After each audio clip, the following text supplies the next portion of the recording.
like this. Yeah. Mesdames et messieurs, asseyez-vous s'il vous plaît. Please take your seats.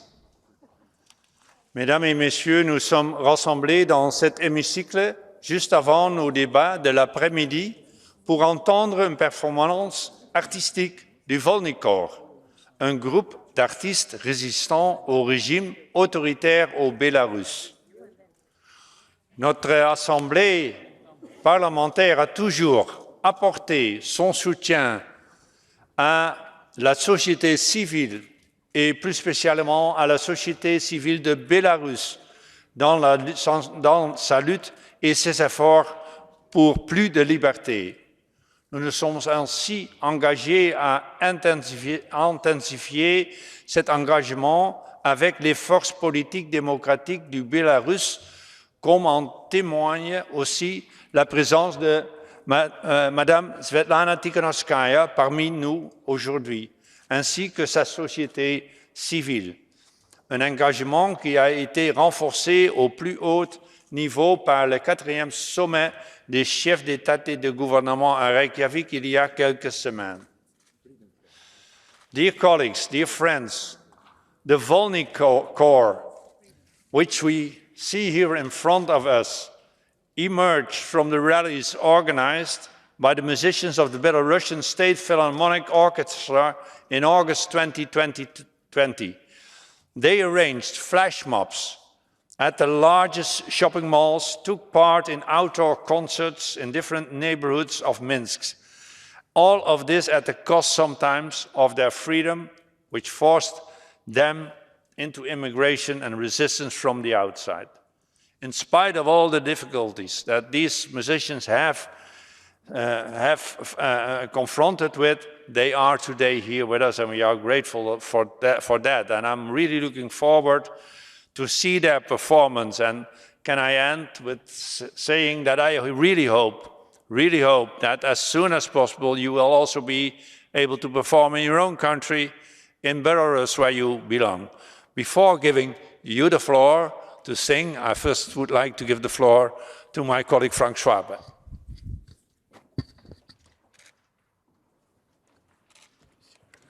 Okay, thank you very much, Mr. President, dear Svetlana Tikhanovskaya, dear all of you. So I'm really absolutely delighted that the performance of the Volny Choir can take part here and happening here in the chamber, for a coincidence in the chamber of the European Parliament, but now it's our chamber this time, so it's for sure a chamber of human rights, of rule of law and democracy in Europe. May I say so that I could meet some of you the first time while the German reunification events last year, and I was very impressed by your work, and so I had over the idea to come here to this chamber and to give you the opportunity to be here with us. And I have to thank the German government because they provide us with a little money that at the end this is possible. I think the President said everything already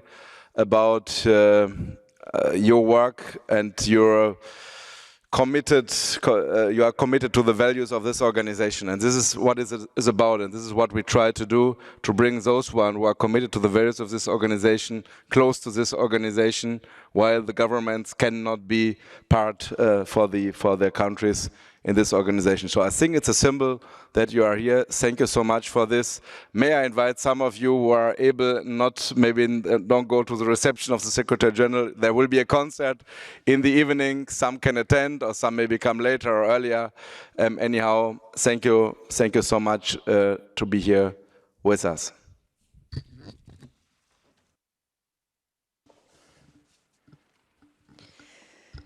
So, dear President Cox, dear Frank Schwabe, ladies and gentlemen, I'm deeply honored today to be among you, awaiting the remarkable concert tonight by Volny Khor, that is, the Free Choir. Volny Khor symbolizes sacrifice and tireless efforts for free Belarus. In 2020, when Belarus had deepened in the atmosphere of terror and tyranny, Volny Khor invented a creative way of resistance. They started singing. They sang at metro stations, shopping malls, markets, and public squares, places you never expected to hear choir. Worn in white, red, white masks, they surprised not only passers-by, but also the regime secret service. They were confused. They knew what to do with protesters, but they didn't know how to react on the singing people.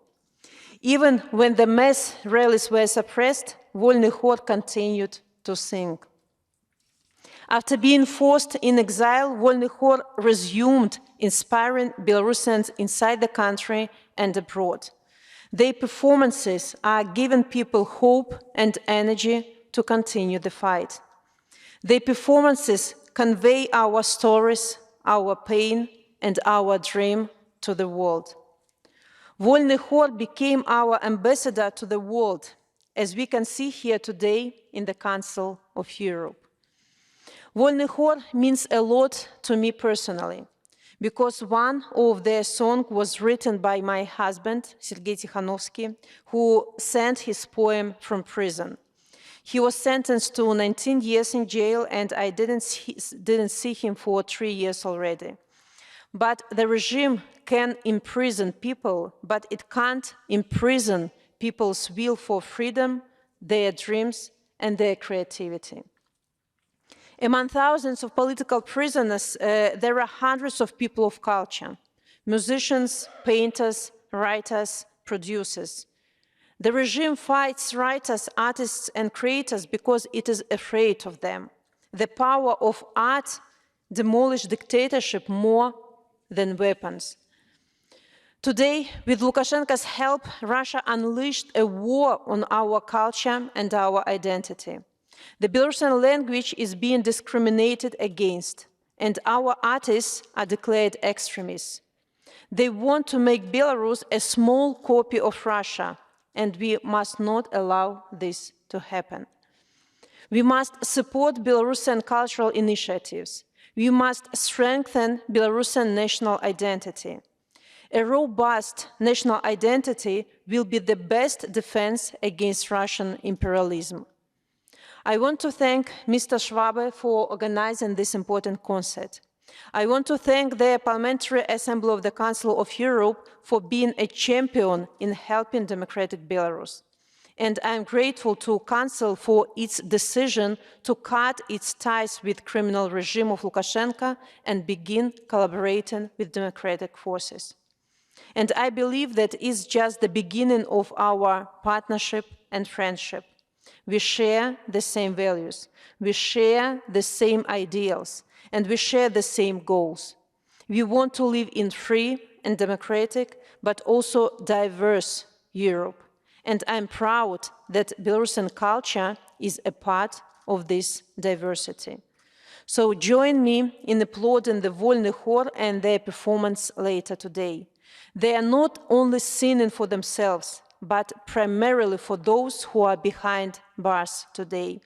They are not only singing for their country, but for our common European future. So let their voice sound loud and clearly today. It's Belarus singing. Long live Belarus.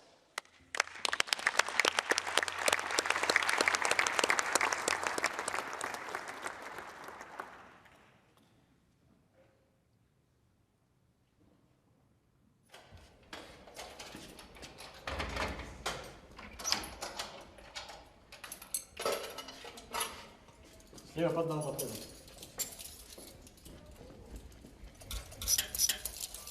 Стене следующий.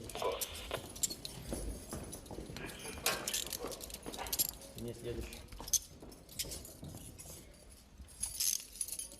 К стене.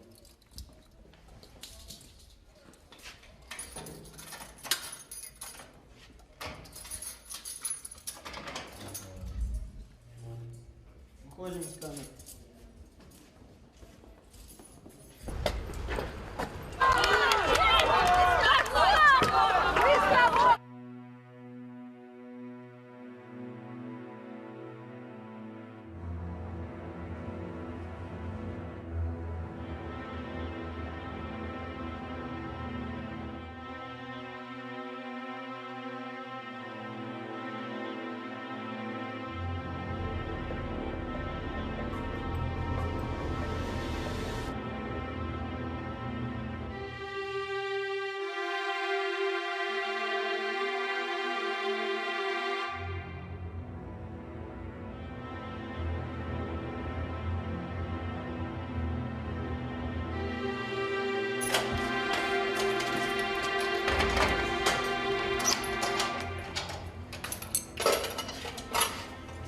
Слева под нам подходим.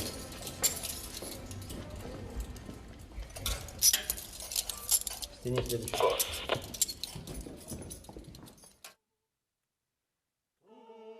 Тільки в серці тривожним почую за країну радимую жах. Вспомню вострую браму святую и вояков на грозных конях. В белой пене проносятся кони, рвутся, мкнутся и тяжко хрипят стародавней литовской погони. Не разбить, не свинить, не стримать стародавней литовской погони. Не разбить, не свинить, не стримать. У безмерную даль вы летите, а за вами, пред вами годы. Вы за киму погоню спешите, где шляхи ваши идут и куды. Моя мы, Беларусь, понеслися за твоими детьми навздогон, что забыли тебе, отреклися. Продали и отдали в полон, что забыли тебе, отреклися. Продали и отдали в полон. Бейте в сердце их, бейте мячами, не давайте чужинцами быть. Хай почують, як серця ночами, а в родимой сторонці болить. Белой пене проносятся кони, рвутся, мкнутся и тяжко хрипят стародавней литовской погони. Не разбить, не свинить, не стримать стародавней литовской погони. Не разбить, не свинить, не стримать. Мать родная, мать Украина, не устишится этакий боль. Ты пробачь, ты прими своего сына, за тебе ему мерти дозволь. Все летуть тыя кони, сребной збруей далеко гремят стародавней литовской погони. Не разбить, не свинить, не стримать стародавней литовской погони. Не разбить, не свинить, не стримать. Живе Беларусь! Живе! Живе Беларусь! Живе! Живе Беларусь! Живе!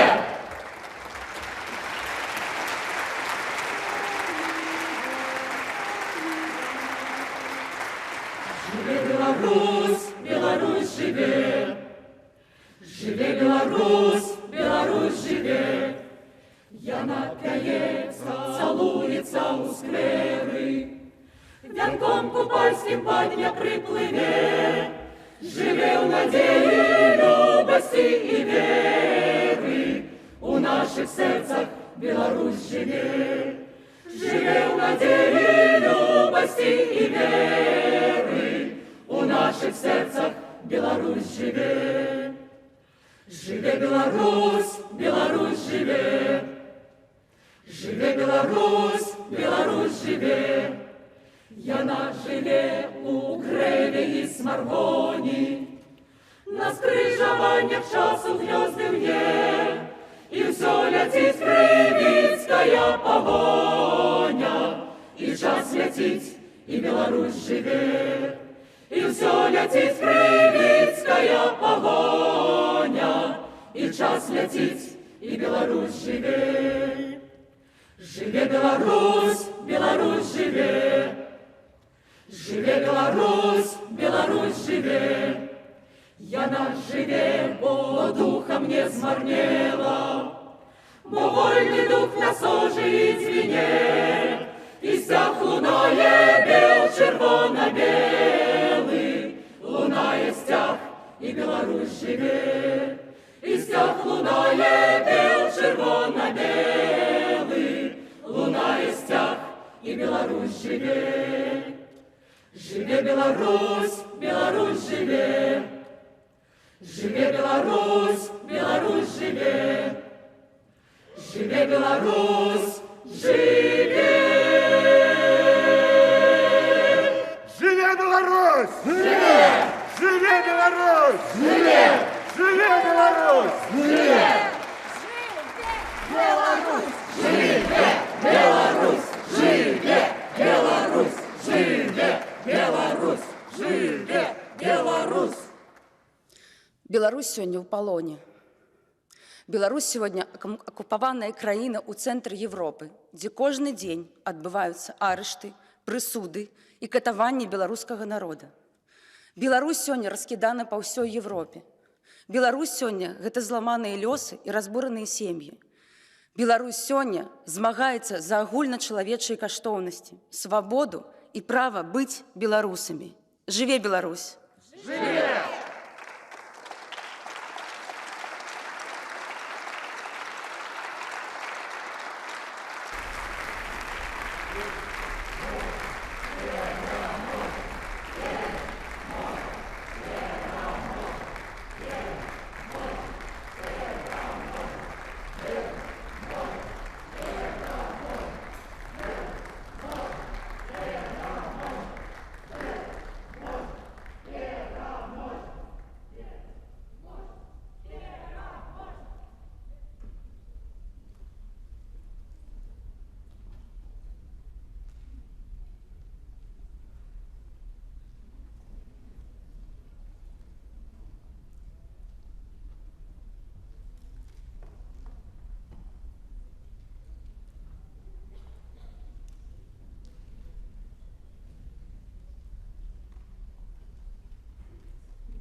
The sitting is open.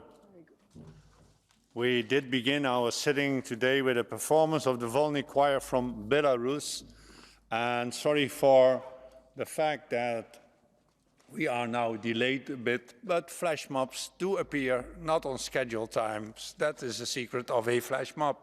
And I want to thank the choir for its performance, and I hope indeed that while we are also going to the reception of the Secretary General, we also will be able to attend their performance here in Strasbourg. There has been a change in the proposed membership of committees. They are set out in Documents Commission's 2023-06 addendum. Are the proposed changes in the memberships agreed to? Don't see any objection. We now come to the communication from the Committee of Ministers to the Assembly, presented by Mr. Edgars, Rinkēvičs, Minister of Foreign Affairs of Latvia and Chair of the Committee of Ministers. This will be followed by questions from our Assembly to Mr. Rinkēvičs. Ladies and gentlemen, dear colleagues, it is now my pleasure to welcome amongst us the Minister of Foreign Affairs, President of the Committee of Ministers and President-elect of the Republic of Latvia, Mr. Edgars Rinkēvičs. Dear Minister, dear President-elect, we are very thankful for you to taking the time to address our Assembly and to reply to the questions of our members. We already had the pleasure of having our first exchanges of views with you at the Standing Committee in Riga on the 26th of May, shortly after the 4th Summit of Heads of State and Government in Reykjavik had concluded. On that occasion, you declared that the primary task of the Latvian presidency will be to launch the implementation of the decisions taken at the Fourth Summit, especially with regards to Ukraine and the necessities to ensure the accountability of the Russian Federation for its war of aggression, with a view to ensuring that all wrongful acts committed by Russia in and against Ukraine are properly investigated, prosecuted and punished, and that justice is indeed done. One of the first practical steps towards an international compensation mechanism is the register of damage caused by the Russian aggression, and I'm so happy that Latvia is among its founding members. Your country, Mr. Minister, has repeatedly manifested its strong commitment to effectively addressing the complex challenges currently facing our continent while pursuing an innovative and forward-looking agenda. This can also be seen in the priorities chosen for your presidency, as they are strengthening democracy and the rule of law, promoting freedom of expression, safety of journalists and media professionals, and the digital agenda of the Council of Europe, and advancing the reforms of the Council of Europe, including through implementing the decisions of the Fourth Summit. Dear Minister, dear President-elect, you can rest assured that our Parliament Assembly will from our side do its utmost to contribute significantly to the success of your presidency in a true spirit of collaboration and synergy with the two statutory bodies of the Council of Europe, which can only strengthen us all and make us more effective. With any further delay, I would like to ask you to take the floor, Mr. Minister.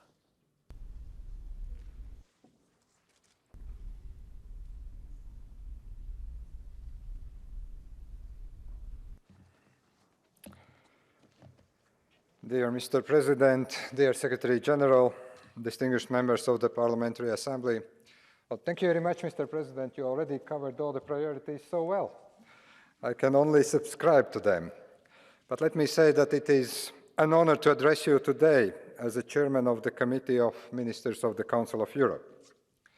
I appreciate the opportunity to engage in a dialogue with the Parliamentary Assembly. A few weeks ago in Riga, I addressed the Standing Committee of PACE, and I'm here today to share with you the main priorities of our work ahead. Le Conseil de l'Europe a été fondé pour protéger la démocratie, les droits de l'homme et de l'état de droit en Europe. Depuis près de 75 ans, le Conseil de l'Europe assure les standards dans le domaine des droits de l'homme. Cette organisation a contribué à l'ordre fondé sur les règles. La démocratie et les droits de l'homme restent les fondements de la liberté et de la paix en Europe. Ils ne doivent jamais être pris pour acquis.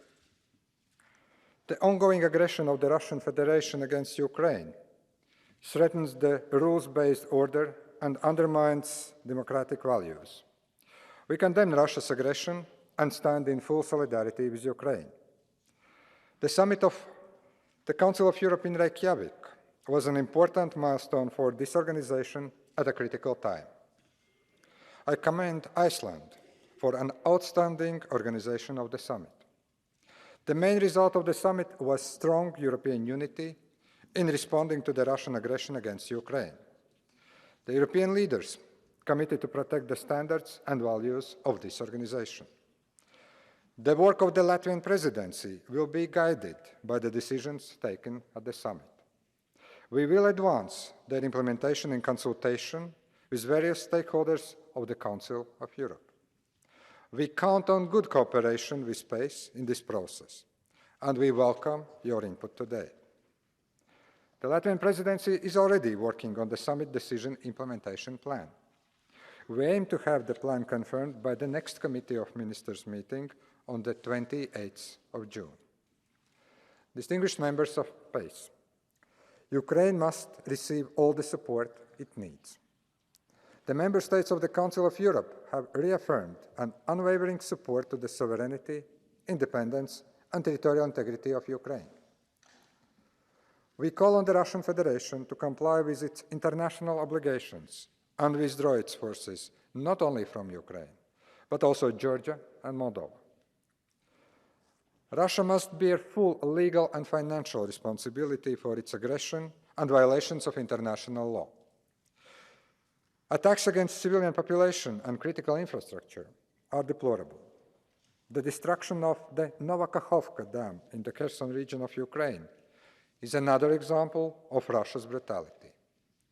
The President of PACE, the Secretary General, and I have jointly condemned this horrific act. I welcome the first practical step towards a future international compensation mechanism taken by this organization. Latvia is proud to be among the founding members of the Register of Damages. As Presidency, we invite all member states of the Council of Europe and beyond to join this initiative. During our presidency, we will advance its operational launch. The first meeting of participants of the Register of Damage at the end of June must address the practical steps going forward. We should continue the implementation of already existing initiatives in support of Ukraine. The Action Plan on Resilience, Recovery and Rebuilding of Ukraine being one of those. Latvia recently provided a financial contribution to this action plan. Distinguished delegates, we must spare no effort to ensure comprehensive accountability for the crimes committed by Russia. I refer to state responsibility and individual liability for serious international crimes. I invite you to share views on how to advance it. International efforts must continue to establish a special tribunal for the crime of aggression. In Latvia's view, the creation of an ad hoc international tribunal under the auspices of the United Nations would provide the strongest international legitimacy. The Council of Europe should contribute to this process with its expertise. The Rinkēvičs summit has tasked us to act on the issue of forcible transfer of Ukrainian children.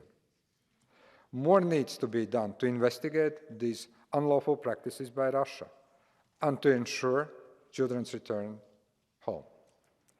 In September, we will organize an informal conference of European justice ministers to provide a platform for discussions on how to advance Russia's accountability, as well as the issue of reuniting Ukrainian children with their families.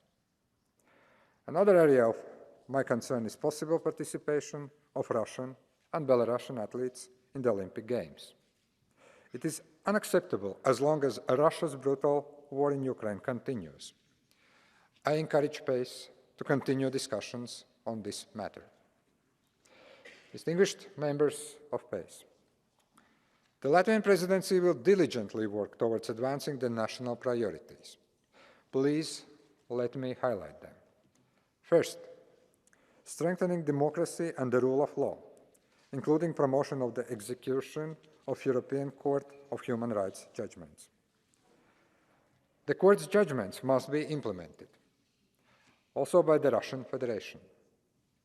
It is vital for ensuring effectiveness of the supervision system, which is one of the Council of Europe's unique features. As the Presidency, we will advance a dialogue-based monitoring process over the execution of the judgments. We will aim at strengthening greater cooperation among states themselves and with experts from the Council of Europe. Domestic capacities for the rapid execution of the Court's judgments need to be further strengthened. To this aim, the Latvian presidency will explore the role of national courts in the execution of courts' rulings. We will devote particular importance to the rule of law through a more effective functioning of justice system. The resilience of the Ukrainian judicial system at the time of war and post-war reconstruction will be amongst the topics of the Justice Ministers' Conference in September. The Presidency will address the crucial role of education and youth in promoting democracy and the rule of law at the Standing Conference of European Ministers of Education, also in September. Second priority, promotion of freedom of expression, safety of journalists, and the digital agenda of the Council of Europe. Protection of fundamental freedom has always been amongst the priorities of this organization. As Presidency, we are committed to promote the freedom of speech, protection of journalists and media professionals, including during conflicts and wartime. To this aim, we are organizing an international conference on freedom of expression and the safety of journalists. That conference will take place in Riga in October. Before the conference, a new Council of Europe campaign on the safety of journalists will be launched. Latvia has just provided a financial contribution to the campaign. The Latvian presidency is committed to contribute to the work of the Council of Europe in the area of artificial intelligence. Being it amongst our national priorities, we support the ongoing work on the new Framework Convention. Third priority, advancement of reforms of the Council of Europe. The current geopolitical situation provides an opportunity for changes within the Council of Europe as an organization. The outcome of the summit has given us policy direction in this regard. The Latvian presidency will focus on increasing the transparency, visibility, and efficiency of the work of the Committee of Ministers. The civil society and youth must be involved in the policy discussion processes. I also wish to address the issue of the Russian staff. The situation when individuals with the Russian citizenship, single or double, continue to hold positions within the Council of Europe is deeply concerning. It is a significant lapse in judgment. Russian citizens should not be employed within these organizations from neither a political nor a moral perspective. As presidency, we intend to take a strong stance in this matter. Avant de conclure, je voudrais exprimer ma gratitude pour tout le travail accompli par l'Assemblée parlementaire. Vos points de vue divergents et votre expertise sont nécessaires pour que cette organisation soit en mesure de répondre aux défis actuels et futurs. I wish you fruitful debate at this session, and now I'm very much looking forward to exchange of views with you. Thank you very much. Thank you very much, Mr. Minister.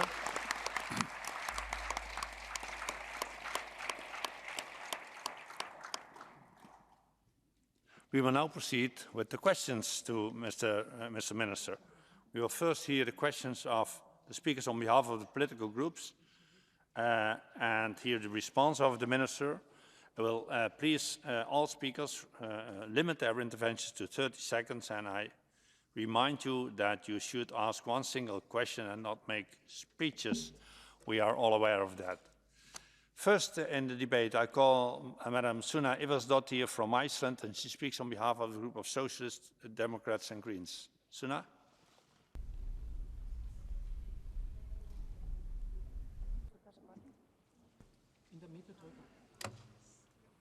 Hello? Okay. Mr. Minister, as the new chair of the Committee of Ministers, I ask you, how do you intend to implement the decisions of the Reykjavik summit? And in particular, I would stress the Kavala case, where we have an Article 46 judgment.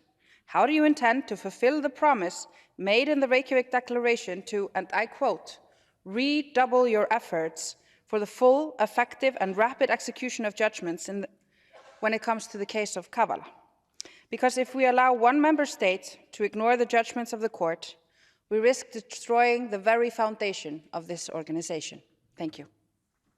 Thank you, Suna. Mr. Minister? Well, thank you very much for the question.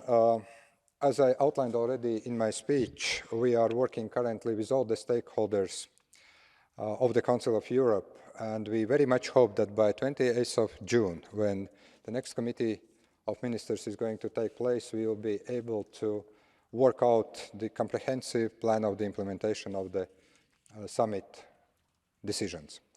I also want to thank all my friends and colleagues who are working on this issue, and I do believe that as the plan is going to be endorsed, it will be a great opportunity to implement all the necessary measures as provided by the summit declaration. When it comes to Kavala case, let me just underline our long-standing position that all the rulings of the European Court of Human Rights must be completely implemented and executed. We are ready to continue work in this regard. We are also going to continue the dialogue in a constructive manner with the Turkish government and Turkish authorities, also at the high-level discussions, and we will be doing everything possible in order to make sure that this basic principle that we have in this organization, that rulings of the courts must be executed, will be honored also in this case. Thank you, Mr. Minister. Next question comes from Maria Mezentseva from Ukraine, and Maria speaks on behalf of the European People's Party. Maria? Thank you, well, dear President. Thank you, dear Minister. Thank you for your leadership and thank you for your great stand on the Russian stuff. My question on behalf of the EPP group would touch upon one of your very clear outlined priorities, and this is the condemned genocide of the illegally deported children, Ukrainian children deported to the territory of Russian Federation and Belarus. Dear Minister, how can we contribute as the member states of the Council of Europe, as a separate state of Ukraine, to help you implement this extremely important item of your presidency? Thank you very much. Thank you, Maria. Mr. Minister? Well, thank you very much for this question. As I outlined in my address to the Parliamentary Assembly, we are committed to work on the implementation, first of all, the implementation of the summit decisions.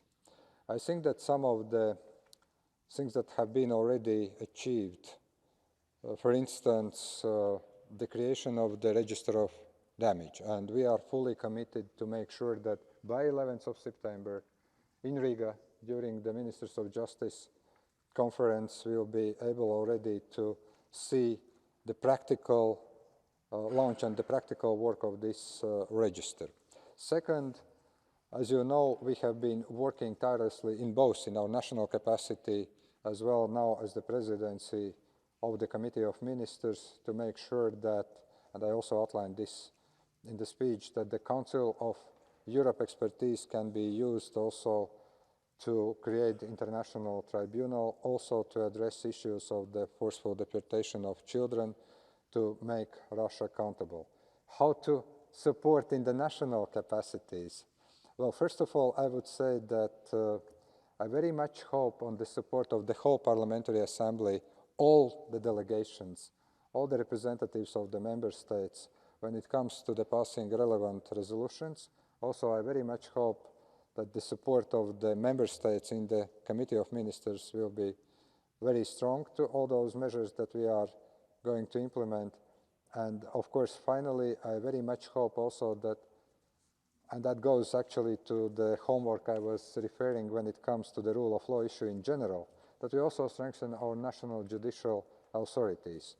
Authorities that are investigating war crimes, crimes of genocide, helping Ukraine to investigate that, but also in our national capacity, strengthening disability, strengthening international legal authorities in order to make also Russia accountable. So plenty of work both on the national and also the national level.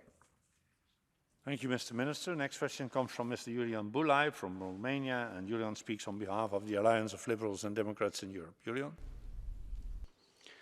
Thank you. Dear President, thank you for mentioning the importance of the International Ad Hoc Tribunal for judging the crimes of aggression in Ukraine. What concrete steps could this institution do in order to this ad hoc tribunal happen? How can the Latvian presidency help the political prisoners in Russia and Belarus? And when will Latvia ratify the Istanbul Convention? Thank you. These are three questions. So the translation probably was not completely correct when I said you have to mention one question. But Mr. Minister, give it a try. Well, thank you. Those were very easy three questions to answer. Let me start with one of probably really the easiest one, and that's the ratification of Istanbul Convention. Actually, we have ongoing debate back home about the ratification of the Istanbul Convention. This issue is now being discussed among the political parties, and the Prime Minister himself very much pushes for the vote in the Parliament, hopefully quite soon enough. This is not an issue where I could say political consensus back home has been reached. The discussion is going to take some place, and I personally hope that we will reach some political agreement in the parliament among different parties that will be taking into account some of the concerns that some of members of parliament and also some representatives of parties have, but at the same time, we very, very strictly have said that the protection of the rights of women, strengthening the fight against the violence against women and girls has to be a national priority, and Istanbul Convention, of course, is one of the most powerful instruments in that regard. I do hope that this discussion in Latvian Parliament will end up with some positive outcome. The second question about the help to the Russian and Belarusian political prisoners. First of all, I think that what is very important, and we sometimes tend to forget this, it is very important to raise the issue of political prisoners both in Russia and Belarus at all international forums. We have to use each and every opportunity, be it the United Nations, be it OSCE, be it the Council of Europe, be it the implementation and execution of the rulings of the European Court of Human Rights. Let's not forget that Russia still has the obligation to execute rulings that have been handed over by the court and that has not been actually executed. We discussed this issue also this morning at our meeting with the Secretary General. The presidency of the committee is committed to continue to push for that path, to push for the execution of the rulings of the court. But also political support, legal support, helping also to those families, helping with some legal advice are the areas of real practical assistance, even if it is sometimes very difficult, especially taking into account all those repressions that we are seeing in Belarus and Russia happening. But still those things are very important, and I call on member states of the Council of Europe also to look into matters how we can help also through national means in this regard. The final, that was the first question, but my answer is as the final one on the International Tribunal to prosecute the crime of aggression. Look, we do have a discussion about two ways, and we are still having not reached the kind of agreement which way is best one.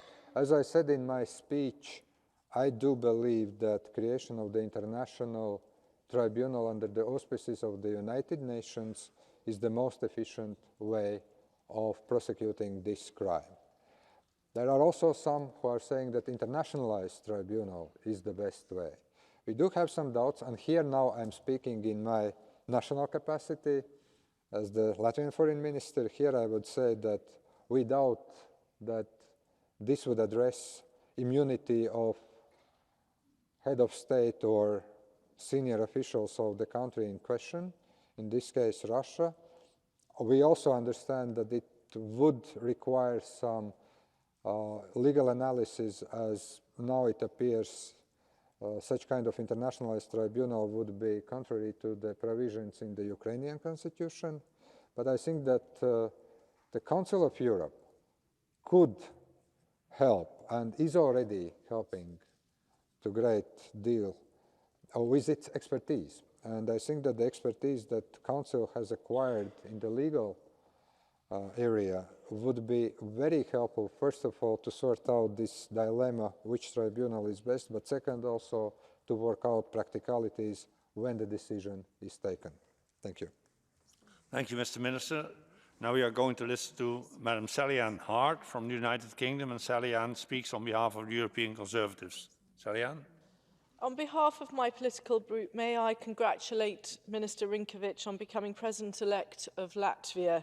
I understand that the Committee of Ministers has indicated it would like to increase the Council of Europe budget by €60 million, a significant sum when most European countries are struggling with the cost of living arising from COVID and Russia's illegal invasion of Ukraine. Could the Minister please explain why this increase is needed and what will it be spent on? Thank you, Saryan. Mr. Minister.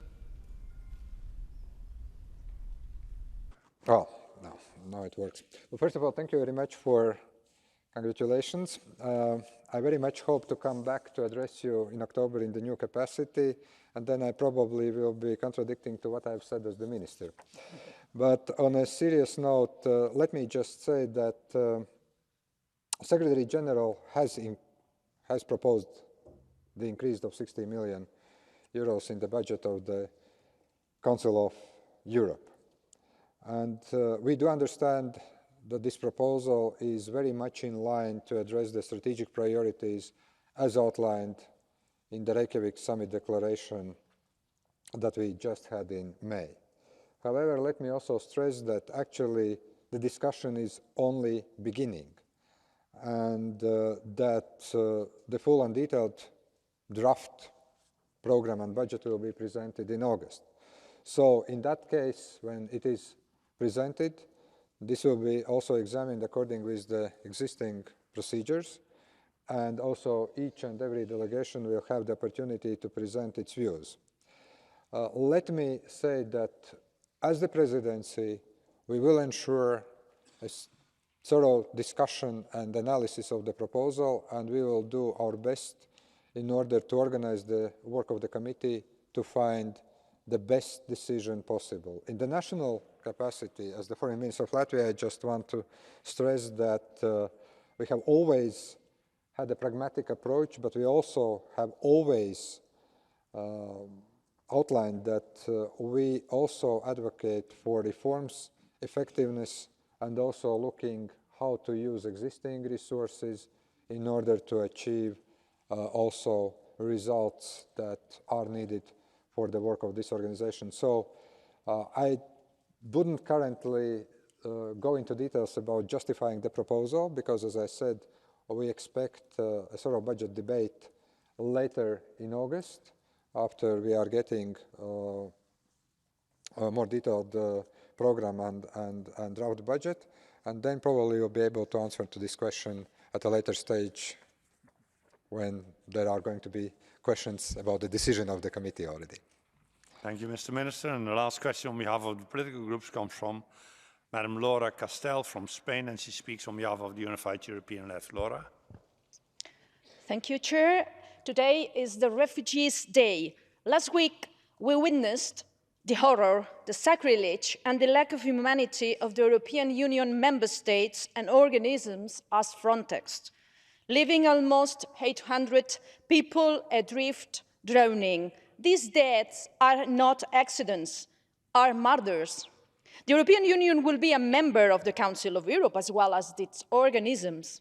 Will the Committee of Ministers enforce human rights on the European Union, and through which concrete steps? And by the way, I think Julian Assange should be released immediately. Thank you. Thank you, Laura. Mr. Minister. Well, thank you very much. Let me say that we take the current crisis with refugees seriously, and I would say that I am very pleased that also EU, as the organization, hopefully is going to accede very soon to the European Convention of the Human Rights. I do also believe that this will ensure the compliance of the EU's institutions like Frontex with the highest human rights standards. So the Committee of Ministers will continue working to make sure that human rights and also human rights of those refugees in question that sometimes have serious issues with protecting of those rights will be part of the discussion of the committee. But of course, we will be also working with the European Union as soon as, of course, this organization accedes as the organization to the European Convention on Human Rights. Thank you very much, Mr. Minister. If you allow me now, I will take 3 questions together, and you could answer the 3 of them. First question comes from Madam Nigar Apardarai from Azerbaijan. Nigar?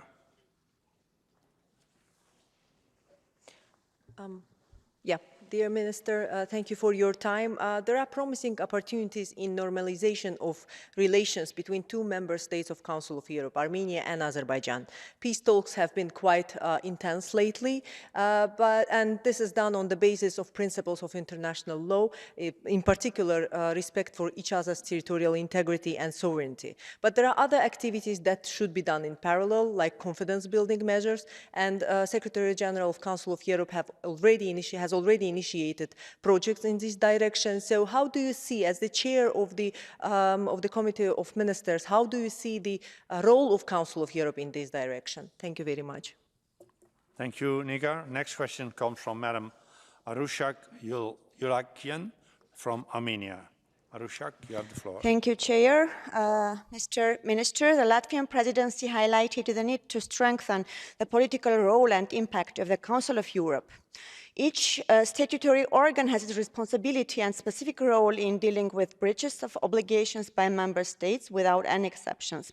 As we speak, and despite the negotiations are ongoing, Azerbaijan is openly using military force against Armenia, in addition to regularly attacking and occupying parts of Armenia since 2021. Azerbaijan recently stepped up its aggressive behavior by keeping under fire the construction site of a metallurgical factory in Yeras, which also resulted in casualties. What concrete and urgent measures will the Committee of Ministers under your chairmanship take to address these and many other obvious violations by Azerbaijan of its statutory obligations before the Council of Europe? Thank you.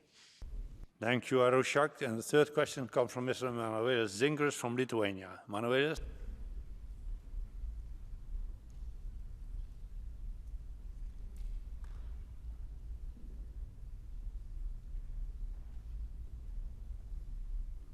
Yes, dear Minister, President-elect, it's a great pleasure to see you, and thank you for your meeting in Riga and before in Reykjavik. So Lithuania is preparing, after 11 years, to chair Council of Europe, and we will be, of course, leading to the establishment of the court, if it will be impossible to do that during next upcoming month.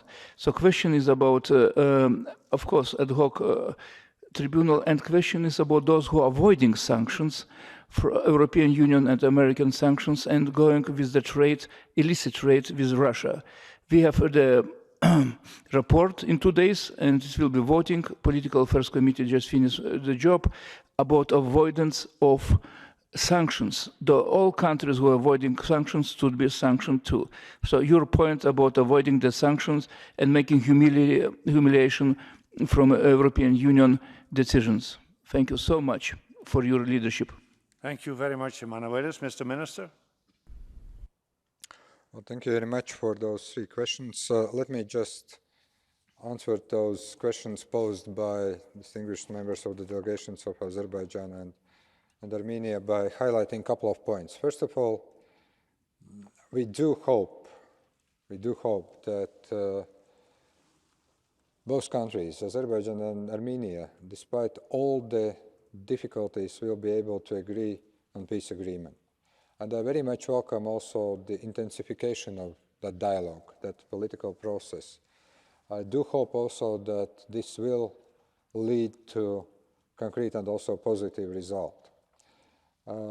I think that also the Council of Europe has the role to play in this process by creating necessary conditions. Both Armenia and Azerbaijan became members of the Council back in 2001, and they both undertook the commitment to find a peaceful solution to the conflict. So I do believe that both countries need to act in accordance with their commitments. Also, I do believe that we should ensure that all parties respect the common values of this organization and also act in accordance with the standards as provided by relevant European conventions and specifically European Convention on Human Rights. I also believe that there is going to be a good opportunity to discuss this issue at the urgent debate that is going to be held on Thursday the committee, the presidency of the committee will follow this debate closely. But let me also say that the presidency is committed to respond to the issues as they develop and as the international situation develops at the time. Let me also say that we do believe that the good presidency in this situation can act in the following way. First of all, to maintain a meaningful dialogue that are on the issues of the Council of Europe. We also believe that that requires all parties to be involved, but also to be part of the dialogue and the part of the consultation process. And we also believe that we need to more concentrate on the political process for the future rather than trying to look into the issues of the past. That's how we intend to address this very complex, very difficult situation, and that's how we will try to steer the work of the committee as much as the Council, as much as the committee itself is involved in the discussion about this situation. The question of distinguished member of Parliament, Mr. Edgars, here I can answer only in my national capacity, more as the member of the European Union, as Latvian Foreign Minister. First of all, let me say that we do believe that, and I stressed that in Riga when I was addressing also the Standing Committee of PACE, we do believe that we must concentrate on how to close legal loopholes in the existing sanction mechanisms as they have been put against both Russia and Belarus. This is not an easy discussion. We sometimes get stuck, but our aim, the Latvian aim, is first of all to close those existing loopholes in order to make existing sanctions more efficient. Second, I do agree that we need to work and address the kind of circumvention of the sanctions with the third parties. We do believe that the special envoy of the European Union on sanctions, Mr. O'Sullivan, is doing great diplomatic outreach with some countries where we do believe the sanction regime needs to be strengthened. But then I also believe, and also that's the belief of my government, that we somehow need also to introduce the secondary sanction mechanism in the European Union, because that is going to be more efficient than only diplomatic outreach to the third parties, to the third countries. So this issue is important. We all know that sanctions could have been actually much more efficient, and that is something that EU in close coordination with G7 partners need to address, and that is something that we will continue to push with like-minded nations in the internal discussions of the European Union, especially in the Foreign Affairs Council in coming meetings that the Council has. Thank you. Thank you, Mr. Minister. The next question comes from Mr. Titus Kolatian from Romania. Titus. Mr. President, I must confess that I have a dilemma. I must finalize in just a few months from now my report on the EU accession to the European Convention of Human Rights, and there is still a missing link, not in this House, but at the level of the European Union. My question is very simple and definitely in much more concrete terms. Do you have the intention to use your important current functions as chair of the Committee of Ministers of the Council of Europe and your future high-ranking responsibilities on the other part of the House, on the level of the European Union, in trying to facilitate a last compromise that will allow the Union to accede to our Convention? Vous parlez d'ailleurs une très belle langue française et je vous encourage avec tout le respect de l'employer en l'espèce auprès de nos partenaires. Je vous remercie. Merci à vous, Titus. The next question comes from Mr. Ziya Altunyaldis from Turkey. Ziya. Thank you, Mr. Chair. Dear Minister, it is expressed that one of Latvia's priorities in the course of its presidency is advancing the reform of the Council of Europe, including through implementing the decision of the fourth summit. How do you intend to translate these decisions into specific and effective actions? Would you please elaborate a bit on this? And also, how do you think that you could bring a new drive to speeding up the reform process? Thank you. Thank you so much. Zia, la troisième question avant votre réponse, Monsieur le ministre, vient de Monsieur André Gatolin de la France. André? Merci, Monsieur le Président, Monsieur le Ministre. Moi aussi, toutes mes félicitations au nom des parlementaires français pour votre élection à la présidence de Lettonie. Le comité des ministres vient de rendre il y a quelques jours des commentaires et des avis très favorables à la proposition et à la résolution que nous avons adoptée en janvier de l'an passé visant à lutter contre le phénomène des disparitions forcées à l'intérieur du territoire du Conseil de l'Europe. C'est un sujet qui a été amplifié avec la guerre actuelle et notamment nous demandons et nous avons l'appui du Conseil des ministres en la matière pour demander aux États membres du Conseil de l'Europe de finir de signer et de ratifier cette convention onusienne puisque près de la moitié ne l'ont pas encore fait, y compris des grands États. Monsieur le ministre, quelle action avez-vous l'intention de porter pour faire en sorte que nous soyons solidaires dans ce domaine des disparitions forcées et que ça nous aide à avoir une coopération accrue entre pays du Conseil pour lutter sur ce sujet? Merci. Merci à vous, André. Monsieur le ministre. Well, thank you very much. Well, thank you, Titus, for that question. Let me say that there is agreement within the EU that all the remaining outstanding issues will be resolved internally. This is great to state, but of course, as the presidency of the Committee of Ministers, I am much interested that EU resolves it during our presidency and that accession of the EU is there. But then as the member state, of course, I also have to find a suitable compromise. So I can assure you that I'll try, first of all, to use my hat as the foreign minister of Latvia sitting in the respective councils to push for the resolution of the outstanding Basket 4 issue and to see how we can proceed. And I do hope that we will be able to find the compromise and the European Union will be able to accede to the convention as soon as this is practically possible. Well, thank you for the question about the priorities of the summit and also the way how we want to implement that. Actually, I want to refer here to what I've said both in my speech to this assembly as well as answering to some of the previous questions.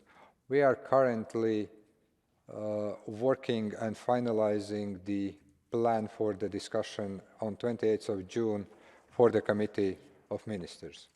We have put a lot of effort to involve all the stakeholders, and we do hope that as soon as on 28th of June there is a discussion and hopefully also endorsement or approval of this plan, we will be able also to report to this Parliamentary Assembly as well as to Member States about the ways, about the real concrete actions, how to implement the reforms and how to implement the decisions taken in Reykjavik by the heads of state and government of the Council. The second about reforms, Well, I think that one thing that we can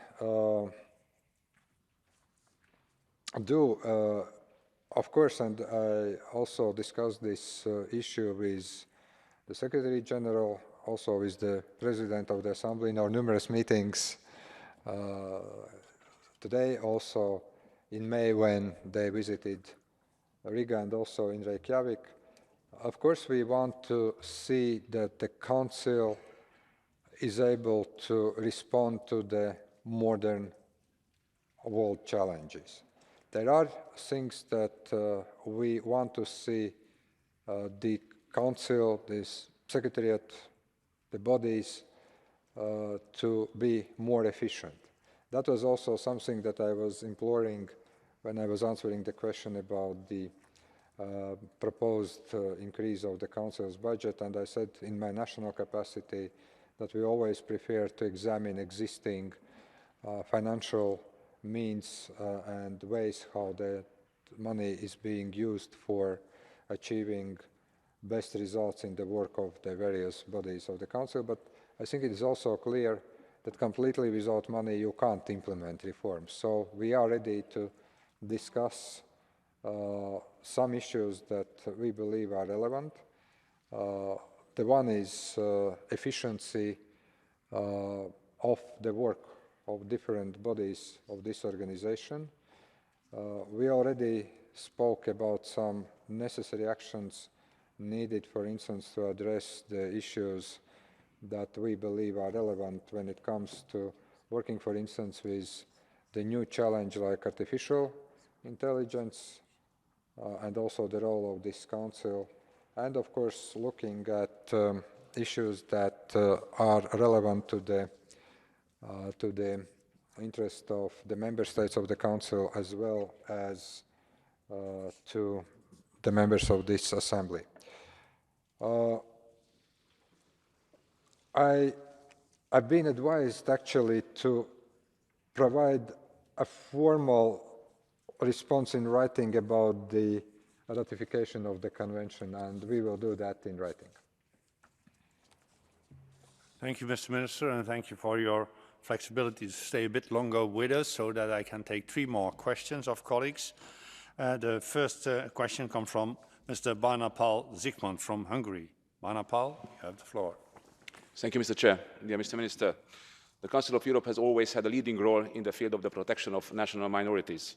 The Reykjavik Declaration reiterates the importance of the protection of minorities, and lately the Venice Commission has formed a crucial opinion on the national legislation in Ukraine, stating the need for Ukraine to comply with European standards in the field of national minority rights. Your Excellency, what is your position concerning the protection of national minorities? Thank you. Thank you so much. The next question comes from Mr. Armen Gvorjan from Armenia. Armen?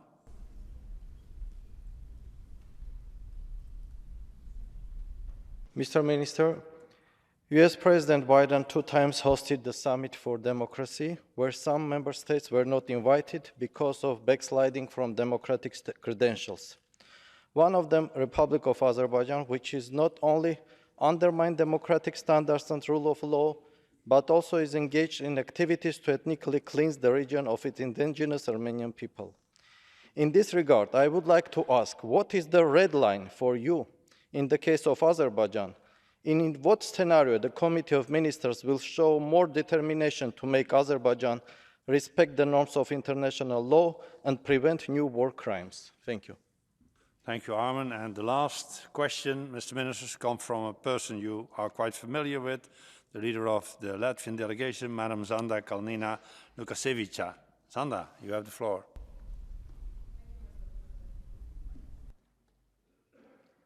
Thank you, Mr. President, and indeed, very warm welcome, Minister, President-elect, and thank you for the comprehensive presentation. You already explained in details how you see the proceedings with creation of the ad hoc international tribunal. Then allow me to use this opportunity to raise another question that's important for this House that always defends democracy. So if you look at the challenges created by artificial intelligence, if you could share with us, so what is the progress you expect during the Latvian presidency on the new framework convention on artificial intelligence and human rights. Thank you very much. Thank you, Zander. Mr. Minister, the last minutes are now for you to answer the last three questions. Thank you very much for questions. Well, let me just say that the position that we have always had is that protection of minority rights that are enshrined in all appropriate conventions is the must. I also think that what we need to do is, of course, to look on issues on case by case, to analyze the situation in each case, because there can be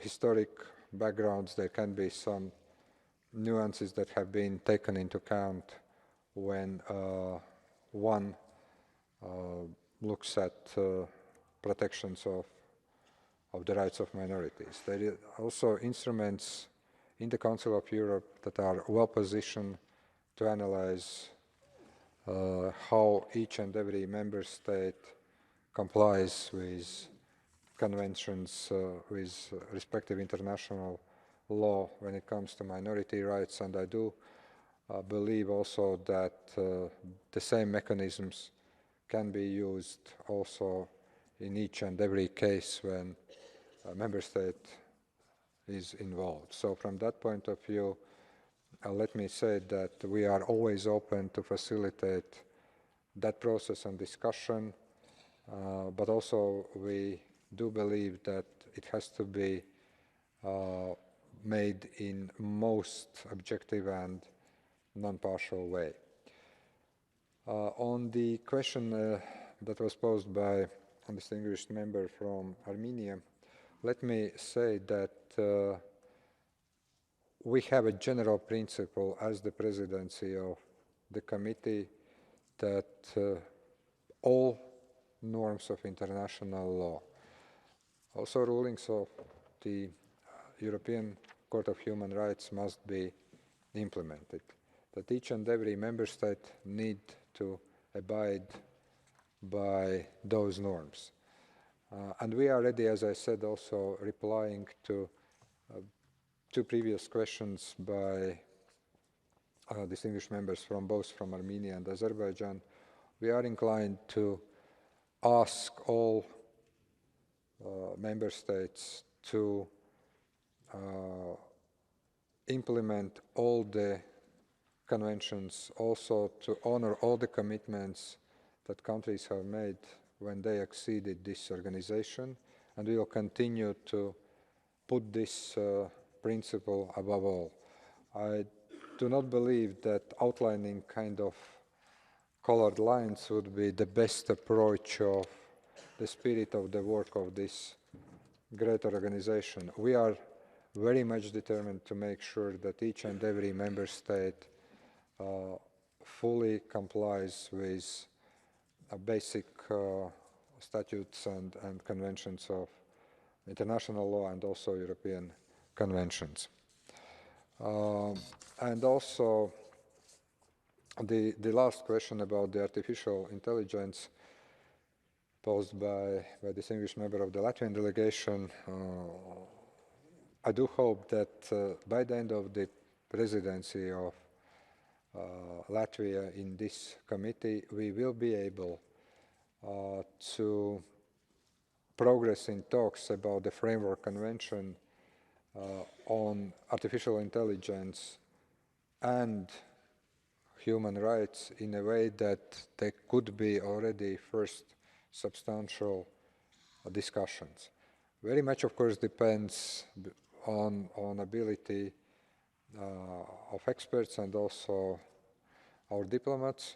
This is quite interesting, new and challenging topic, and we very much hope that we will be able to progress in a way that we will be able to have some handover to the presidency of Liechtenstein, if not text-based, but then at least some relevant principles will be already worked out. Thank you. Thank you, Mr. Minister, and I now have to interrupt the list of speakers. Thank you very much for your answers to their questions, and I thank the colleagues very much for their questions. And you have experience, Mr. Minister. Yes, we have a lot of questions to you, but we are quite fair, I think, and you managed to answer the questions in a fair way. We are looking forward to see you in your new capacity as President of Latvia in October, here back in the Assembly, but may I thank you on behalf of the Assembly for your performance and you being here today. Thank you very much.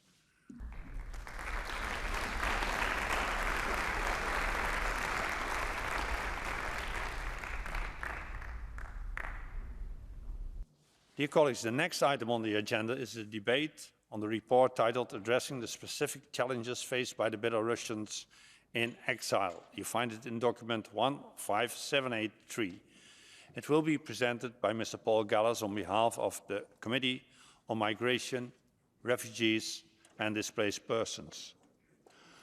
After his presentation, we will have a statement from Madam Svetlana Tikhanovskaya, the leader of the Belarusian Democratic Opposition. In order to finish by 5:10 p.m., I will have to interrupt the list of speakers at about 4:55 to allow time for the reply and the vote on the draft resolution.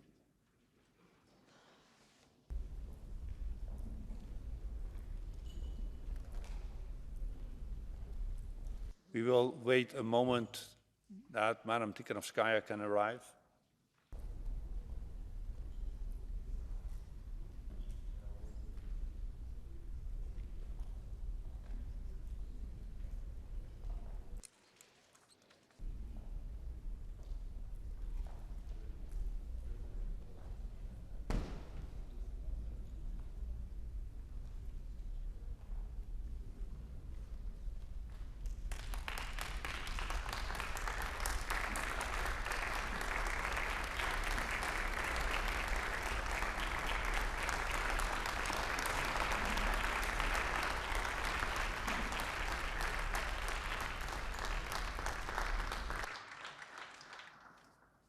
As said, we now first will listen to the presentation of Mr. Paul Gallas on behalf of the Committee on Migration, Refugees and Displaced Persons. Mr. Gallas, you have 7 minutes now and 3 minutes to, at the end of the debate to respond. You have the floor. Monsieur le Président, chers collègues de l'Assemblée parlementaire du Conseil de l'Europe, chère Svetlana Tikhanovskaya et tous les amis que nous ont rejoints du Bélarus, engagés pour un Bélarus libre. J'ai eu l'honneur d'être nommé rapporteur pour le rapport relever les défis spécifiques auxquels sont confrontés les Bélarusiens en exil et d'avoir mon rapport adopté à l'unanimité par la Commission d'immigration des personnes réfugiées et déplacées le 11 mai dernier. Je me présente devant vous à présent pour vous demander d'adopter mon projet de résolution qui, je l'espère, aura un impact tangible. Au cours des derniers mois, j'ai réalisé l'ampleur de la tragédie que vivent les Bélarusiennes et les Bélarusiens depuis les élections truquées du 9 août 2020, exacerbées depuis le déclenchement de la guerre en Ukraine à laquelle participe le régime de Loukachenko. J'espère vivement que le rapport pourra et permettra au moins de soulager celles et ceux qui ont trouvé refuge dans les États membres du Conseil de l'Europe. Permettez-moi de revenir aux points les plus saillants contenus dans la résolution que vous êtes invités à adopter. L'initiative du rapport a été très bien accueillie par les Bélarusiennes et les Bélarusiens en exil, à commencer par leur leader, Svetlana Tikhanovskaya, que je remercie vivement de sa présence aujourd'hui ici chez nous à Strasbourg. Lors de notre rencontre à Vilnius, elle a souligné l'importance d'avoir un rapport de notre Assemblée en raison de l'impact qu'il pourrait avoir sur ses compatriotes.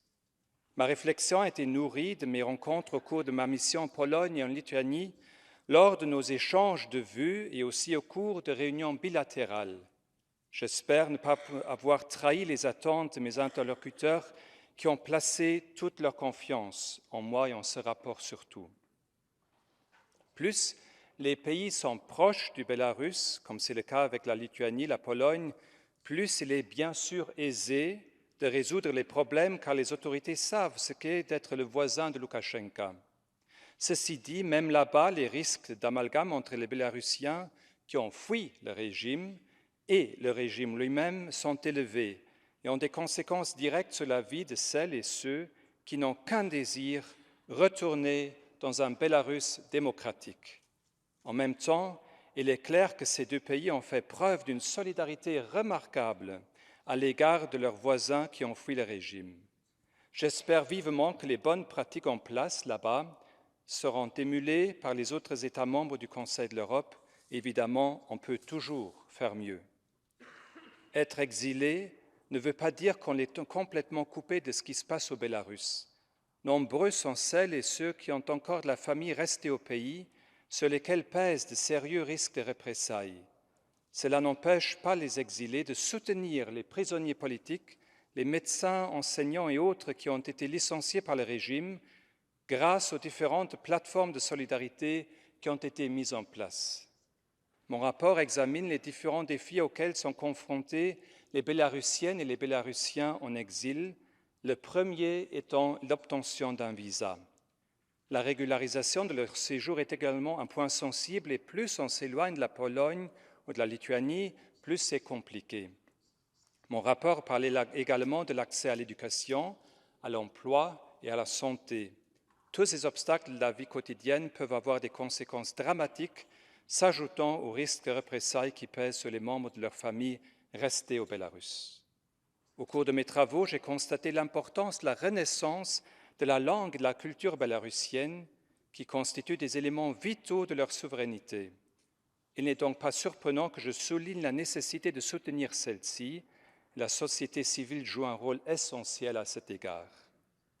Lors de mes diverses rencontres, mes interlocuteurs ont insisté sur l'importance de la terminologie lorsqu'on parle du Bélarus et celle d'avoir une translittération correcte. En effet, cette désignation permet de distinguer entre Russki, qui désigne le peuple, les langues, les cultures et la religion des Slaves orientaux à l'époque de l'État de la Russe, et Razitski, qui désigne aujourd'hui le peuple, la langue, la culture et l'État russe. J'ai suggéré plusieurs pistes d'amélioration, notamment en ce qui concerne la question épineuse du passeport, avec la possibilité de délivrer aux ressortissants du Bélarus en exil un passeport qui serait reconnu par les États membres. Le rôle considérable que les consulats populaires peuvent jouer, notamment en tant que canaux de communication avec les autorités nationales, l'établissement de groupes d'amitié parlementaires et la création d'un réseau afin qu'ils puissent échanger, notamment c'est les meilleures mesures à prendre pour soutenir les Bélarusiens en exil. Un tel réseau faciliterait également le dialogue avec les forces démocratiques bélarusiennes en exil, y compris le bureau de Svetlana Tikhanovskaya, le cabinet unifié de transition du Bélarus et le conseil de coordination. En conclusion, le rapport invite les États membres du Conseil de l'Europe à mettre en place, en consultation étroite avec les forces démocratiques, des mesures qui rendront leur exil moins douloureux en attendant leur retour dans un Bélarus démocratique. Chers collègues, comment permettre aux Bélarusiennes et Bélarusiens en exil de vivre légalement, librement, en étudiant, travaillant, payant des impôts, en sauvegardant et développant leur langue et leur culture? N'oublions pas qu'un Bélarus démocratique est une des solutions à la stabilité de l'Europe. Nous avons un rôle à jouer. Et permettez-moi d'exprimer ma gratitude aux délégations de Pologne et de Lituanie pour leur aide, ainsi qu'au secrétariat, et de mettre un accent particulier sur l'aide de Mme Tatiana Termatsik, qui m'a aidé de manière exceptionnelle avec information, discernement et sympathie humaine, et aussi à ma délégation luxembourgeoise, Gusti, Octavie, José, Cécile, Max, Inès et Cédric, qui m'ont passé des contacts, m'ont aidé au niveau logistique, et ont aussi soutenu l'engagement du Parlement luxembourgeois d'apporter un soutien financier, de créer déjà un groupe d'amitié parlementaire et de prendre le parrainage de prisonniers politiques au Bélarus. Je vous remercie encore pour la confiance que vous m'avez accordée et pour votre soutien. Et je vous invite en ce jour que j'aimerais qualifier de jour du Bélarus démocratique adopter le projet de résolution que je vous ai présenté, après bien sûr un débat qui, j'en suis convaincu, sera riche et constructif. Merci beaucoup. Merci à vous, cher Paul.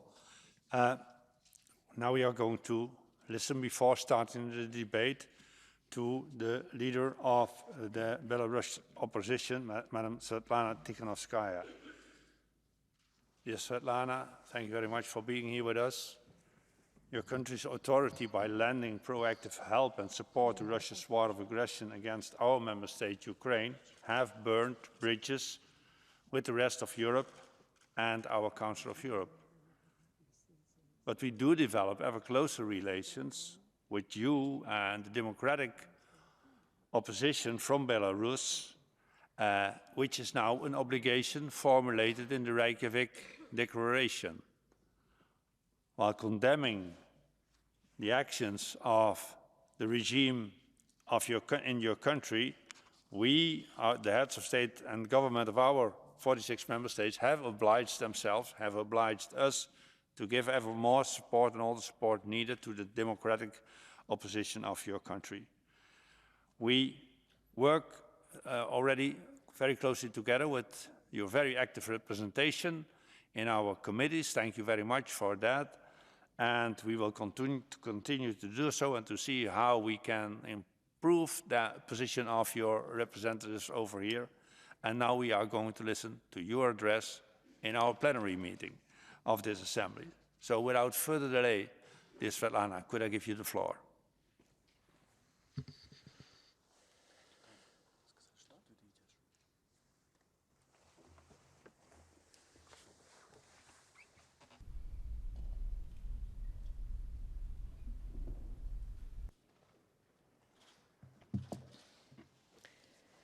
So, dear President Cox, Madam Secretary Bulic, Rapporteur Paul Gall, Excellencies, dear friends, it's an honor for me to address the Assembly. Thank you, Mr. Gall, for your tremendous work preparing the report and the draft resolution. This is a visionary resolution. Rapporteur Gall captured the truth of our story and offered crucial recommendations. For the true statements among you, I urge you to vote for it here. Then take this framework to the subcommittees and then to the floors of your parliaments. Not only because it will help Belarusians who are suffering and deserve your help, but because by doing so, you will be making Europe safer for your own countries. This report recognizes the basic facts that Belarusians have already proven their adherence to the European values of freedom and democracy. First, in our peaceful protests 2020, and then in our opposition to the Russian invasion of Ukraine.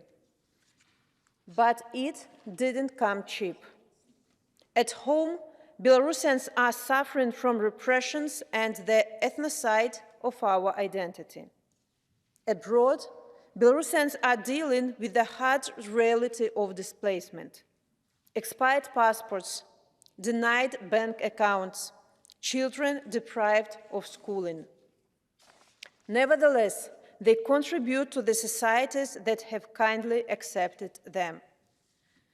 Meet Irina Kozikova and her husband Yuri, Belarusian lawyers living in exile in Warsaw. Irina is the sister of Maxim Znak. Maxim was my campaign attorney. He was sentenced to 10 years in prison. Yuri represented other political prisoners. He was detained and their house was searched. They had to flee Belarus with a carry-on bag in one hand and a child in another. They were lucky to have Polish visa. Now, Irina works with the Belarusian Pen Center, a union of journalists, take classes at Warsaw University to join the bar in Poland, and makes traditional ceramics as her hobby. Yuri works in ABBA, an organization uniting Belarusian business. Their only desire is to come back home and see Irina's brother, Maxim, free. Just like thousands of Belarusians abroad, they are grateful to the countries that have welcomed them, in particular to the Polish and Lithuanian MPs in this hall. Belarusians applaud your help. I want to pass ačiū and dziękuję for them. Just like thousands of Belarusians abroad, they are professionals paying taxes. They are not a burden. They are not a security risk. They are not taking jobs. They are creating them. Professionals like Irina and Yuri are the reason that, for example, 2 out of the top 3 IT companies in Lithuania are Belarusian. Belarusians abroad know that the alternative could be a prison cell, just like for thousands of Belarusians at home. At home, about 15 people are being detained every day. I haven't heard from my husband Sergei since March. We don't know if Viktor Babarika is alive. At home, the regime wants to erase our identity. Speaking Belarusian, our own language, is enough of a reason for the police to search your phone on the street. The street names themselves are converted into Russian. History books are rewritten. At home, the regime is selling away our sovereignty. Russian military prosecution offices are being opened across the country. So those problems at our home are a real risk to your security abroad. Just last week, Putin confirmed that nuclear weapons were transferred to Belarus. This deployment not only threatens the continent, but primarily our sovereignty. This is an attempt to strengthen the dependence of Belarus on Russia, and it needs the most robust possible reaction of the world. This is a non-conventional situation, and it requires non-conventional solutions. So thank you, Rapporteur Gál, for bringing this report together and proposing practical steps to support Belarusians. Thank you for distinguishing between the people and the regime, for suggesting to improve access to humanitarian visa for Belarusians inside the country. For many, it is the only chance to avoid the prison. For suggesting to help the soon-to-be-released political prisoners. For worrying about our thousands of hard-working Belarusians, our lawyers, entrepreneurs, and journalists. For helping us preserve our Belarusian culture abroad. For strengthening your own societies in the process. Secretary Buric, thank you for your leadership. I know it is difficult, but you and your colleagues, such as President Cox, recognize the historic responsibility. You have achievements to be proud of. The Council of Europe has become a place for unprecedented solutions. In March 2022, you expelled the regime envoys. In September 2022, the Council of Europe created a contact group on Belarus to work with democratic representatives. In November, Secretary Buric and I launched the first meeting. It's a good dynamic. And now this report will inform the activities of the contact group as well. So, ladies and gentlemen, dear excellencies, we all dream about the same, living in freedom, peace, and democracy. Europe should not have a place for tyranny and oppression. Europe should not tolerate any attempt to undermine our values and ideals. The regimes of Putin and Lukashenko are the biggest threat to our continent, and they must be confronted with decisiveness. So don't allow even think about making a compromise with tyranny. Stand united in support of free Ukraine and free Belarus. Provide Ukraine with all the help it needs to win this war, but also help Belarusians to win our country back. But even victory is not enough. We will be able to say that the war is finally over only when all perpetrators are brought to justice. Therefore, I ask you to employ all existing mechanisms to bring Lukashenko's regime to account. Through International Criminal Court, universal jurisdiction, the International Tribunal. Dictators might want to have security guarantees for them, but the only guarantee we should offer them is the guarantee of a fair trial. Restoring justice, conducting democratic reforms will pave the way for Belarus to Europe, where it truly belongs. So support our call for Belarus membership in the Council of Europe. We should not be waiting until the regime collapses. We can formalize our relationship already today. Work with the United Transitional Cabinet as true representatives of the Belarusian people. This way, step by step, we will return Belarus to Europe. And this resolution is one of such first steps. It is soft law. Now it's up to your leadership. You can turn these recommendations into hard law to match the hard reality of Belarusians at home and abroad. What is the point of having 17 Friends of Belarus groups across European parliaments, if not taking this framework to the floors of your parliaments, if not promoting daring initiatives for your own security and the rights of Belarusians, like providing alternative passports for those unable to return home? What is the point of having good parenthood over political prisoners, if not helping their relatives get a visa, if not creating a rehabilitation program for the 300 or 400 political prisoners that are soon to be released? So let us start today. Please join us in supporting this resolution that strives to make lives easier for hundreds of thousands of Irinas and Yuris abroad.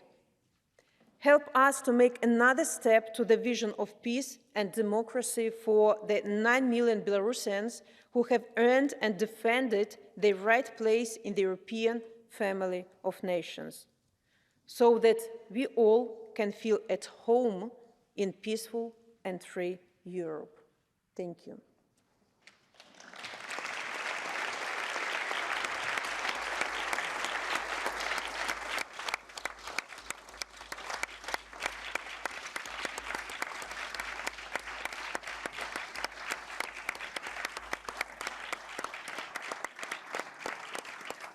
Thank you very much, Madam Tikhanovskaya. Thank you very much, dear Svetlana, for your input to this debate, which is more than helpful, I think, for our colleagues. In the debate, I now first call Madam Zanda Kalnina Lukaševica from Latvia, and Zanda is going to speak on behalf of the European People's Party. Zanda, you have the floor, 3 minutes. Thank you, President. And dear President-elect, dear Svetlana Tikhanovskaya, thank you for your speech and your presence today in our Assembly. And let me thank the Committee on Migration, Refugees and Displaced Persons, and especially Mr. Paul Gales for this report, the really good and important report we are debating today.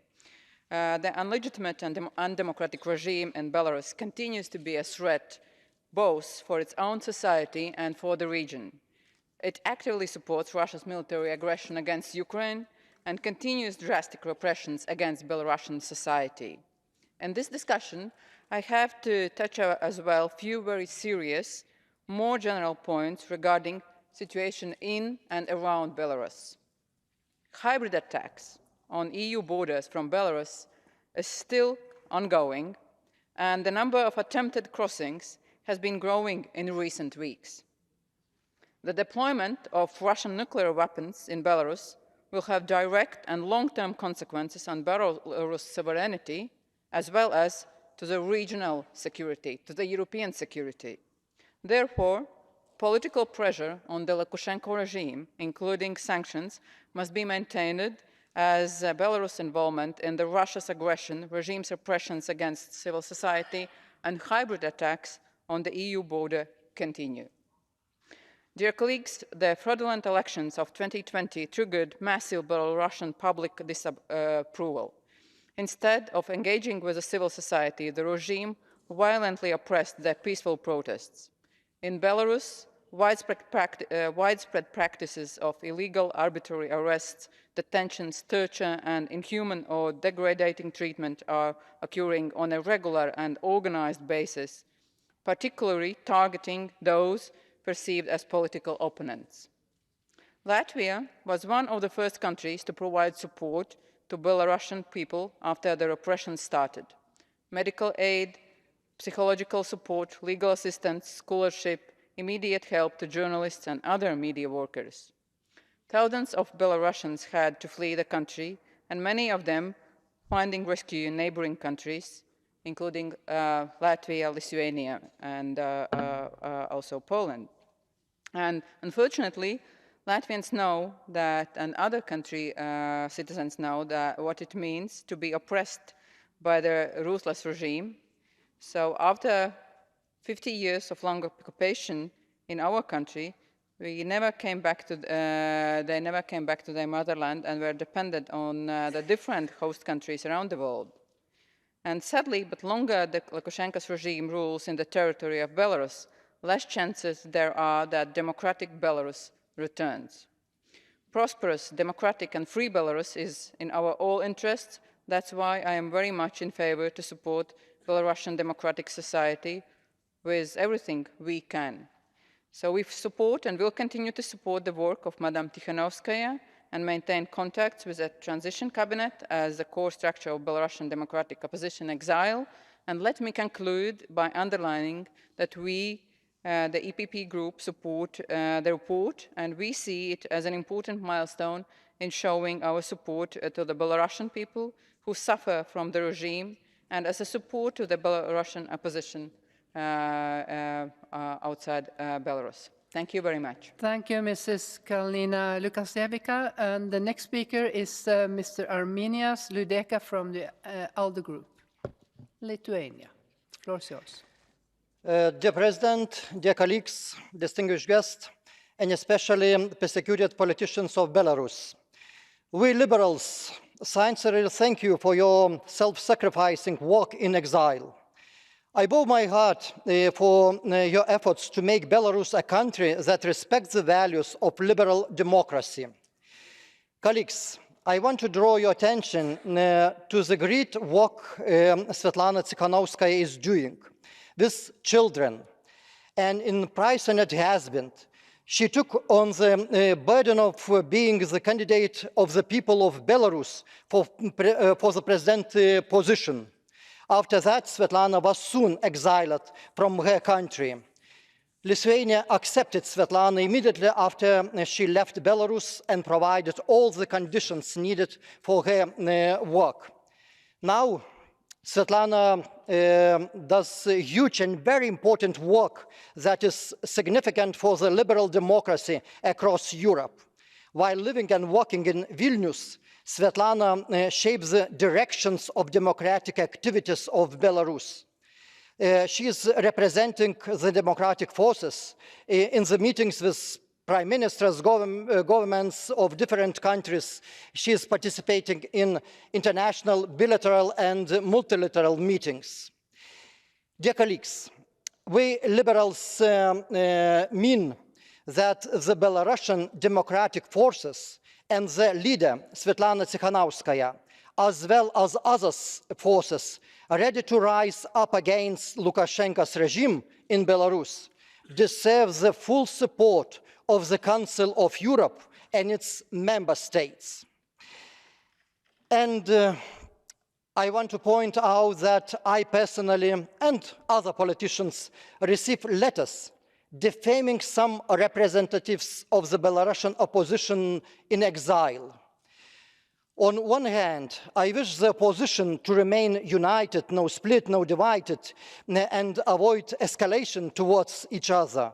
On the other hand, this raises serious suspicions as to whether the illegitimate head of the Belarusian regime, Lukashenko, is behind it.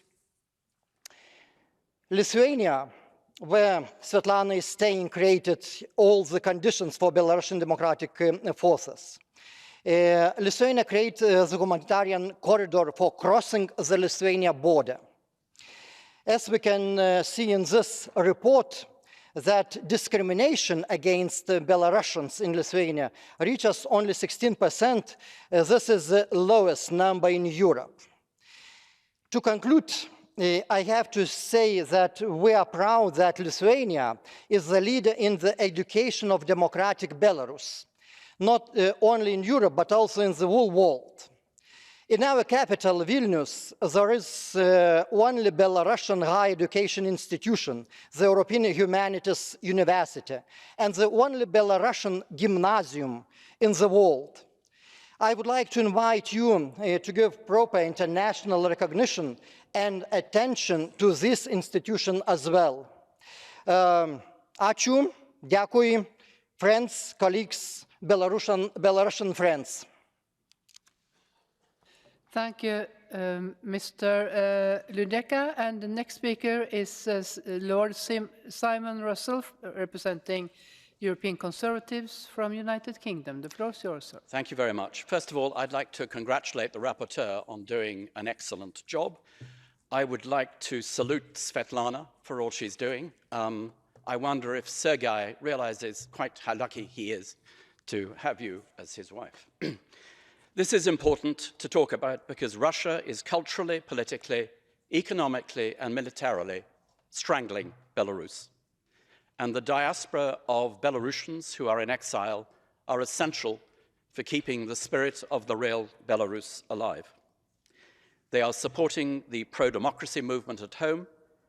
They are ensuring that the Belarusians there are receiving accurate information. They are supporting and assisting each other who are subjects of repression. They are recording military and other crimes, very importantly, the way the Ukrainians are doing it with the Russians. And they're reminding the world, very importantly, that Belarus and Belarusians are not the Lukashenko regime.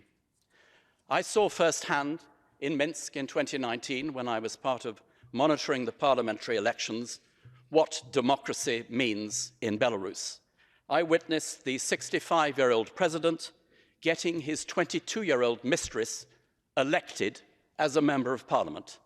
That is a strange interpretation of democracy. I'm happy to be an officer of the all-party parliamentary group of Belarus in the UK, and like many colleagues in the UK Parliament, I have adopted a Belarusian political prisoner with whom I correspond. I wish to make 4 brief points. Firstly, the Belarusian government has established a process to strip individuals of their citizenship. All countries need to be aware of this and to recognize the danger. Secondly, countries that are hosting Belarusian exiles should ensure that they have access to legal avenues for protection and all of the basic rights guaranteed under the 1954 UN Convention relating to the status of stateless persons. Thirdly, we need to adjust and adapt our visa regulations in Europe. We must increase the number of long-term and multiple entry visas. We must fast-track the development of the new Belarusian national passport, which we heard about in the Migration Committee this morning. Fourthly and lastly, media freedom does not exist anymore in Belarus. External reporting has been a vital source of hope and truth. We call on those countries hosting the diaspora of exiles to increase funding, grants, and general support for exiled media organizations and for exiled civil activists. Živie Belarus! Thank you, Lord Russell. The next speaker is Mr. Thomas Pringle from Ireland, representing the United Left. The floor is yours, sir. Belarus certainly is a repulsive regime, as can be seen by the briefing material provided and by a quick internet search for today's topic. In relation to the Council of Europe, it can be seen that Belarus applied for membership in 1993, but as yet has not been accepted. Indeed, PACE decided to suspend the Belarusian Parliament special guest status in 2009, and it has not yet been lifted and will only be considered if the death penalty is lifted in Belarus. The Belarusian government's recent move to have citizenship revoked that was enacted in January this year is perhaps one of the most repugnant moves taken by a government that is totally against human rights. To create stateless people is in contradiction to the Universal Declaration of Human Rights and should be opposed by any right-thinking person. The fact that it has not been carried out yet is immaterial, as it will have a chilling effect on people who wish to oppose the regime. It is important that Member States of the Council of Europe are ready to act in relation to stateless people to ensure that they do not remain so. The resolution states that it is important that their host countries do their utmost to ensure that they can stay legally and are welcomed in dignified conditions respectful of their fundamental rights. Surely that is the least that people should be entitled to wherever they come from, Belarus or any state that its citizens are fleeing persecution or being forced into migration. We have been addressed today by Madam Tishkayev, who is the representative of the Belarusian opposition, and while I don't have any problem with opposition to the regime in Belarus per se, it does seem to me that the Belarusian situation is being used as a proxy to get at Russia because of the war, and perhaps the elevated status that Belarus has is because of the side it has taken in the conflict, and then perhaps I am being too cynical by far. I look forward to the day when we will be addressed by the leader of Palestine about the need to provide for the needs of Palestinian refugees, or by the leader of the Kurds in Syria on why they should be supported by this organisation. But the Belarusian opposition need to use whatever opportunities arise to pursue their agenda, and that is understandable to me. They cannot be held responsible for the failings of the Council of Europe. And I would also like to take this opportunity to call for the release of Julian Assange as well. Thank you.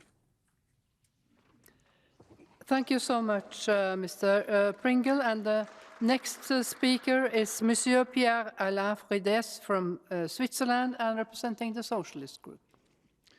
Merci, Madame la Présidente. Mesdames, Messieurs, chers collègues, chers invités du Bélarus. Permettez-moi de débuter mon propos par une histoire personnelle édifiante. En novembre 2019, j'ai participé à une mission d'observation des élections législatives au Bélarus. Et j'ai été, comme mes collègues, fort étonné par la façon tout à fait extraordinaire dont les urnes se remplissaient, sans manifestation visible des électeurs. Je m'explique. Les électeurs pouvaient voter de manière anticipée 4 jours, je crois, avant le jour du scrutin. Le contrôle opéré par des ONG montrait de rares électeurs se rendant dans le lieu dédié à ce vote anticipé. Mais surprise, le matin du dimanche, jour officiel du vote, dans le bureau où je me trouvais, 30 à 40% des électeurs avaient déjà voté et aucun électeur ne se pressait. Mais nous nous sommes rendus dans la campagne à une centaine de kilomètres de Minsk pour y retrouver les mêmes bureaux de vote vides. Pourtant, pour attirer les électeurs, cela fourmillait d'ingéniosité. Vente de nourriture à bon marché, projection de films pour les enfants et groupes de danse folklorique, sans grand succès. Mais en fin de journée, les urnes étaient pleines à ras-bord et à l'évidence, nos questions pressantes pour expliquer ce mystère ou plutôt ce miracle irritaient nos interlocuteurs officiels. Et sans surprise, le parti du président Loukachenko l'a emporté avec un score soviétique et surtout avec un système organisé de bourrage d'urnes. Alors je n'ai guère été surpris par la falsification des résultats lors des élections présidentielles de 2020, avec la pseudo-victoire du président dictateur autoproclamé. Le rapport de notre ami Paul Gels est excellent, précis, détaillé et témoigne de sa parfaite compréhension de la situation très particulière vécue ou plutôt subie aujourd'hui par les Bélorussiens en exil. Je dirais que les Bélorussiens en exil subissent aujourd'hui une triple peine. Premièrement, ils ont dû quitter leur pays, abandonner leur vie d'avant. Deuxièmement, ils vivent dans la crainte de ce qui pourrait arriver à leurs proches, à leurs familles restées au pays. Troisièmement, être aujourd'hui ressortissant d'un pays vassal de Moscou, un pays objectivement co-belligérant et ennemi du monde occidental démocratique, cela n'est pas forcément très simple. Et les Bélorussiens en exil peuvent être l'objet d'incompréhension et de méfiance selon les pays.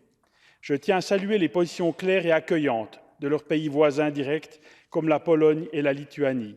Par contre, selon les témoignages exprimés en commission, mon pays, la Suisse, pourrait faire mieux. Ce rapport, encore une fois précis et concret, aborde toute une série de ce que l'on pourrait considérer comme des détails, mais qui n'en sont pas, car c'est essentiel de résoudre certaines questions lorsque l'on a tout perdu, ses attaches, ses repères et la plupart de ses droits. Citons le problème des visas et des permis d'établissement, la libre circulation en Europe, l'accès au travail, l'apprentissage des langues et bien d'autres problèmes. Ce rapport est important et il nous rappelle les souffrances et le désir de démocratie du peuple bélarusien. Il contribuera à réhabiliter l'honneur de ce peuple qui aspire à autre chose qu'un dictateur président vassal de Moscou. Que ce texte soit l'occasion d'une prise de conscience dans tous nos pays des difficultés vécues par ce peuple et ses enfants exilés, et que cela débouche sur un soutien renforcé à la résistance bélarusienne, à ses seules autorités légitimes à nos yeux, soit le cabinet unifié de transition du Bélarus. Merci Paul, mais surtout merci aux forces démocratiques bélarusiennes de l'intérieur et en exil pour leur juste combat. Le groupe socialiste soutiendra unanimement ce rapport. Thank you so much, Monsieur Ruides. Then we continue on the speakers list, and the next speaker is Mrs. Toril Dursuna Evasdotter from Iceland, representing the Socialist Group. The floor is yours. Thank you, Madam President. I would like to thank the rapporteur for his excellent report, and I would also like to express my deep admiration and respect for Madam Svetlana Tikhanovskaya and for the work that you are doing, and the important work of her cabinet for the people of Belarus. As General Rapporteur for the issue of political prisoners in Europe, I express my full solidarity with the 1,700 political prisoners of Belarus, and I pledge to use my office to push for their release and to elevate their cause. Imprisoning people for their views or for opposing the ruling elite is a lethal weapon against democracy. It spreads fear, terror, and silences voices that have every right to be heard. But first and foremost, this is a weapon of a weak leader. This is a weapon that will eventually be doomed to fail. And while I fully support this report, and I am fully in support of the democratic forces of Belarus, I must therefore also declare my deep regret that my own government refuses to dismiss the honorary consul of Iceland in Belarus, Alexander Moshensky, who is known as a close collaborator to the dictator in Belarus. I am ashamed that we still maintain these ties, for business interests mostly. I'm ashamed of reports that Iceland has used its diplomatic power within the European Union to keep him off sanctions lists. And I hope that we will soon become a state that shows full solidarity with the people of Belarus, regardless of whether or not that in some way or other impacts our economic interests. Thank you. Thank you, Mrs. Evasdotter. The next speaker is Mr. Emanuelis Singieris from Lithuania, representing EPP. I do not see Mr. Singieris. We continue then, and the next speaker is Jacques Lenay from France, the ALDE Group. Merci, Madame la Présidente. Je voudrais tout d'abord remercier notre collègue Paul Gallès pour ce rapport qui illustre parfaitement les situations difficiles auxquelles sont aujourd'hui confrontés les centaines de milliers de Biélorusses en exil, du fait de la répression dont ont été victimes les opposants au régime d'Alexandre Loukachenko à la suite des élections du 9 août 2020. Depuis les manifestations qui ont suivi ces élections, le régime s'est encore durci. En mai 2021, il n'a pas hésité à détourner un avion de ligne reliant Athènes à Vilnius pour permettre l'arrestation d'un opposant politique. En septembre 2021, notre Assemblée adoptait une résolution pour dénoncer la pression migratoire orchestrée par la Biélorussie aux frontières de la Pologne, de la Lituanie et de la Lettonie. À cette époque, le régime de Minsk n'avait pas hésité à faire venir des migrants d'Irak et de Syrie pour les diriger vers ces trois pays, déclenchant ainsi une grave crise aux frontières. Aujourd'hui, il laisse le président russe utiliser son territoire pour mener une guerre d'agression contre l'Ukraine, acceptant que des ogives nucléaires soient transférées de Russie vers la Biélorussie. Le 24 novembre 2022, le Parlement européen a adopté une résolution sur la répression continue de l'opposition démocratique de la société civile en Biélorussie. Cette résolution rappelle la répression en cours dans le pays qui vise également les citoyens biélorusses à l'étranger et appelle à soutenir l'opposition démocratique, la société civile et les défenseurs de droits de l'homme en Biélorussie et à l'étranger. Le rapport que nous examinerons vendredi souligne également l'importance de la répression transnationale exercée par la Biélorussie. Pour venir en aide aux personnes qui souhaiteraient quitter la Biélorussie, il est nécessaire de délivrer des visas humanitaires dans des consulats et ambassades encore en activité en Biélorussie. Malheureusement, le nombre de celles-ci diminue constamment. Dès lors, il est nécessaire de pouvoir installer dans les États où les Biélorusses peuvent entrer sans visa des structures pour accueillir ceux qui souhaiteraient se rendre dans un autre État.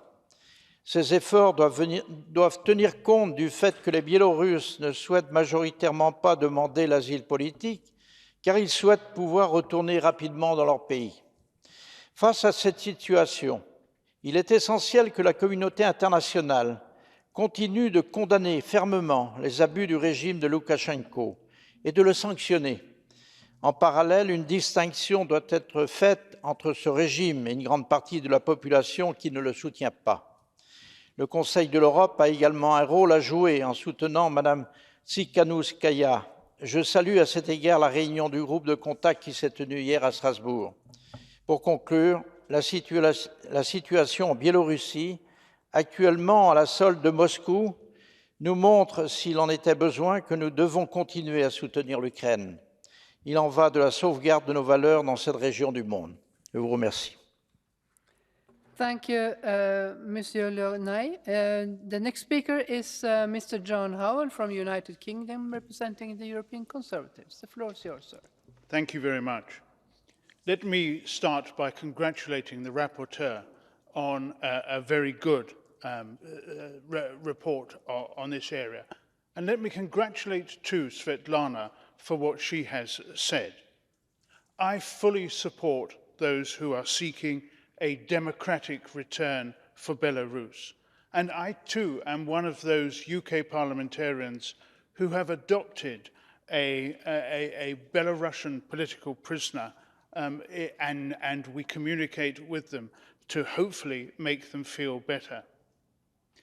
If you look at the challenges from the point of view of our own three pillars, as far as democracy is concerned, we have heard that there is no liberal democracy in Belarus, and there has to be for things to move forward. From the rule of law or the political challenges, I think it is important to bear in mind that the revocation of citizenships by the Belarusian government creates absolute havoc with those individuals who are trying to leave the country. And coupled with that is the access, the reduced access that it provides to the law and to legal activities. But perhaps more important than that is the reduced access, or indeed the no access, for medical help and, most importantly, for the psychological help. One of the other areas that we also need to work on is on banking, to make sure that funds flow properly back to the individuals that are concerned. When you look at the human rights challenges that we face there, they are enormous. There are fake arrests. The journalists that are there have been beaten, have been detained, and have been prosecuted, and there is no freedom of expression. So what can we do? What can we do? We can help with the communication. We can make sure that the Belarusian activists around the world stay united. We can help them with visas. We can help them with migration. And above all, you know, when we can listen to the music that they produce. And for me, there was one line that stood out in the songs that we heard, and it said, "Belarus lives because it hasn't lost its spirit."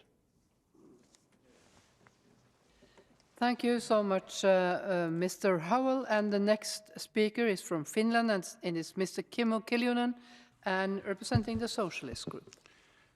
Thank you very much, Madam President. I'm also speaking as a rapporteur for the national political reform process in Belarus, report process here in Council of Europe. It was a great moment to listen the democratic leader of Belarus, Svetlana Tikhanovskaya, to address us today. Similar way, it was very emotionally strong moment when this session started to have the white and red colors of Volnik choir to address to us by singing. The words were very indicative. Belarus is alive, and it's singing and kissing in the parks. True, there was a hope. There was a hope in those beautiful songs we hear today. And true also that in the autumn 2020, similar white and red colors occupied with hundreds of thousands of people in Minsk and in different cities of Belarus. People were kissing in the parks, they were singing, and of course they were demonstrating against the stolen presidential elections in their country. That was a great moment, full of hope, the spring of Minsk in the autumn of 2020. We know very well that Ukrainian people with strong solidarity followed that one, as did we from Finland. But also, interesting enough, people in Russia also followed it with great interest. The democracy was alive. They can also see. People can demonstrate their will. But ruthless repercussions followed. Ruthless. Brutal repression started, very brutal indeed. In Europe has not witnessed for decades that one, ending to the brutal attack into Ukraine. That's obviously killing somewhat the hope, but we are not losing the hope. Why? Because we know that democracy will win, human rights will return, and we know because people want that one. Thanks, Paul, for your report on Belarusians in exile. That obviously describes that one. Thanks also, colleagues. You should remind that our Parliamentary Assembly is nowadays the leading international organization allowing the platform for Belarusian democratic forces to meet us parliamentarians. Not only that we have the contact group established, Svetlana mentioned in her speech, but also we have regular communication with our political committees, our committee structures, and also party groups, Belarusian democratic forces, regularly. And I ended today my speech in political committee with the words, absolutely. The place for politicians is Parliament. This is the place for politicians, not prison, neither in exile. Thank you, Madam President. Thank you, Mr. Kimmo Kiljunen. And the next speaker is Monsieur Bernard Fournier from France and EPP. The floor is yours. No, he's not present. Then we continue to Mr. Alexander Mershenko from Ukraine, European Conservatives. The floor is yours. Thank you, Madam President. The fate of democracy in Belarus, the fate of Belarus is being decided now in Ukraine. And the road to the victory of freedom and democracy in Belarus lies through the victory of Ukraine, through the military defeat of the Russian Empire. That is why the Belarusian democratic opposition should do everything it can to bring closer the victory of Ukraine, to contribute effectively to this victory.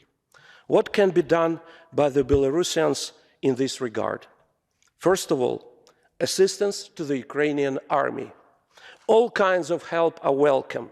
In particular, we need more Belarusian volunteers in the ranks of Kalinovsky Battalion, which fights heroically on the battleground for our and yours freedom.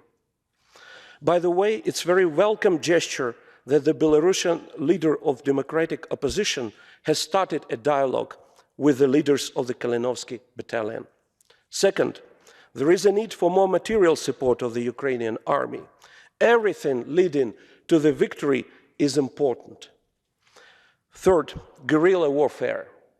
Historically, Belarusians have been known for waging successful guerrilla wars against occupiers. Nowadays, Belarusians should do everything they can to prevent Russian occupiers from using their territory against Ukraine. And finally, my message to the Belarusians is very simple.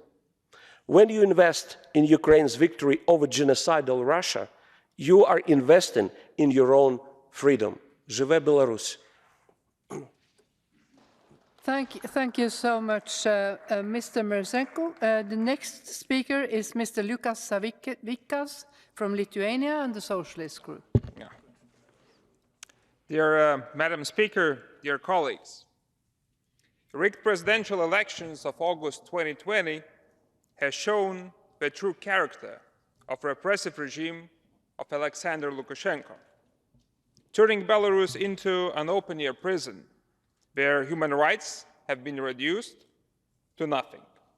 And it is now more clear than ever that because of actions of the last dictator of Europe, because of the system he created, thousands of Belarusians had no other option than to leave their country. And mostly to Poland and to the country I represent, to Lithuania. And I must say our societies receive thousands of newcomers with open hands. We help to establish school for the children of Belarus to continue their studies and education. We facilitated courses in university to not halt the process of Belarusian students.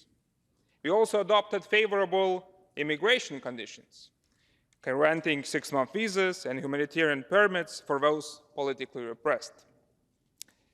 And we are proud to currently host Ms. Svetlana Tsikhanovskaya, the true winner of presidential elections. She has turned her office in Vilnius and the United Transitional Cabinet into a de facto government in exile. It is apparent that Ms. Tsikhanovskaya carries out the functions of a regime which the regime of Lukashenko fails to perform. And as democratic and safe Belarus is an actual key part of solution to security in Europe, we must work together to translate the political support that democratic forces of Belarus enjoy among the member states into concrete actions and do exactly what the report suggests. First, more freedom of movement for Belarusians in exile. Second, better access to education, to employment and healthcare. And finally, more security. Therefore, dear colleagues, I urge you to support this report and pull together our resources to find the necessary out-of-the-box solutions in order to deliver the solution to security in Europe. Thank you. Thank you so much, Mr. Savikas. And the next speaker is Mr. Joseph O'Reilly from Ireland and representing EPP Group. Thank you, Madam President. At the outset, I would like to welcome Svetlana to the Assembly today and thank her for her remarks and salute her courage and that of her husband Sergei. In Ireland, we claim you as one of our own, arising from the months of your formative teenage years you spent with us. We salute your courage and that of Sergei. I also salute the rapporteurs on an excellent report. It is widely reported that more than 1,500 people have been detained on politically motivated charges since widespread protests swept the country in 2011. I am proud that I, like Lord Russell and MP John Howell have adopted Belarusian prisoners. As Svetlana said in her address, there are an average of 15 arrests and detentions a day. They are detained in horrendous prison conditions where torture is widespread. PACE estimates that between 200,000 and 500,000 Belarusians were forced to flee their country as a result of regime crackdown. Belarusians in exile in our member states should be welcomed and supported. They bear no responsibility for Lukashenko's support of Russia. As paragraph 7 of the draft resolution notes, it is deplorable that exiled Belarusians are threatened and refused consular services by their country. Our Assembly welcomes the establishment by the Committee of Ministers of a contact group on cooperation with the Council of Europe and the Belarusian democratic forces and civil society. We aim to support and strengthen Belarusian democratic forces in exile. We also welcome the participation of Belarusian democratic forces in the work of our committees. Our member states must provide easy access visas and long-term security for those seeking sanctuary from Belarus and indeed their visiting family members. Member states are encouraged to allow freedom of movement for exiled Belarusians. As draft recommendation 22 says, the provision of a passport should be worked on immediately. Member states are asked not to require official documents from official Belarusian authorities, putting relatives at home at risk. No one should be extradited on request of the regime through Interpol, etc. The recommendations and the rights include the need to protect and support the children of exiles. And that's a very, very important element with psychological support and good educational opportunities. The ultimate ignominy for our Belarusian people in exile, and indeed there as well, is the presence of Russian nuclear warheads on their territory. Belarusian people in exile in our own countries need our practical and immediate support. Belarusian people within Belarus need our support. The Belarusian opposition needs our support in their effort to create and re-establish a democratic society there. Madam President, is a timely, important debate, and the important aspect, as Svetlana says, is that we give it practical expression in our member states. Thank you. Thank you, Mr. O'Reilly. And the next speaker is Madame Nicole Duranto from France and representing the ALDE group. Merci, Madame la Présidente, mes chers collègues. Félicitations à notre collègue Paul Gallès pour son excellent rapport. Il a souligné combien la situation des exilés biélorusses est préoccupante. Bien qu'il soit difficile d'estimer leur nombre, le rapport fait état de 100 000 exilés en Pologne et 49 000 en Lituanie, qui sont les deux pays qui ont accueilli le plus de Biélorusses fuyant leur pays au cours des 3 dernières années. Ceux qui avaient trouvé refuge en Ukraine ont pour la plupart d'entre eux été obligés de fuir à nouveau, principalement vers la Géorgie où l'entrée des ressortissants biélorusses se fait sans visa. Ces exilés peuvent éprouver des difficultés pour accéder à certains services comme la santé, l'éducation ou le logement. Or, il s'agit là de droits fondamentaux auxquels ils devraient avoir accès dans le pays qui les accueille. J'appelle donc les États membres de notre organisation à mettre en place des structures qui permettront d'accueillir des exilés biélorusses dans des conditions dignes. En parallèle, l'Union européenne, qui a progressivement imposé des mesures restrictives à l'encontre de la Biélorussie depuis la fraude électorale de 2020, devrait également accorder un soutien financier à ces États pour assurer l'accueil des personnes en exil. Plusieurs personnalités politiques de haut niveau et des acteurs économiques de premier plan ont été sanctionnés. En effet, il était nécessaire que l'Union manifeste sa désapprobation face à la radicalisation du régime de Minsk. Au-delà des sanctions, il est nécessaire de soutenir les opposants au régime de Minsk.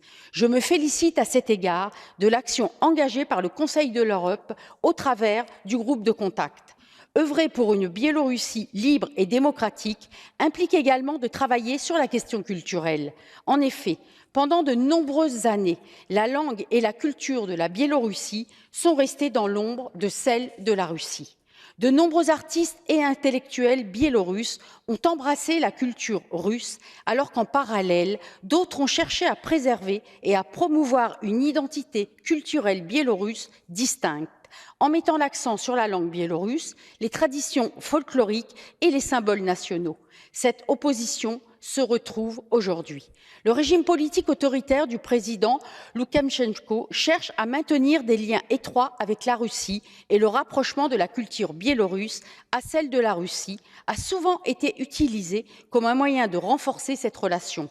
Au contraire, les mouvements d'opposition et la société civile en Biélorussie cherchent aujourd'hui à préserver et à promouvoir l'identité culturelle biélorusse indépendante en soulignant l'importance de la langue biélorusse et des traditions nationales. Ces initiatives doivent être soutenues. Je vous remercie. Merci, Madame Duranton. The next speaker is Mr. Percy Down from Canada. Following the fixed presidential election in August 2020, Canada imposed sanctions against the illegitimate government in Belarus. These sanctions stem from the Canadian government's opinion that gross human rights violations have been committed in Belarus, and it was obviously not a fair election. They are also a reaction to Belarus's support of Russia's war invasion of Ukraine, which is a grave breach of international peace and security that has resulted in a serious international crisis. The regulations prohibit dealing with designated persons up to and including the president and freeze their assets. They also prevent them from entering Canada. In April 2023, Canada amended its regulations to add 9 entities, including banks in Belarus. As has been the case with Canada's sanctions against Russia, Canada has closely coordinated its Belarus sanctions with the European Union, the United Kingdom, and the United States. At the same time, as the rapporteur report reminds us, we need to distinguish citizens from government. This brings me to one area discussed in the report, the role of the private sector, especially financial institutions. More specifically, the report resolutions dealing with access to financial services and the pursuit of economic activities notes that the difficulties faced by individuals, businesses, and civil society organizations in trying to open a bank account in some member states. The resolution also notes that many businesses were able to relocate from Belarus to neighboring countries and encourages measures to reduce the difficulties encountered by these businesses with respect to processing of transfers, accreditation, as well as access to credit and auditing service, among others. I agree with the resolution when it states that these businesses, be they in IT, retail, logistics, small services businesses, or construction sectors, if allowed to operate and pay taxes, will contribute to the economy of these host countries. I commend the rapporteur for his analysis and for making practical recommendations. In Canada, we will continue to explore to help exiles from Belarus and provide them with the support they need to continue their opposition until the leadership changes in their country. And colleagues, let that be sooner than later. Bravo. Thank you so much, Mr. Dowd. Then we continue with Mr. Jacek Protasiewicz from Poland and EPP. The floor is Thank yours. you, Chair. Thank you, Madam Cichanowska, for your moving contribution to our debate. It was a great speech referring to what Belarusians have been fighting for already many years. The rigged presidential elections of 2020 was so far the most significant battle of the brave citizens against Lukashenko regime for free and democratic Belarus, and resulted with enormous repressions inside the country, as well as hundreds of thousands of Belarusians living abroad to avoid imprisonment. I want to strongly underline that despite the state of Belarus is not the Council of Europe member, because its leader doesn't recognize such basic principles as human and civil rights and cooperates with Russia in illegal war against Ukraine, but Belarusian people have a full right to live in a free and democratic country, which is a part of a peaceful and prosperous Europe. Having said that, allow me to express my deep respect to you, Svetlana, and to all Belarusians who dare to fight for such a country and broader, for values on which our Council is built upon. Let me also congratulate Paul Gauss for his excellent work, resulting in a very competent and comprehensive report concerning challenges faced by Belarusians in exile, from visa applications and legalizations of residence to access to education, employment and health care. You are right, Paul, stressing that there is a fundamentally important to recognize the role played by Svetlana and the various bodies created by the democratic forces to meet the needs of their compatriots. In fact, she is already considered as a real voice of the most Belarusians, but the United Transition Cabinet of Belarus and the Coordination Council must be in Council of Europe member states treated as the only political representation of Belarusian society. In this context,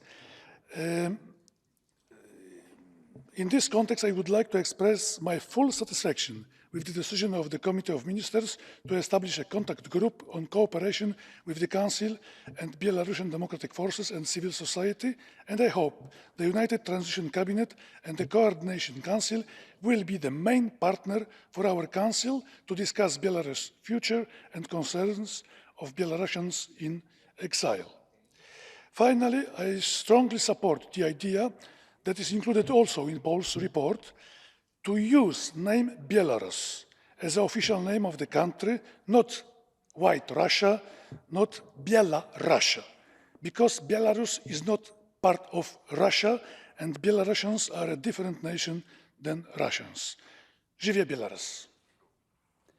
Merci. Thank you, Mr. Protasevich. We continue then with Mr. Edgars from Luxembourg and the ALDE Group. The floor is yours. Merci, Madame la Présidente, Monsieur le rapporteur, cher Paul, Madame Tsikhanouskaya. La question que nous adressons aujourd'hui est d'une importance sans doute capitale.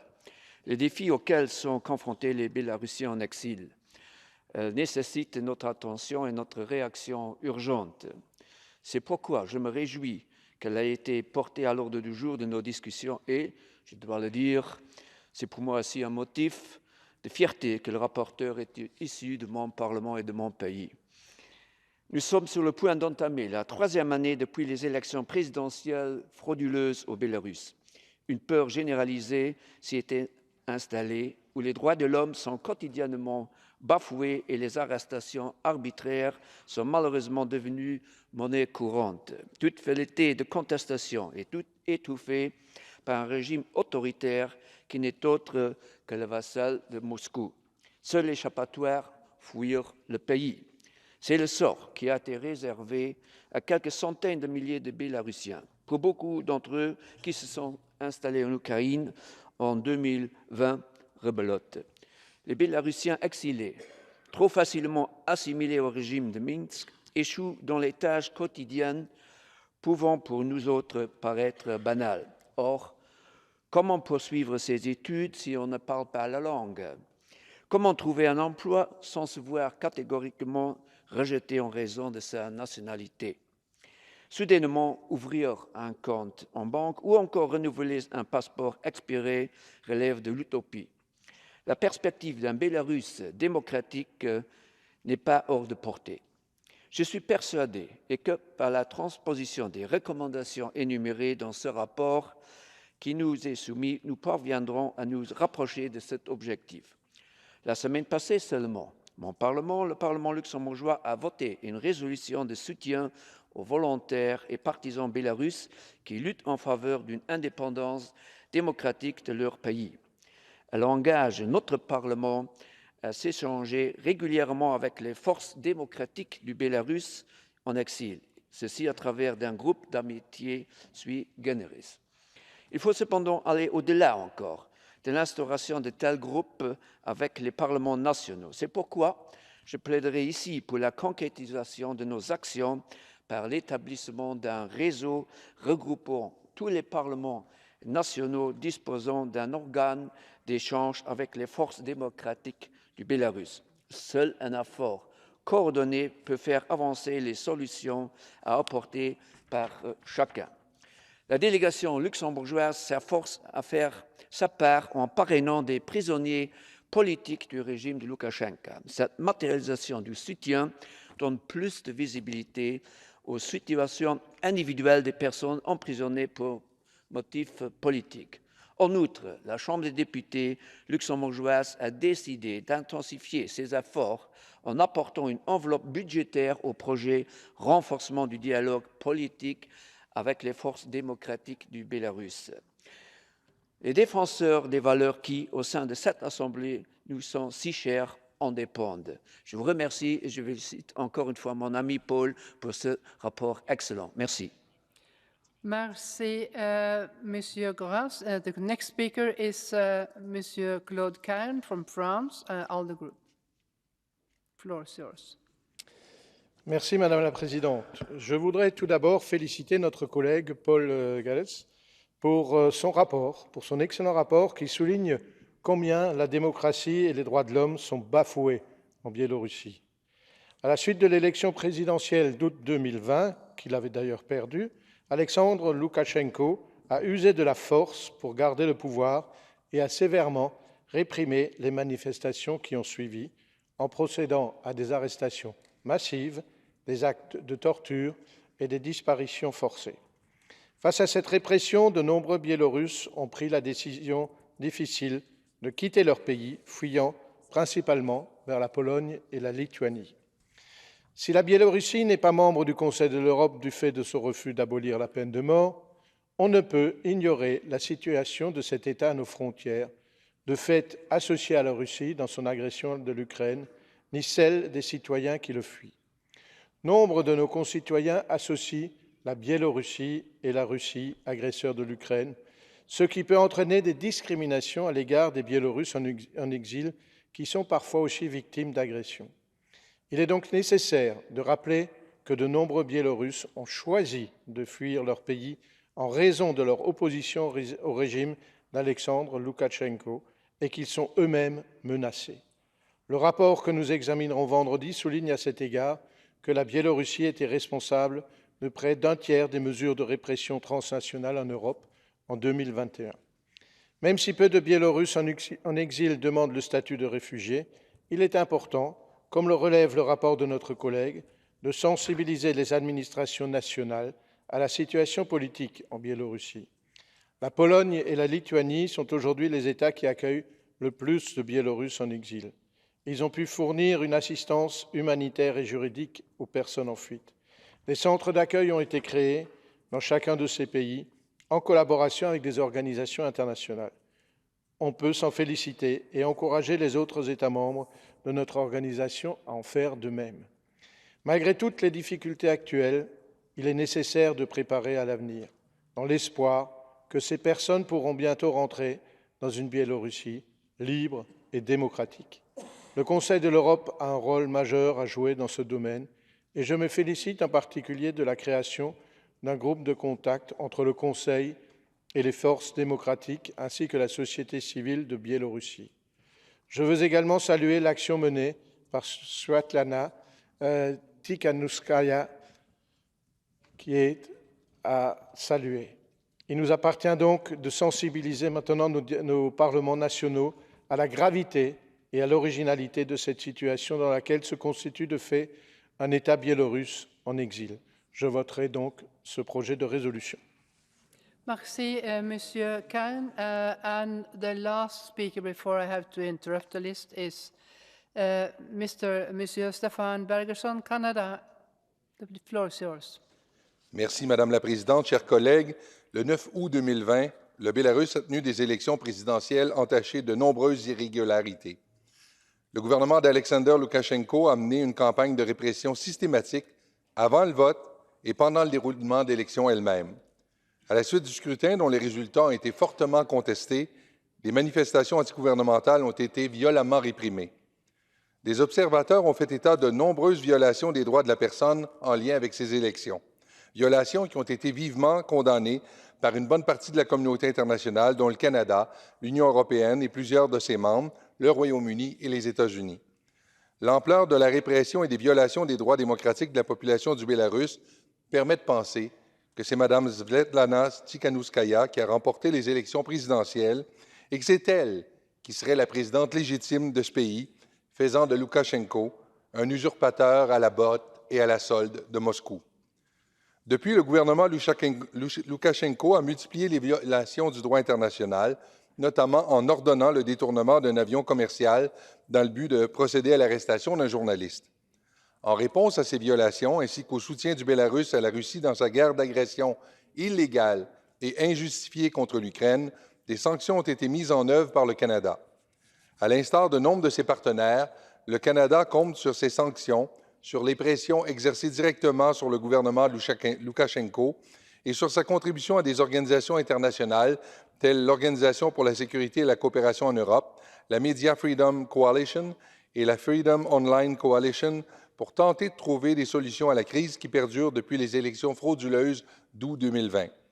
Il reconnaît cependant que rien n'indique que le gouvernement du Bélarus soit véritablement déterminé à trouver une solution négociée avec les groupes d'opposition, ni de faire en sorte que les responsables de violations flagrantes et systématiques des droits de la personne aient à répondre de leurs actes. En outre, selon le gouvernement du Canada, aucune mesure appropriée n'a été prise pour établir les droits démocratiques ou pour remédier aux violations des droits de la personne qui se poursuivent. Devant ce sombre constat, M. Galt, dans son rapport, propose diverses avenues, dont l'établissement de différents canaux de communication directs avec le gouvernement en exil de Mme Tsikhanouskaya. Selon moi, l'approche proposée dans le rapport, soit de reconnaître dans les faits les forces démocratiques que dirige Mme Tsikhanouskaya, est la bonne actuellement. Pour ma part, en réponse à l'appel du rapporteur, je crois qu'il est de mise d'envisager des modifications aux législations et pratiques de nos pays respectifs afin de donner plus facilement asile aux Bélarusses en exil et à favoriser leur retour sécuritaire dans leur pays lorsque les conditions le permettront et lorsqu'il sera raisonnable de penser que la démocratie pourra finalement s'y épanouir. Je vous remercie de votre attention. Merci, Monsieur Bergeron. I must now interrupt the list of speakers. The speeches of members on the speakers list who have been present during the debate but have not been able to speak may be given to the table office for publication in the official report. I remind colleagues that typewritten text must be submitted electronically no later than 4 hours after the list of speakers is interrupted. I call Mr. Gall, rapporteur, to reply to the debate. You have 3 minutes.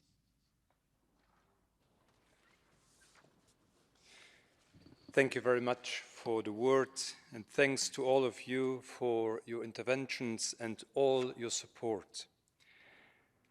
I remember very well the 7 months, I think it was 7 months of manifestations in Belarus in 2020, beforehand of the elections and after the elections. It was our hope, and we had all emotions, hoping that Belarus would be free.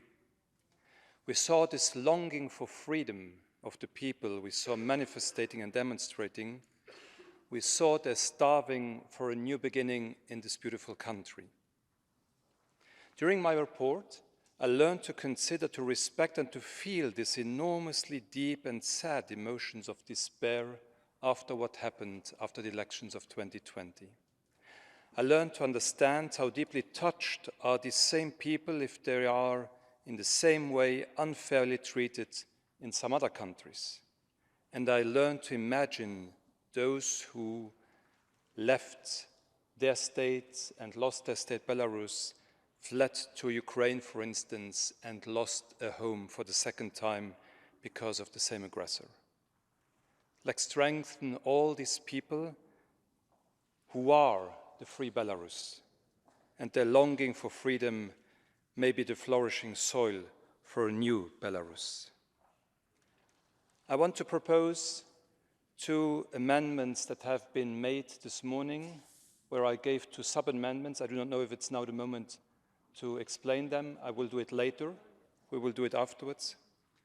But all of the interventions and everything that you said is very strong, and I think that what some colleagues of you repeatedly said could be a very good way. Let's bring it to our parliaments, let's bring it to our countries, and let's improve the situation for the Belarusians in exile. Thank you very much. Thank you, Mr. Egale, the rapporteur. And does the Vice Chair of the committee wish to speak? You have also 3 minutes, sir. Thank you, Madam President. Dear colleagues, I want to thank Paul Gallas for his excellent report and Tatiana Tomacic for her tremendous contribution to this endeavour.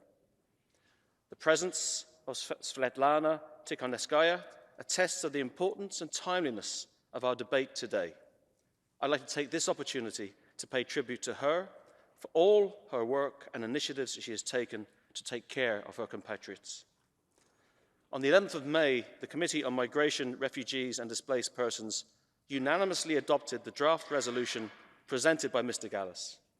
By adopting his report, the committee hailed the resilience, courage and determination of Belarusians who have been forced into exile by the repression of the Lukashenko regime and urged states hosting them to take legal and practical steps to welcome them. It's important that it underlines that the Belarusian people are not the same as the Lukashenko regime and should not be treated in a discriminatory fashion because of the regime's participation in the war against Ukraine. The report recalls that most exiled Belarusians have only one wish: to return to a democratic Belarus, and until then, the countries temporarily hosting them should do their utmost to ensure that they can stay legally and are welcomed in dignified conditions. I very much hope that we can engage on that path. Clearly, Lithuania and Poland's efforts to find legal and practical solutions to make Belarusians in exile more welcome are to be applauded, but more can be done. Also, as our organisation has shown with the setting up of a contact group with the democratic forces of Belarus, out-of-the-box solutions should be encouraged and can happen when there is political will. The report makes a series of practical recommendations to make legal entry and stay outside Belarus and travel in the EU easier for exiles and their families, as well as steps to keep them safe from reprisals, able to access their bank accounts and run businesses. It also encourages states and parliaments to support the democratic forces in exile, as well as civil society and lawyers, as well as a renaissance of Belarusian education and culture in a number of ways. The breadth of topics touched upon demonstrates how the challenges faced by Belarusians in exile can have dramatic consequences for their lives, but it also shows the role that we as parliamentarians can play to alleviate them. So, colleagues, for all of these reasons, I again want to congratulate our rapporteur and encourage you to wholeheartedly support this draft resolution. Thank you very much. Thank you, Mr. Gavin, the Vice Chair of the committee. And the Committee on Migration, Refugee and Displaced Persons are presented a draft resolution in document 15783, to which 6 amendments have been tabled. Amendments are listed in the compendium. I remind you that speeches on amendments are limited to 30 seconds. I understand that the Vice Chair of the Committee on Migration, Refugee and Displaced Persons wishes to propose to the Assembly that Amendment 2 on the draft resolution, which was unanimously approved by the committee, should be declared as agreed by the Assembly. Is that right? Yeah. Amendment 1 and 5 have also been unanimously approved by the committee, but they will be taken individually as 3 are proposals for oral sub-amendments. Is that so? That's correct. Does anyone object? If so, please ask for the floor by raising your hand. I see none. As there is no objection, I declare that Amendment 2 to the draft resolution has been agreed. I also understand that the Vice Chairperson of the Committee on Migration, Refugees and Displaced Persons wishes to propose to the Assembly that Amendments 6, 3 and 4 to the draft resolution, which were rejected by the committee with a 2/3 majority be declared as rejected. Is it so, Vice Chair? That's also so. Is there any objections to this proposal? I see none. As nobody objects, amendments 6, 3, and 4 to the draft resolutions are rejected. There is an objection, I think, here. No. We will now consider the remaining amendments individually. The amendments will be taken in the order in which they appear in the compendium, and I remind you that speeches on amendments are limited to 30 seconds.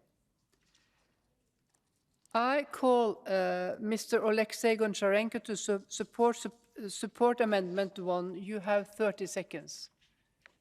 Mr. Goncharenko, is he here? No. Does anyone else wish to support this amendment?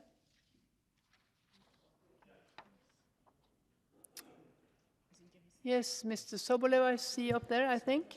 Yes, I want to support this amendment. This amendment is a real situation where the real elected president of Belarus, who is now the leader of official opposition, have all responsibility and all attitude towards the questions that will be the most important for future of Belarus. So I want to support this amendment. Thank you. Thank you. I have been informed that Mr. Gallus wishes to propose an oral sub-amendment to Amendment 1 as follows. But you want to take the floor? Yes, please. Thank you very much. It's an amendment that basically I support. I only wanted to propose a sub-amendment. We have in 3 entities, institutions that we have to differentiate.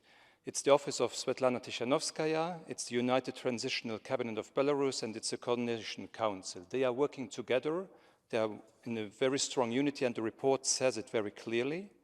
But I think it's very important to distinguish their roles, what they are exactly doing, and that's why I proposed in this amendment to delete the words "and the Coordination Council," so these 4 words, because indeed the Coordination Council does not run operations in general, and in this sphere mentioned here in this amendment, and as a representative institution, they oversee operations and control implementers.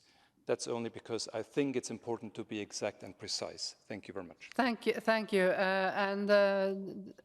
In my opinion, the oral sub-amendment to delete 4 words is in order under our rules.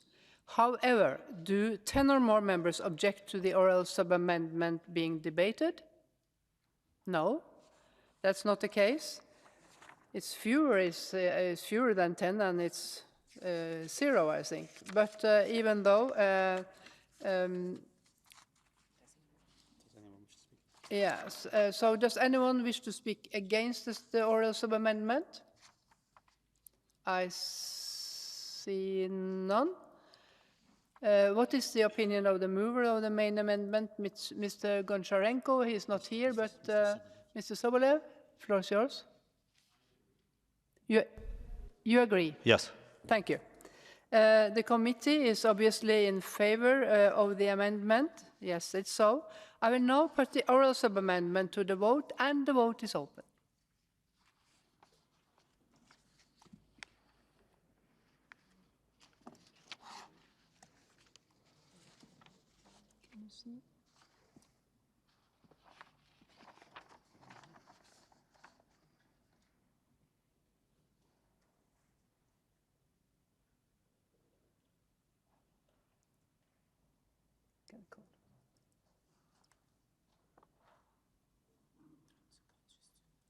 And the vote is closed. I call for the result to be displayed. Oh, the oral sub-amendment is agreed to. We will now consider the main amendment. Does anyone wish to speak against the amendment? No, that's not so. What is the opinion of the committee on the amendment as amended? Mr. Galler? In favor with large majority. I shall now put Amendment 1 to the vote, and the vote is open.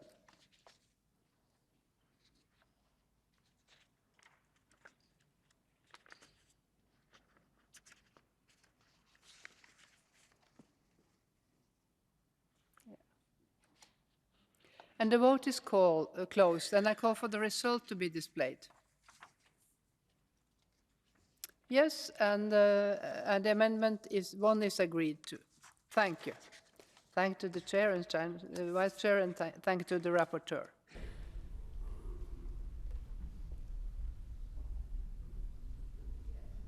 And then I once again call Mr. Goncharenko to support Amendment 5, but maybe also this is Mr. Sobolev. You have 30 seconds. Yes, thank you. We can only imagine in what conditions are working all those who are still struggling against a regime of Lukashenko inside Belarus. So my amendment is a good example of those how we can indicate all these people and to support them. Thank you. Thank you. Does anyone else wish to support this amendment? I see none. And I have been informed that Mr. Galles wishes to propose an oral sub-amendment as follows, and I read it. And this is about replace the words. The Assembly encourage the security service of Ukraine to cooperate with the Belarusian democratic forces in exile, particularly with the Office of Svetlana Tsikhanovskaya, United Transnational Cabinet of Belarus, and the Coordination Council with, and here's the next text, with the Assembly encouraged the government of Ukraine to cooperate with the Belarusian democratic forces in exile, particularly with the United Transnational Cabinet of Belarus. In my opinion, the oral sub-amendment is in order under our rules. However, do 10 or more members object to the oral sub-amendment being debated? No, that's not the case. That's fewer, and it's about 0, I think. So then I continue, and here, does anyone wish to speak against the oral sub-amendment? Yes, I also asked to Mr. Galles if you support this oral sub-amendment. You are in favor? Yes, you are in favor. So I want to know if there is someone who wants to speak against the oral sub-amendment. No, that's not the case. What is the opinion of the mover of the main amendment? Not Mr. Goncharenko, but Mr. Sobolev. The floor is yours again. Agree with this sub-amendment. You agree, thank you. And the committee is obviously in favor of the amendments. That's unanimously, thank you. I will now put the oral sub-amendment to the vote, and the vote is open.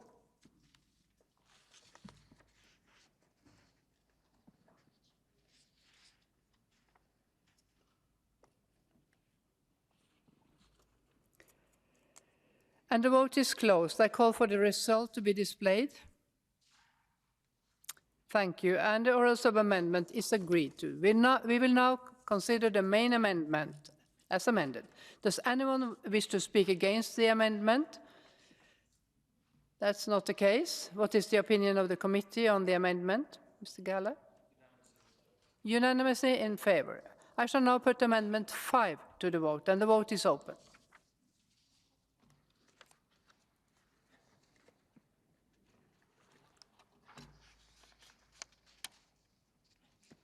And the vote is closed. I call for the result to be displayed.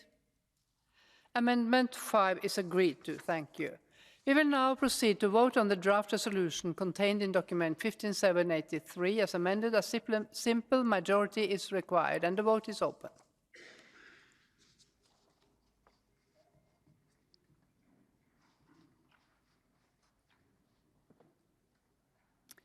And the vote is closed. I call for the result to be displayed. And the draft resolution is amended. This is the next. Yeah. Okay. The next item of business this afternoon is a current affairs debate on the recent political development in Poland. The debate will be opened by Mrs. Ade Royan and Mr. Peter Omtzigt. Speaking time in the debate is limited to 3 minutes for all members, except for Mrs. Royan and Mr. Omtzigt, who are allowed 5 minutes. In the debate, I call first Mr. Royan, you have 5 minutes, and I call next Mr. Omtzigt, you have 5 minutes. So I just wait a couple of 1 minute or two so you can replace.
Okay, in the debate, I call first Mr. Omtzigt.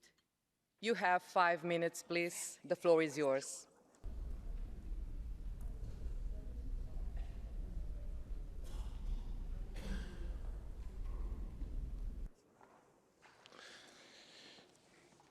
Dear Ms. Chairperson, dear colleagues, after the fall of communism, Poland emerged with a strong democratic will. It quickly joined the Council of Europe in 1991 and became an EU member in 2004. Unfortunately, Poland was the first EU member for which the Assembly opened a monitoring procedure due to the concerns about the functioning of its democratic and rule of law institutions.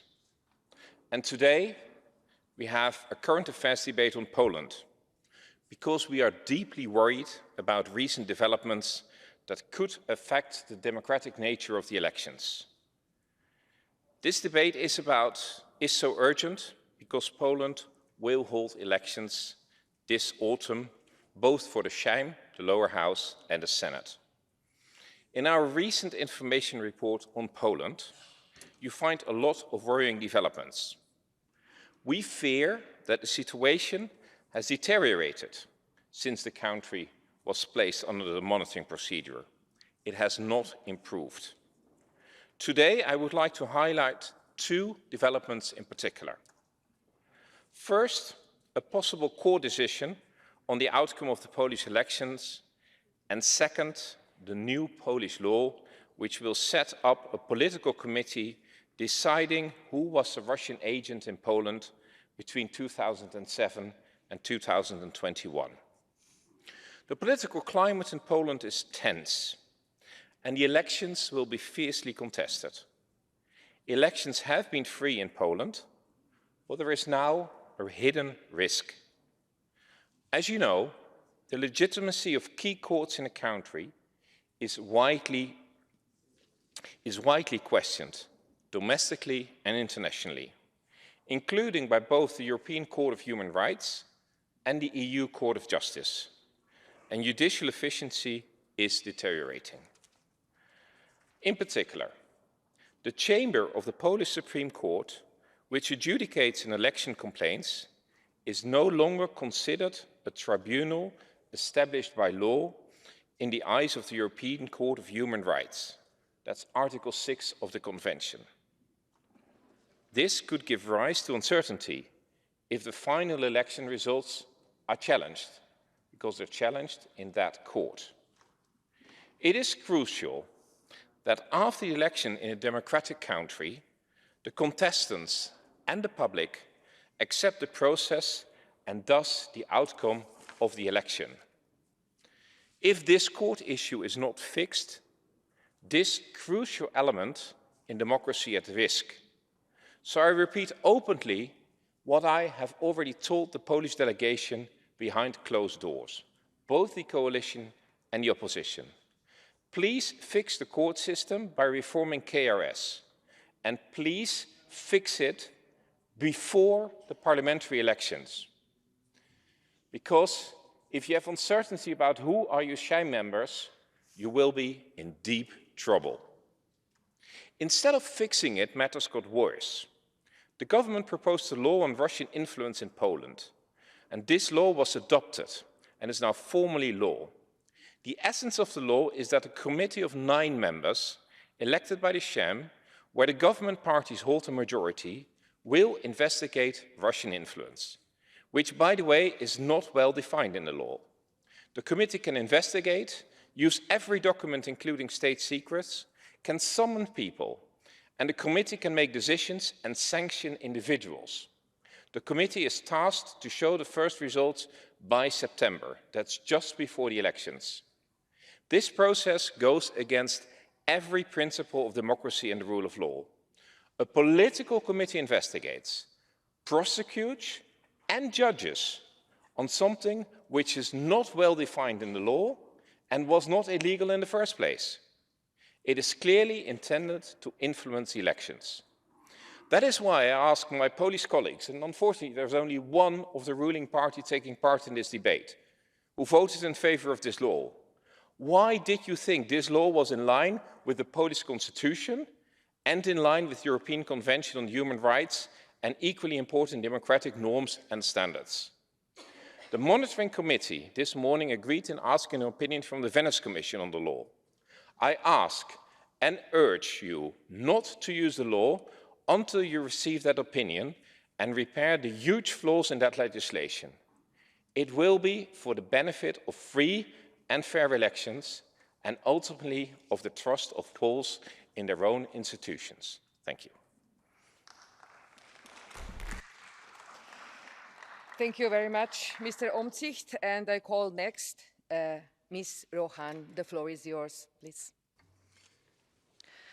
Madam President, dear colleagues, as rapporteurs, our opinion is clear. This law should not have been adopted at all from the beginning. Now we can only urge the Polish authorities to understand the far-reaching consequences of this law and its potential to undermine the democratic nature of elections in Poland. Therefore, our appeal to our Polish colleagues from the ruling party presented here today and to the Polish authorities back at home are clear.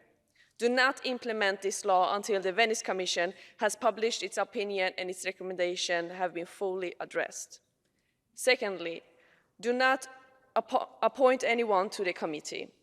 And lastly, if the Polish authorities wish to reassure its citizens and the outside world about its commitment to democratic standards, then they must reassure that the Commission under no circumstances will publish a report or conclusions or make any statements before the election have taken place. Poland, as many other European countries, is rightfully concerned about the possibility of Russian influence in the democratic process in their country. But this does not justify establishment of an investigating commission at this point in time, especially as the law prescribes a deadline for the first report of the commission in September 2023, only a few weeks before the national elections in the country. Since the law was adopted by the Sejm, President Duda has proposed some amendments to address the most criticized parts. Unfortunately, the amendments proposed do not go far enough in addressing the concerns at hand. Let me elaborate on President Duda's amendments. The first one moves the appeals process from administrative to criminal courts, providing more safeguards for an effective appeal. However, it does not address the escalating concerns about the independence of the Polish justice system. The second amendment removes the Commission's punitive powers and reduces its role to merely naming and shaming. This change does not take away the risk for individuals to be falsely accused by a highly politicized and partisan committee weeks before the election. And it leaves also these individuals without the possibility to have an effective appeal.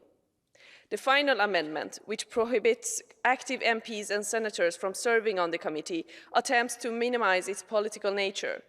But the highly polarized society and the committee's appointment by a simple majority of the Sejm, without a clear membership criteria, continue to stoke concerns about politizations.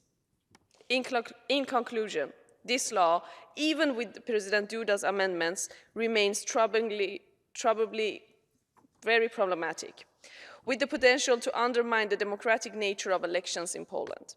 The timing of this law, coupled with establishment of the Commission, makes it difficult not to jump into conclusions about the possibility it brings for the authorities to influence the elections. This is unacceptable, and it undermines the legitimacy of elections in Poland, and it affects the public's trust. We, the rapporteurs, truly hope that the Polish authorities heed our appeal and our recommendations. Thank you. Thank you very much, Mr. Rohan. And now I give the floor to the speakers on behalf of political groups. First of all, it's Monsieur Jacques Lenon, ALDE. The floor is yours, 3 minutes.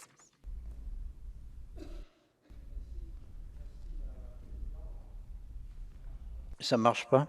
Voilà, ça va mieux. Merci Madame la Présidente, mes chers collègues. Je vais m'exprimer au nom du groupe ALDE. La situation politique en Pologne et les dérives autoritaires que nous avons constatées ces dernières années ont déjà donné lieu à des inquiétudes et des prises de position de notre Assemblée.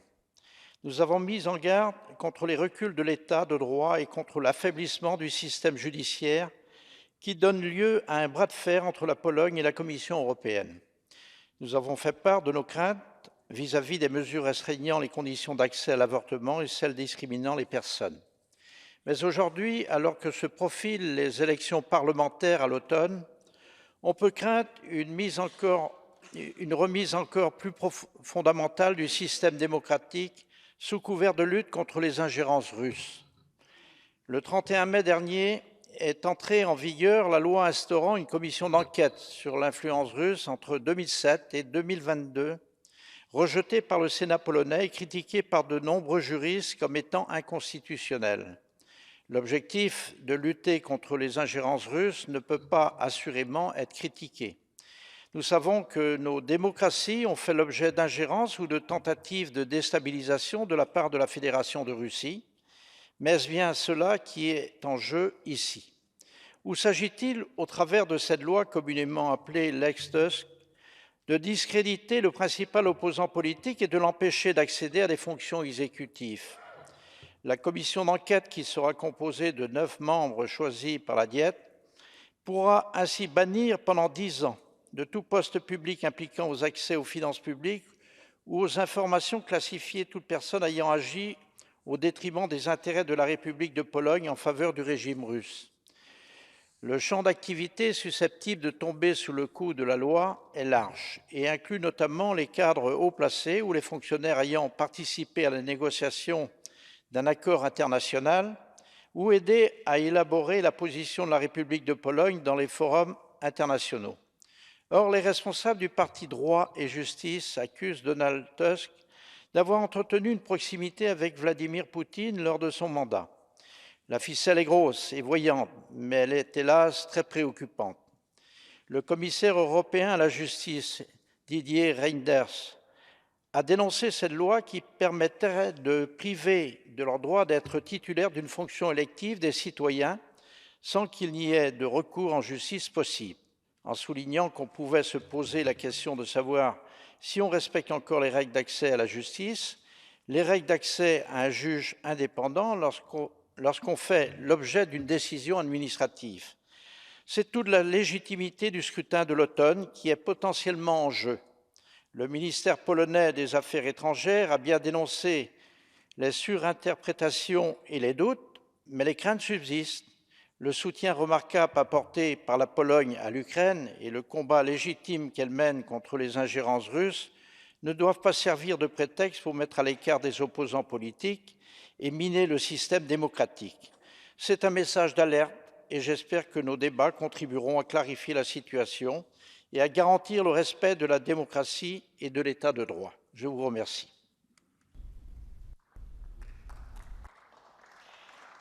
Merci beaucoup. Mr. Barna Zygmunt, EC, is the next speaker, please. Dear colleagues, nothing is new in this attack on Poland. Yes, dear colleagues, here we face again a political attack on the conservative government of Poland. It is a massive attack on a democratically elected government who has a massive support from the Polish people and a massive unpopularity among the liberal mainstream in Strasbourg and Brussels. The left, instead of winning election at home, with the help of its international network, launched again a so-called rule of law crusade against Poland. You might ask why. The answer is simple. Poland has distinguished itself from the other member states by not following the progressive liberal agenda of the Western European mainstream, but by following its own political path. Poland does not want to subordinate its policies to any supranational organization above it. This is why Poland and Hungary, which also has a conservative Christian Democrat government, are discriminated for ideological reasons, also in terms of access to financial funds. Dear colleagues, the Polish are a proud, confident and successful nation, able to go their own way without being constantly lectured by the West. I reject the constant attacks on Poland and demand more respect for the Polish people. The Hungarian and Polish opposition, after failing to succeed at home, are hiding behind the European institutions and attacking its own country on unfounded reasons, on ideological grounds. The European institutions should be impartial and unbiased. Instead, they are partial because they stand with liberal forces acting against Central and Eastern European countries governed by conservative, sovereignist governments. The attack on Poland is not about the rule of law situation in the country. It is not about freedom. It is about the intentions of the left of building socialism instead of freedom. It is about interfering in the upcoming elections. I consider that it is not accidental that this attack on Poland comes after Poland and Hungary have voted against the migration pact adopted by Brussels. The pact means that member states will have no say in who will live in their territories. This is unacceptable for the sovereignist governments. Poland and Hungary cannot accept any mandatory resettlement quota. The position of these two conservative governments have been thrown into a basket. They are not taken into account. Dear colleagues, please stop the witch hunt in Europe against the conservative governments. Stop the unfounded attacks on the Polish conservative government. Stay away from the Polish elections. Let the Polish nation decide at the Polish election. Dear Polish friends, you can always count on us conservatives And as I am a Hungarian, you can also count on us Hungarians. As they used to say, Polák Wenger, Dobra Tanki, Ido Sabli, Ido Slanki. Thank you. Thank you. On behalf of United Left, I call Mr. Katrougalos, please. Thank you, Madam Chair. Why do we have this debate? Peter Omtzigt has said, and this is a first reason, that the situation regarding the rule of law in Poland has not got better, but worse. Is there a liberal international conspiracy against Poland? Then, if this is the case, why even Poland's Commissioner for Human Rights raised issues regarding the recent reform of the electoral law of March? Dear colleagues, there is a new term in constitutional law. It is called autocratic legalism. It defines the practice of democratically elected governments to use the law as an instrument to make next elections, as it is necessary to be, in measure for their own goals. They manipulate electoral and other institutions in order to get re-elected. What's the problem with this new electoral commission? First of all, a problem of separation of powers. According to Article 175 of the Constitutions, of the Polish Constitution, sanctions of the nature that the Commission imposes can only be decided by a court, and the Commission is not a court. The wide power that the Commission has to leave out not just of office, but also to prohibit candidature for the next elections for anybody under suspicion that it is under Russian influence, is obviously contrary to the rule of law and the rule of democracy. But why this is extremely dangerous? It is a revival of McCarthyism transposed directly from the 50s in the European soil. It can become contagious, using the pretext of the Russian influence in order to undermine democracy and rule of law. And there is a stark difference between the United States of McCarthyism and nowadays Poland.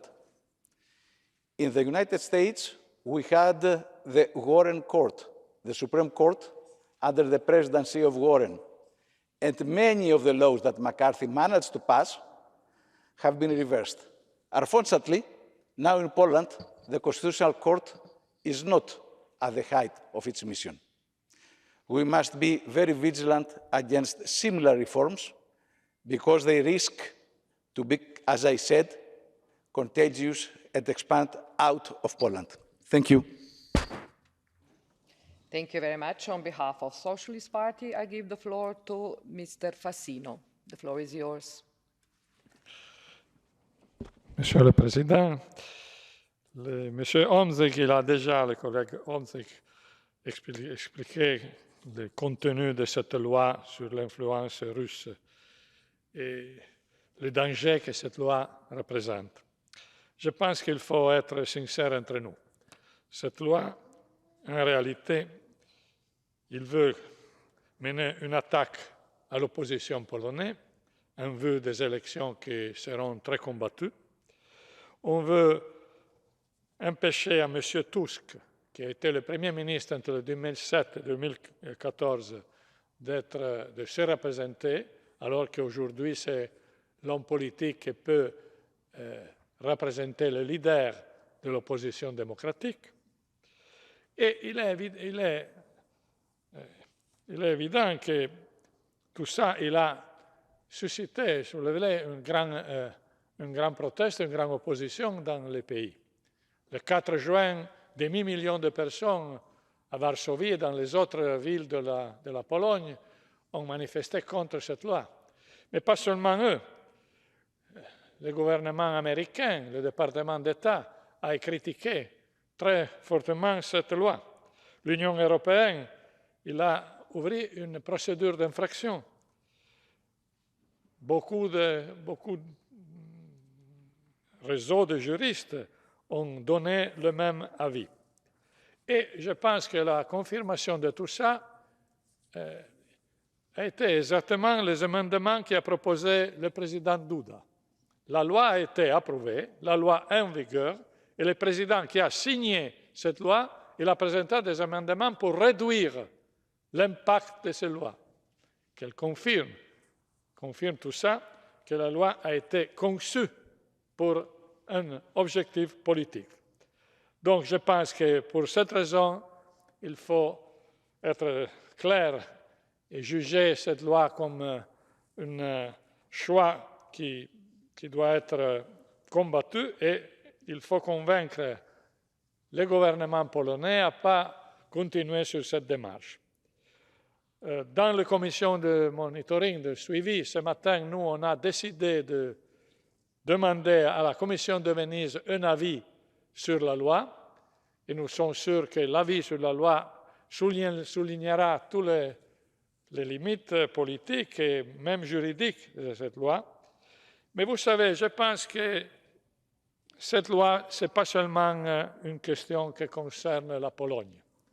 En réalité, cette loi, c'est la preuve de comment en Pologne, il s'est installé de plus en plus un régime autarchique. Et donc, la lutte contre cette loi, c'est la lutte entre la démocratie et l'autarchie, et l'autocratie. Et je pense que ça, c'est la raison pour laquelle nous discutons ça, parce que ce n'est pas seulement un sujet polonais. Cette question, aujourd'hui, on joue en Pologne, mais en réalité, c'est une question qui concerne un défi démocratique. Nous savons que en Europe, et pas seulement en Europe, dans les dernières années, la tentation autocratique, il a pris espace, il a pris pied. Et nous devons lutter contre cette tendance autocratique parce qu'il faut défendre la démocratie et ses piliers. Et l'état de droit, c'est un pilier inoubliable de la démocratie. En Pologne, aujourd'hui, c'est ça qu'on joue, et ça, c'est la raison pour laquelle nous sommes à côté des citoyens polonais qui protestent contre cette loi et demandent d'être retirés. Merci. Merci, Monsieur Fassino. European People's Party, the speaker is Mr. Joseph O'Reilly. The floor is yours.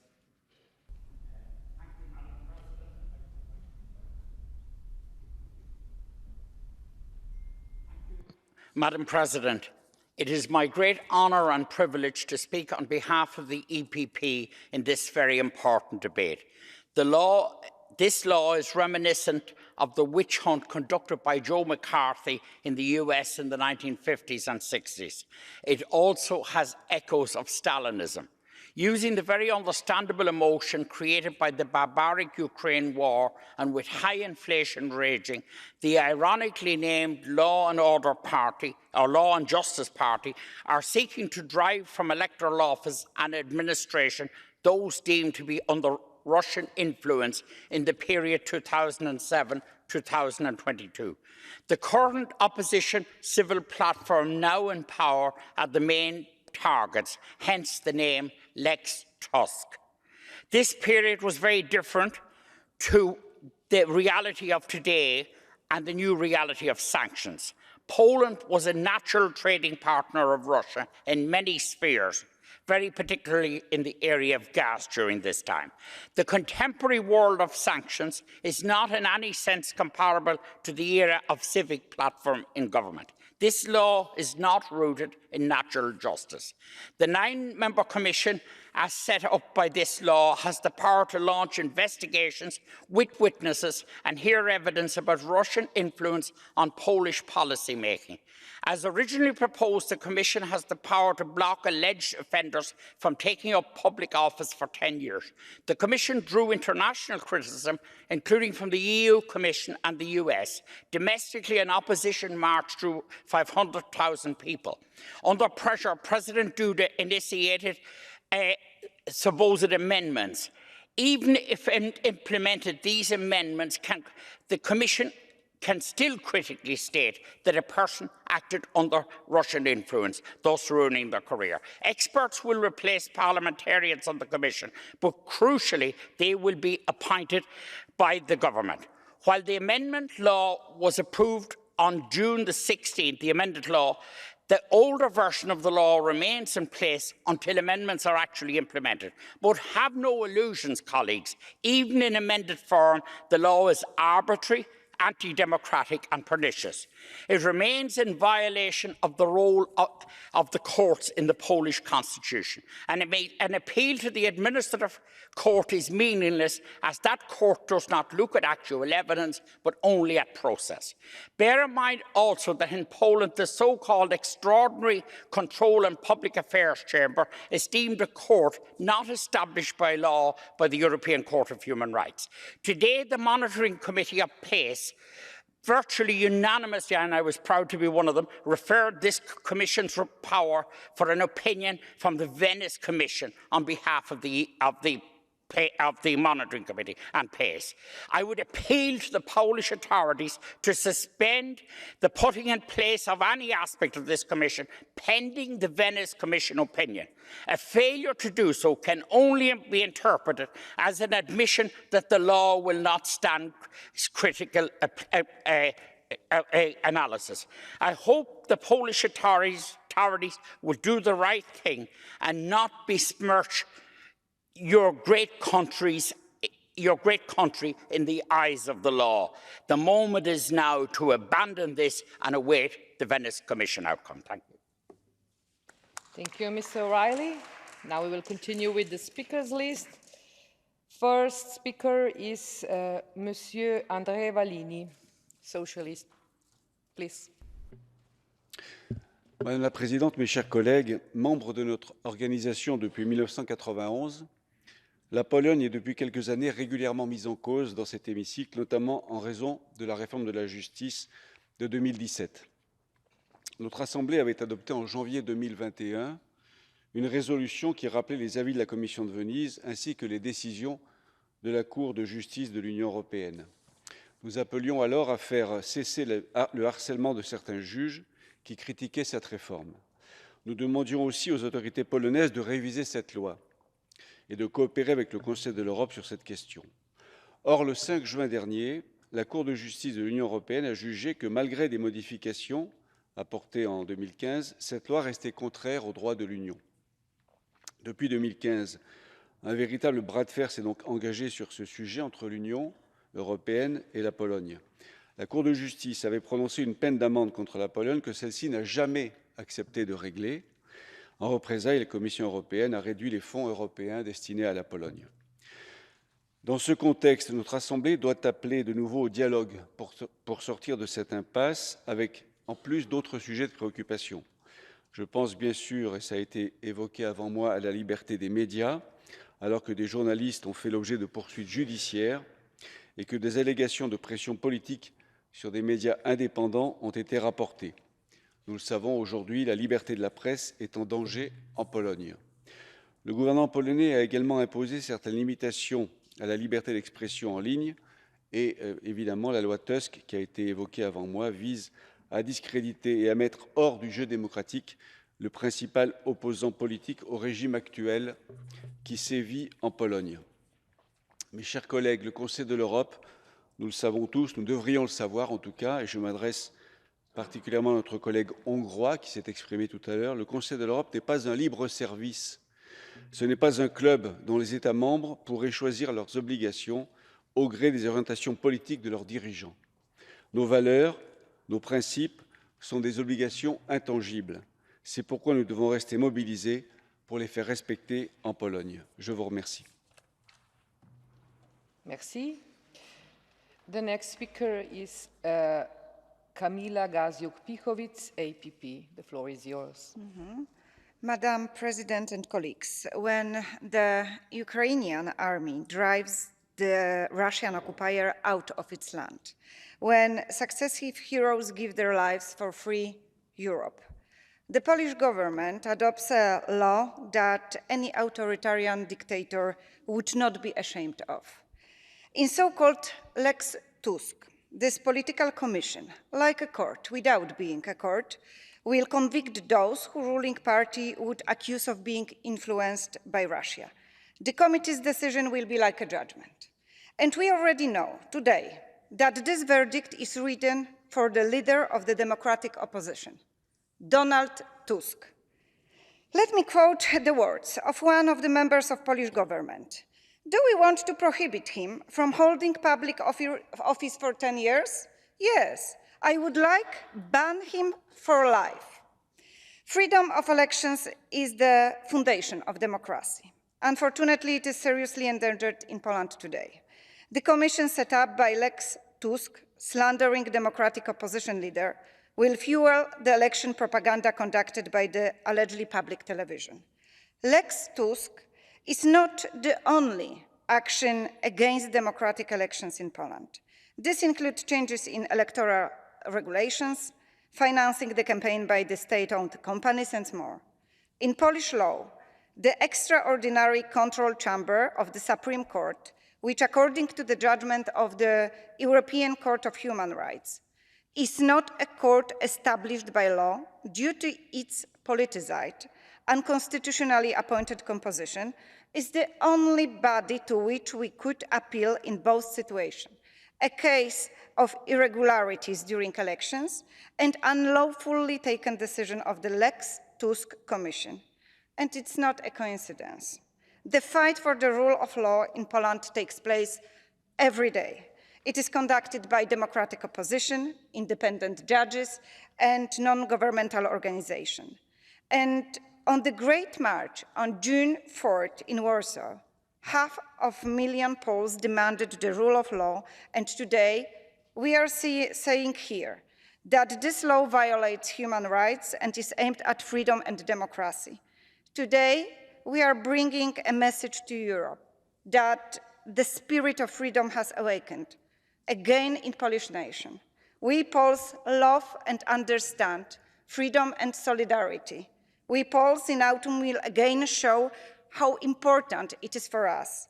I believe that this sickness that consumes democracy will pass faster thanks to this cooperation and mutual support of all who are united by the attachment to common European values.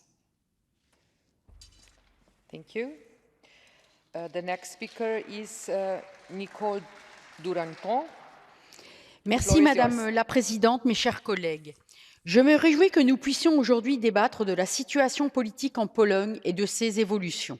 Depuis quelques années, le dynamisme de l'économie polonaise est incontestable. Le PIB par habitant a considérablement augmenté, atteignant plus de 34 000 $ en moyenne par habitant. Ces progrès sont liés à l'adhésion à l'Union européenne et aux valeurs fondamentales de notre organisation qui favorisent l'initiative individuelle et l'état de droit. En effet, la Pologne a adhéré au Conseil de l'Europe en 1991 et à l'Union européenne en 2004. À cette époque-là, nous pensions sans doute que les progrès économiques permettraient de consolider l'engagement des États en faveur de la démocratie, de l'état de droit et des droits de l'homme. Pourtant, à mesure que l'économie polonaise progresse, les droits des citoyens, eux, semblent régresser. C'est le cas tout d'abord des femmes, pour lesquelles les conditions d'accès à l'avortement ont été durcies. Elles comptent désormais parmi les plus restrictives d'Europe et une 6e femme est décédée, faute d'avoir pu bénéficier des soins nécessaires à la suite de l'entrée en vigueur de la nouvelle loi. La semaine dernière, à la suite de ce tragique événement, une manifestation a ainsi réuni plusieurs milliers de femmes à Varsovie pour protester contre ce durcissement. La situation des personnes LGBT est également particulièrement préoccupante. Certaines régions polonaises ont adopté des résolutions déclarant des zones sans idéologie LGBT et ont adopté des règles visant à restreindre la promotion de l'homosexualité. Ces mesures vont à l'encontre des principes fondamentaux de non-discrimination et de respect des droits des citoyens. La situation des migrants est également préoccupante. Si on a pu observer un véritable élan de solidarité envers les réfugiés ukrainiens, qu'il convient de souligner et de saluer, Amnesty International a dénoncé en 2022 les refoulements illégaux et les violences dont sont victimes certains migrants. La plupart d'entre eux sont aussi refoulés et ceux qui accèdent au territoire polonais sont placés en détention dans des centres de rétention où les mauvais traitements sont fréquents. Dès lors, j'appelle les autorités polonaises à modifier la loi relative à l'avortement et à revenir sur les mesures discriminatoires aujourd'hui mises en œuvre dans leur pays. Enfin, dans la perspective des élections parlementaires prévues à l'automne, je m'inquiète des conséquences de la mise en place d'une commission d'enquête qui pourrait ainsi bannir pendant 10 ans de tout poste public impliquant un accès aux finances publiques ou aux informations classifiées toute personne ayant agi au détriment des intérêts de la République de Pologne en faveur du régime russe. Si la lutte contre les ingérences étrangères, et en particulier russes, est évidemment essentielle, elle ne doit pas être détournée pour pénaliser un opposant politique, en l'occurrence Donald Tusk. Je forme le vœu que l'action du Conseil de l'Europe permette un meilleur respect des droits de l'homme, de la démocratie et de l'état de droit dans l'intérêt de la Pologne et de ses citoyens, mais aussi de l'Europe tout entière. Je vous remercie. Merci. The next speaker is Iwona Arendt from Poland. The floor is yours. Madam Chair, dear colleagues, I am disappointed that this debate on Poland is taking place today. Why? Let me give you some context. Today, Russia is in an illegal war that has murdered women, children, and destroyed homes, schools, and hospitals. Russia is also carrying out a disinformation campaign and conducting a hybrid war against all member states of the Council of Europe. Poland is playing a main role in helping Ukraine in a number of fields, humanitarian, militarily, and in defending Ukrainians' human rights. Poland, without hesitation, accepted 9 million refugees, of which 2 million remain in Poland. Poland got almost no financial support from the EU, and it's the Polish taxpayer and state that is paying for these efforts. So far, Poland has paid over 2% of its GDP, 10 billion euro in support. Poland faces constant attacks on its border because of Lukashenko's regime inspired by Putin. Hundreds of illegal immigrants try to cross into Poland every day from Belarus. This context is important as, because of this context, Poland wants to investigate Russian involvement in Poland's past and present. So the debate today attacking Poland's investigation can only help Putin and build his influence in Europe. Those who organize this debate must know this, and we must question their motives. Also, the timing of this debate just before the elections in Poland must be questioned. This debate can be seen as a clear attempt to influence the election in Poland. It will help Putin's interests in the EU and not the interest of a democratic Europe. Thank you. Thank you very much. The next speaker is Mr. Arato. The floor is yours, please.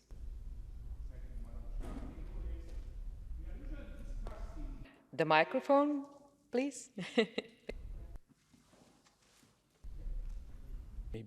Thank you very much. Madam Chair, dear colleagues, we are usually discussing the great principles in that chamber.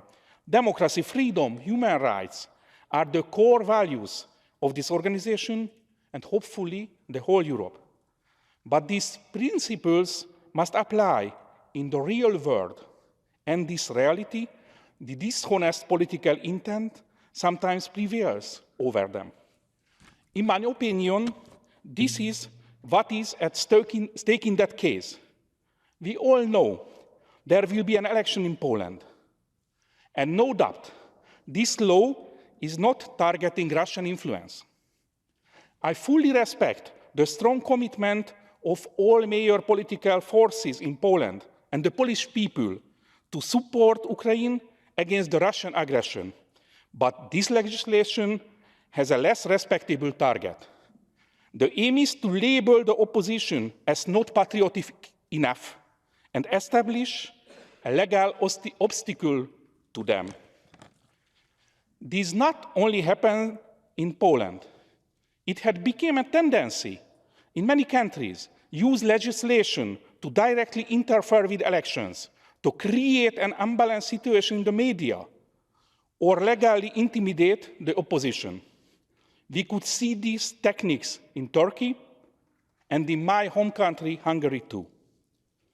We should understand that the technically perfect election is not a full guarantee for a real democratic decision. An election could be free, but not fair. As guardians of democracy and human rights in Europe, we should widen our focus and always see the full context on implementing Reykjavik principles of democracy.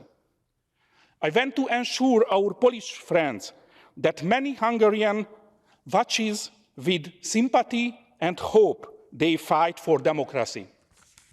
We are sure that the friendship of our nations will not only be based on common history, but our common freedom too. Thank you very much. Thank you. I give the floor to Mr. Nitras from Poland, EPP. Please. Thank you. To Madame Arendt, we are talking about Poland today because of the new law, which is very similar to Putin's law. That's a point. Poland is in the eve of the parliamentary elections. The ruling party, after 8 years of appropriating the state and ruining its very principles of rule of law and democratic systems, will aim to win those elections by all means. It needs to be expected.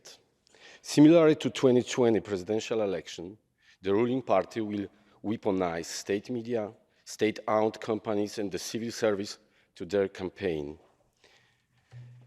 They will once again blur the lines between the party and the state, between the party and the public finances. They will build a huge disproportion between the finance means of opposition parties and the governing one. Additionally, they might attempt to exploit the national electoral commissions, from which legitimate judges will be removed and replaced by party members. The ruling party has attempted to illegally limit the right of passive suffrage of the opposition leader, Mr. Donald Tusk. Democratic Poland is not giving up. The polls are nowadays displaying a relative balance between the support of the parties of the opposition and for the government. The election result will be determined by the last weeks and days of the campaign. It's key to underline the role of and determination of civil society. The last demonstration of the opposition, commemorating the first free elections of June 1989, has gathered over 500,000 citizens on the streets of Warsaw. It was the biggest patriotic demonstration in Poland since the first visit of Pope John Paul II in our country in 1979. The atmosphere of hope and faith for democratic values and rule of law has returned to Poland. The citizens on a mass scale are volunteering to join the popular citizens' movement of electoral control. International observers will play a key role in Poland's upcoming election. And from this place, I appeal for call for their engagement. The will of the Polish people is to remain among the family of free and democratic states. I believe that regardless of obstacles, the Polish people will show resistance to the authoritarian tendencies, because Poland is not yet lost. Jeszcze Polska nie zginęła. Thank you. I give the floor to Mr. Orlando from Italy, Socialist Party. The floor is yours. Sì, sempre dobbiamo avere paura quando si scrivono norme sulle eleggibilità alla vigilia delle elezioni. E sempre dobbiamo avere paura quando si utilizzano sanzioni penali o amministrative per colpire e giudicare l'azione politica, che può essere sanzionabile solo con la politica. E la Polonia nella sua storia avrebbe dovuto imparare questa triste lezione. Dobbiamo essere preoccupati poi quando questo avviene con istituzioni di garanzia e magistratura fortemente indebolite, come nel caso della Polonia. Ma se non ci si vuole fermare di fronte alle ragioni dello Stato di diritto, bisognerebbe fermarsi di fronte alle ragioni della logica e del senso del ridicolo. Metà delle classi dirigenti europee nel periodo in cui Tusk interloquiva con la Russia avevano rapporti amichevoli con la Russia di Putin. Tutti i paesi europei avevano relazioni economiche e politiche normali con la Russia. E noi potremmo dire: fate questa legge, estendiamola a livello europeo. Questa legge colpirebbe prevalentemente forze dell'estrema destra europea che hanno avuto rapporti strettissimi con la Russia. Ma noi non vogliamo che la politica sia giudicata con il diritto penale o con il diritto amministrativo. Vogliamo che i cittadini valutino secondo gli strumenti della democrazia. Come si dovrebbe valutare la posizione attuale dell'Ungheria o del Premier Orban alla luce delle regole dettate da questa Commissione? È un amico della Russia? Come si dovrebbe valutare la posizione che ieri qui ci è stata illustrata dal ministro ungherese, che noi non condividiamo, ma che non pensiamo debba essere la ragione per la quale un esponente politico debba essere espulso dal dibattito per 10 anni? Noi riteniamo che utilizzare queste regole oggi sia pericoloso, perché usare le armi che usa Putin nel suo paese in nome della lotta contro Putin è in verità un regalo a Putin stesso, che noi credo non possiamo permetterci di fare in un momento delicato come questo. Allora anche noi non possiamo che chiedere che questa legge sia ritirata, non solo per quello che può rappresentare per i polacchi, ma per il precedente che può costituire per tutta l'Europa. Perché se l'Europa indebolisce la propria democrazia, si indebolisce in un momento in cui si scontrano concezioni diverse del modo in cui governare i paesi. E noi oggi credo questo non ce lo possiamo e non ce lo dobbiamo permettere. Grazie. Grazie. I give the floor to Mr. Mereshko from Ukraine. Thank you, Madam President. And I was sure from the very beginning that as soon as we start talking about investigating Russian influence, someone will definitely start talking about Senator McCarthy. Dear friends, I hope these debates are not about an attempt to use international organization against the ruling party on the eve of the elections in Poland. I understand that intrigues are an important part of politics, but still, we should refrain from meddling into internal political struggle in Poland. But I'll talk now on the very topic of this debate, which is called Recent Political Developments in Poland. You can ask this question to millions of Ukrainian citizens who found a refuge in Poland fleeing Russian aggression. You can ask us Ukrainians who are receiving tremendous military, technical, humanitarian aid from Poland, which allows us to beat the aggressor. Let me remind you that several Polish cities were granted by the President of Ukraine a title, a rescuer city, which is very telling. I'd like to emphasize that nowadays, the major criteria of democracy is how a given country is helping Ukraine to defend democracy. And from this perspective, the input of Poland in support of defense and defense of world democracy is huge. And Poland can be truly considered as one of the most democratic states in the world, as one of the biggest freedom fighters. Many European countries should learn from Poland how to defend democracy. And my final point regarding the investigation of Russian influence. I think it's a great idea. And I hope that one big European country whose chancellor was bribed by Russia and served its interest will follow this example of Poland. Colleagues, don't be afraid to investigate Russian influence in your countries. You will find lots of interesting things. Thank you.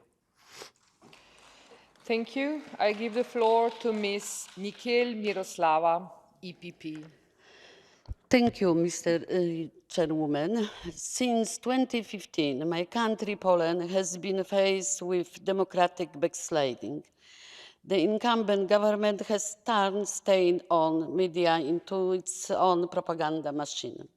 Constitutional Court was filled with former Law and Justice Party MPs and pro-government judges.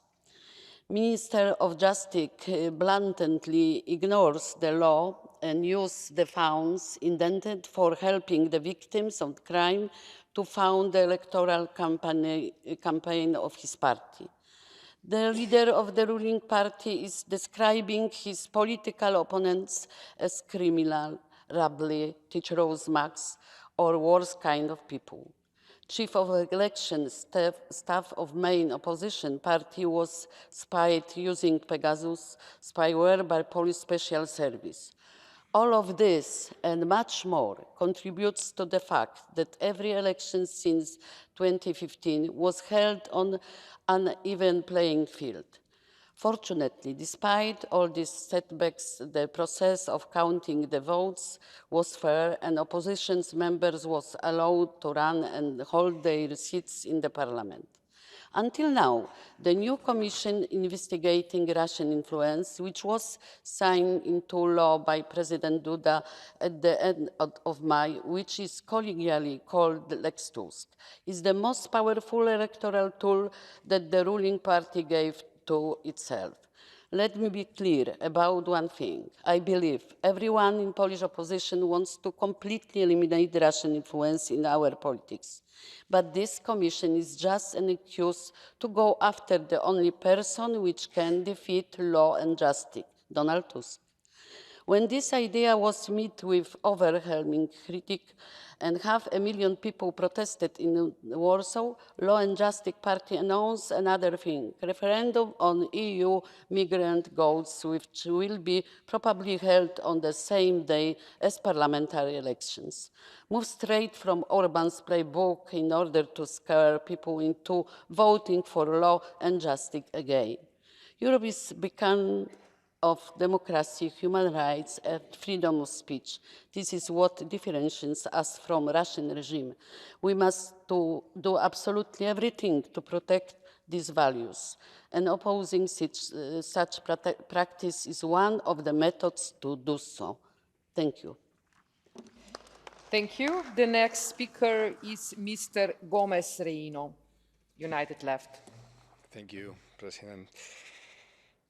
Colegas, tras años en los que nos habían dicho precisamente que navegábamos hacia el fin de la historia, donde, bueno, se decía en este sistema mundo, bueno, que no había validez de las ideologías y donde parecía que el único vector que ordenaba el futuro de nuestras democracias iba a ser el libre mercado, pues precisamente en ese contexto, en lo peor, además de una crisis económica, de pandemia y de guerra, vemos cómo lo peor de las ideologías ultraconservadoras, ultraliberales en lo económico y ultranacionalistas de extrema derecha están tratando de agujerear nuestras democracias, generando odio, navegando entre mentiras y confusión e intentando construir, que es de lo que estamos hablando, regímenes iliberales, postdemocráticos, donde la ley del más fuerte en lo económico, en lo social y en lo cultural hace que se intente acabar con la separación de poderes, con la igualdad entre personas y con los derechos humanos, que son la tríada sobre la que tenemos que construir nuestras democracias. Esto está pasando en Polonia desde hace años y especialmente en las últimas semanas. Creo que la ley Tusk, una ley teóricamente creada para luchar contra la injerencia extranjera,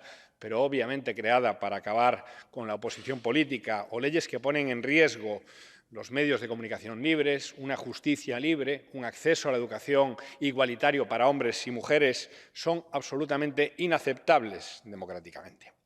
Y es además necesario aclarar algo, que los diferentes gobiernos de extrema derecha con tendencias iliberales, el polaco, pero bueno, hemos escuchado también aquí a los compañeros húngaros, sean ultraliberales en lo económico, nunca, y repito, nunca les puede legitimar si no respetan la democracia y los derechos humanos.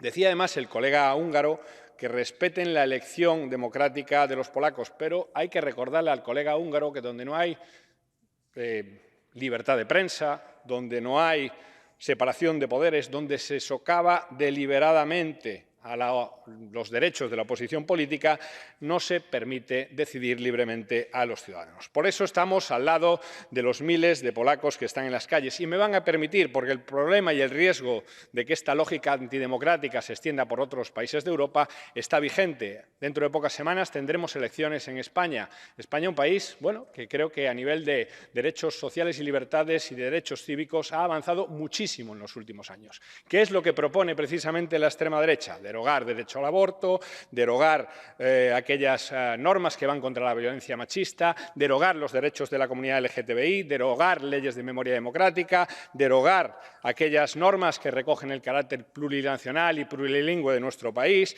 derogar aquellos avances fundamentales en derechos sociales, en pensiones, en vivienda, en definitiva, derogar precisamente todos aquellos avances que creo que nos construyen como democracias avanzadas. En definitiva, creo que cada una de las normas que en Polonia, en otros países de Europa, al amparo de gobiernos autoritarios de extrema derecha, socavan el sistema democrático, deben de ser frenadas por nuestras democracias y por instituciones como esta, el Consejo de Europa.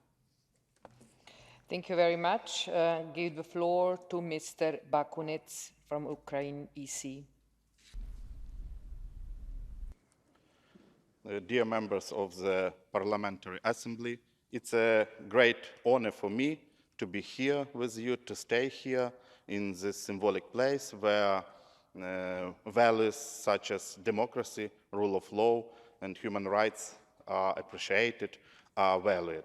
Today, the international community observes with horror as Russia continues its brutal war against Ukraine, against Europe. Missiles, mass executions of civilians, nuclear blackmail, and bombing on hydroelectric power plants, it's ecocide, it's genocide. Russism, as Kremlin's current ideology is called, now has the goal to destroy life in Ukraine, to destroy democracy in the Europe. It's difficult to imagine where this desire to destroy all life will go if Russia is not stopped now. The Russians have been preparing for this mass terrorism for a long time. They placed their agents into Ukrainian politics, media, culture, education, and unfortunately, especially into the church. They have doing it for many, many years.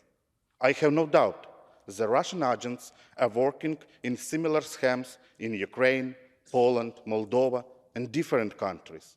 Every European country is threatened by agents working for Russian money, working to undermine the democracy, the rule of law in Europe.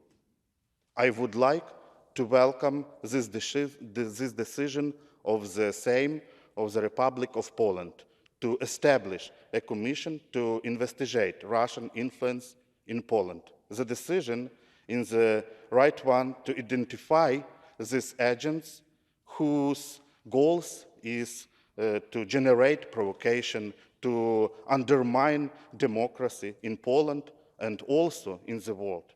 Poland, which has always helped Ukraine a lot, Poland, which hosted millions of refugees, is well aware of the threat posed by Russia. Thanks very much, Poland, thanks Europe for your support. We appreciate your support. Thank you very much. Thank you. And our last speaker is Mr. Protasiewicz, Poland EPP. The floor is yours. Thank you, Madam Chair. Dear colleagues, let me start with a very personal remark. For me, an active member of the democratic opposition in times of the communism in Poland, and for me as a man who devoted his life to build a democratic Poland on the basis of such principles as rule of law and free and fair elections, it is a very, very depressing day. Why? Because my country becomes a subject of a debate in the Council of Europe, the most prestigious, leading organization established to monitor and defend human rights and democratic rules in Europe. So Poland is a subject of the debate. Poland, my country, is that has been for many years an example how to build a modern democratic government and how to move from the authoritarian regime to a full democracy, now is a concern of vast majority of the council members, concern about quality of Polish democracy and about fair conditions for upcoming parliamentary elections. I am afraid I must agree with both rapporteurs, Asa Roden and Peter Omtzigt, who very clearly explain why the law establishing the State Committee for investigating Russian influence on the internal security of the Republic of Poland in 2007-2022 is not a normal political body, but a weapon against the opposition in Poland. The weapon prepared for probably October parliamentary elections. If there was an honest willingness of the ruling majority in Poland to carry fair and profound investigation, the parliamentary committee envisaged in the Polish constitution would be elected. But in this case, we will have a special committee that will consist of members who don't need to have any professional background. They will have access to all documents, including those who are restricted. They will be investigators and judges at the same time.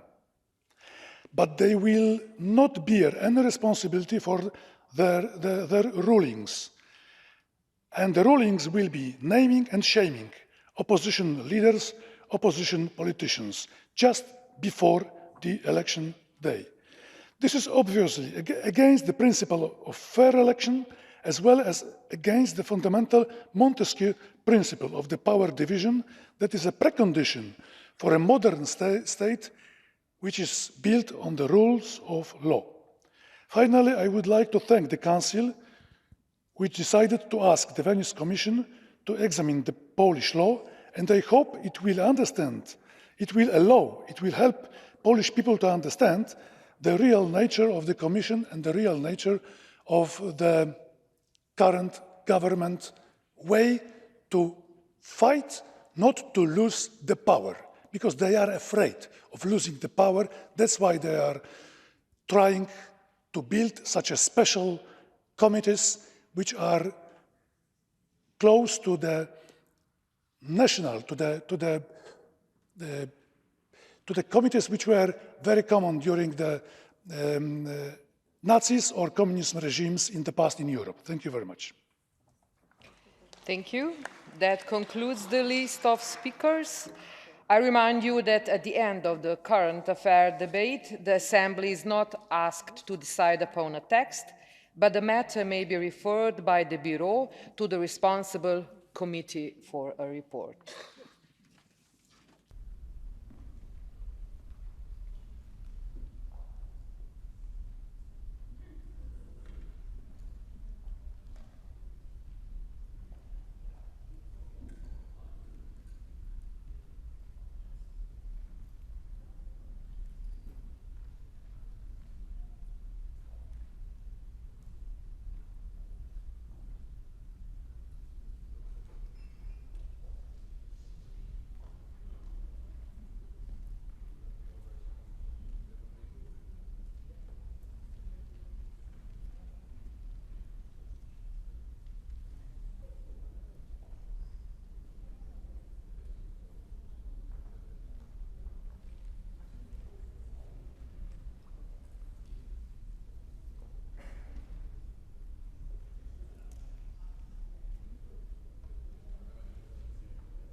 Okay, we continue. The next item of the agenda is the debate of the report titled Public Health Emergency, the need for a holistic approach to multilateralism and healthcare, presented by Mrs. Céline Seyek-Bouquet on behalf of the Committee of Social Affairs, Health and Sustainable Development. In order to finish by 8 p.m., I will interrupt the list of speakers at about 7:50 p.m. to allow time for the reply and vote of the draft resolution. I call Mrs. Seyek-Bouquet, reporter. You have 7 minutes now and 3 minutes for your reply at the end of the debate. Thank you very much. I'd like to start with a short but fast time travel. Let's go back to April 12, 1955. Jonas Salk, the developer of the life-saving polio vaccine, was asked in an interview if he owned the patent of the vaccine. And he replied, "Could you patent the sun?" reminding the world that the patent of public goods should belong to the people. Let's come to the end of 2019, the start of the COVID-19 pandemic. This is when, in the words of the UN Secretary General Antonio Guterres, we learned that we are only as strong as the weakest.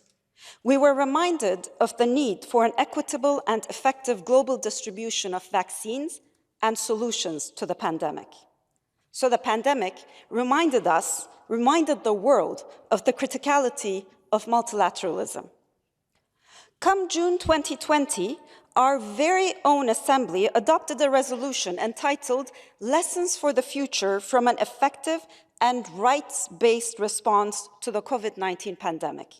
So as the title suggests, we reminded the world of the necessity of ensuring a human rights-compliant framework during such public health emergencies. October 2020, India and South Africa submitted a proposal to the World Trade Organization this time to suspend intellectual properties on all COVID-related diagnostics, therapeutics, and vaccines, specifically to ensure an equitable distribution of COVID solutions globally, reminding the world of the global nature of this health emergency, which requires a global, multilateralist response. And this response, we were reminded, can only be effective when it is recognized that such diagnostics, therapeutics, and vaccines constitute a global public good. A few months later, in January 2021, the World Health Organization issued a call to all countries to work together in solidarity and in each of their best interests to ensure efficient and effective vaccination in all countries, not a few, all countries, reminding the world once again of the need for solidarity. All these keywords, multilateralism, human rights compliant, global public goods, solidarity, these keywords are the keywords that actually form the basis of this very report and resolution that we are debating today. And the report basically says we need a holistic approach, one where health policy concerns are in sync with our economic policy choices, where our economic policy choices are in sync with our environmental policy choices, and where human rights remain the guiding principle in all of our policy decisions. So in other words, a much-needed holistic approach to multilateralism and healthcare is put forth in this public health emergency. And it's important that this becomes a permanent yet dynamic feature evolving with the new possible pandemics and future possible public health emergencies we are to face, according to experts. Clearly, the reform agenda to transform the global health governance, as well as an effort to reform the international trade agreements to correct and prevent inequities in accessing global public goods, such as vaccines, diagnostics, therapeutics, are most welcome. The Treaty on Pandemic Preparedness that's negotiated by the World Health Organization, namely the WHO Convention, Agreement, or other international instrument on pandemic prevention, preparedness, and response, in short, the WHO-CA+, is in the works right now. As for this global health reform agenda, it's of utmost importance that the basis of this new instrument that's currently being drafted and negotiated explicitly refers to the relevant obligations of all states to protect human rights and fundamental freedoms during public health emergencies. And in doing so, the indivisibility of human rights should be a guiding principle, keeping in mind that to enjoy the right to health, every person must also be able to enjoy their right to housing, their right to social protection, their right to adequate nutrition, and their right to a safe, clean, healthy, and sustainable environment. Now, the drafting process itself should ensure the very basic right to participate, the democratic rights that we have, by allowing not only parliamentarians, but also civil societies and NGOs' contributions as well. An active participation of all stakeholders in the negotiating bodies, the World Health Assembly, are definitely of critical nature to ensure that the outcome is actually in the process itself. As for the need for transformation in the multilateral framework, we need to ensure that a rights-based pandemic preparedness is actually independent from voluntary financing of the WHO. It's important that member states free the WHO from being dependent on voluntary contributions, and that we all commit to ensuring a sustainable financing of this very critical organization. When it comes to the international trade agreements, there is much more to be done. In the multilateral framework, it's critical that intellectual property rights seek to incentivize research and development and investment, clearly, but it should also take into account and incentivize equitable access to what are global public goods. And these goods are mostly created with public finance and public research. We should all be reminded that the point of intellectual property law is to incentivize research that will benefit humanity, not for the commodification of basic human rights and excessive profit opportunities in the hands of the few. And it falls upon member states to invest in primary health care and scale up health workforce, ensure decent pay, working conditions, publicly invest in R&D, and have an open data and benefit sharing system, and to invest in resilience of medical supply chains. I do look forward to a fruitful debate in this plenary regarding these very detailed issues on an umbrella holistic framework for a better preparedness for the future, and I thank you in advance. Thank you, Ms. Buquet. Now we continue with the speakers on behalf of political groups. First one is from EC, Mr. Erkin Gadirli from Azerbaijan. The floor is yours. You have 3 minutes. President, thank you. Thank you, Mr. Chairman. Dear colleagues, this report has its own internal logic, but only if one accepts and agrees on its basic underlying assumptions. As a speaker on behalf of the European Conservatives political group, I would like to remind the distinguished colleagues of the 2 core principles of conservatism: individual freedom and limited government. This draft report, perhaps unintentionally, is capable of threatening both of these principles. Conservatism, by definition, rejects holistic approach to problems. That, of course, does not mean that conservatives are reluctant to see problems in their full complexity. But that does mean that conservatives are keen to conceptualize problems individually and tackle them gradually. It is particularly from this perspective, this draft report appears to be rather presumptuous.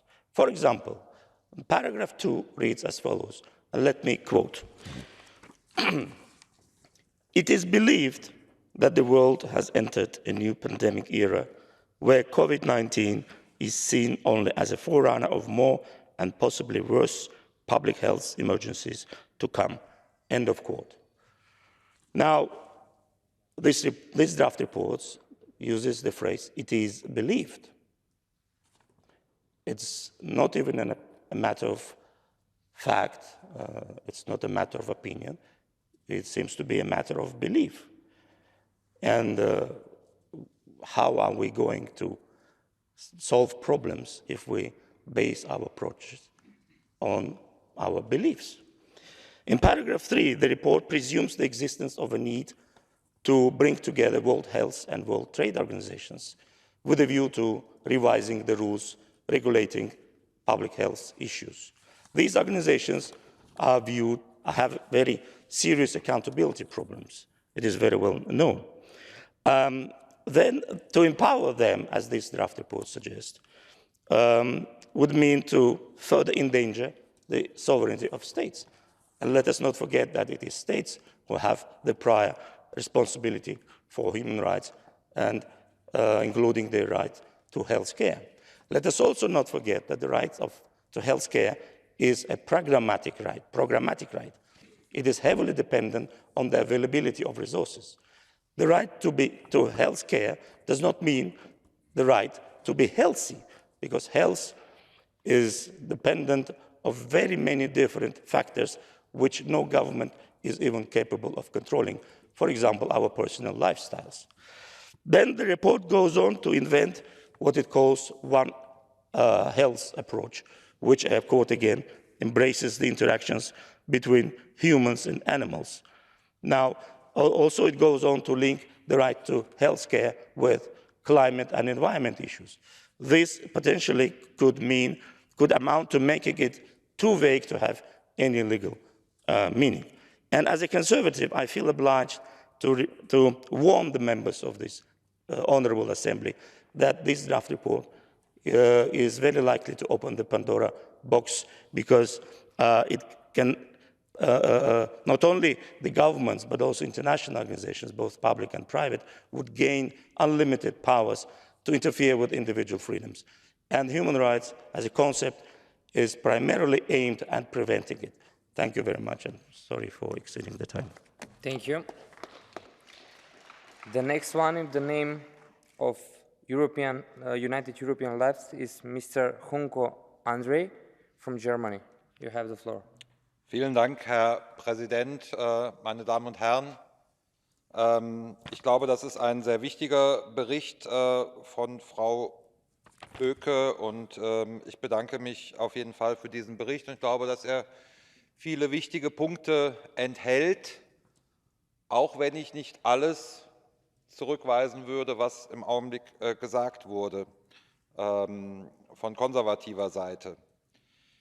Ich will sagen, ich war Berichterstatter beim ersten Bericht zu Corona einer internationalen Organisation, wo es um die Lehren ging aus Corona für eine künftige und rechtsbasierte Antwort auf Covid-19.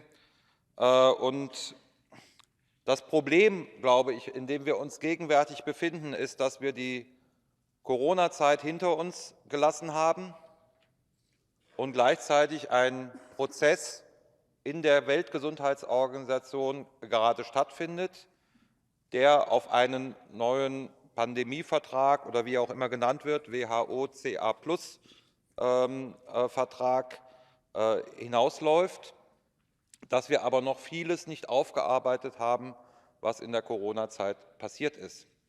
Und das führt dazu, dass es in vielen unserer Länder kritische Sorgen gibt. Was kommt da jetzt auf uns zu mit dem neuen Pandemievertrag? Ich bin grundsätzlich der Meinung, dass die WHO und dass die internationale Gemeinschaft, dass die Weltgemeinschaft sich vorbereiten sollte auf mögliche Pandemien, die schlimmer sind, vielleicht sogar als Corona. Und das geht natürlich auch nur kollektiv und international. Gleichzeitig sehe ich, dass vieles, was unsere Staaten auch in der Corona-Zeit gemacht haben, nicht adäquat war. Ja, und das führt dazu, dass es zum Beispiel in Deutschland aktuell eine Petition gibt beim Bundestag, die das notwendige Quorum überstiegen hat, das sich sehr grundsätzlich gegen einen neuen Pandemievertrag ausrichtet, mit einer Mischung zum Teil von realen Sorgen und einer Mischung aus vielleicht Fake News und übertriebenen Sachen. Und das macht die Situation für mich im Augenblick sehr schwierig.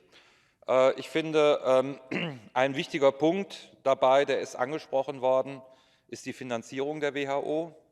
Frau Böke hat eben in ihrer Rede gesagt, dass die WHO von den privaten Interessen befreit werden muss. Das kann ich nur unterstreichen, weil in der Geschichte der WHO und in der großen Geschichte zum Beispiel der Ausrottung der Pocken, was ja ein großer menschheitlicher Fortschritt war, war die WHO zu 100% öffentlich finanziert von den Staaten.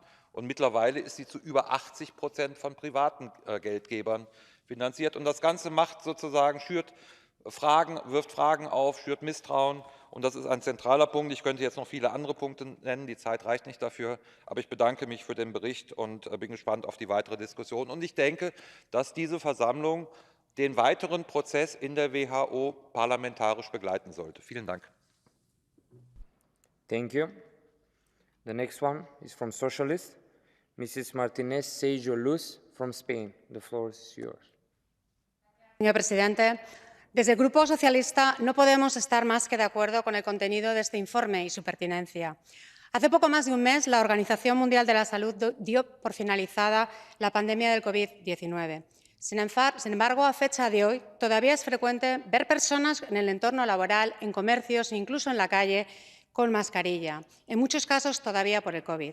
La mascarilla ya forma parte de nuestras vidas en Europa y debe ayudarnos a recordar lo que hace solo 3 años vivíamos en todo el mundo. Sistemas de salud que no estaban preparados para la situación tan dramática que vivimos, como tampoco lo estaba nuestra sociedad, ni nuestros gobiernos, ni nuestros sistemas políticos en múltiples ámbitos. Todos posiblemente recordamos lo duros que fueron aquellos momentos del confinamiento, las muertes, la impotencia.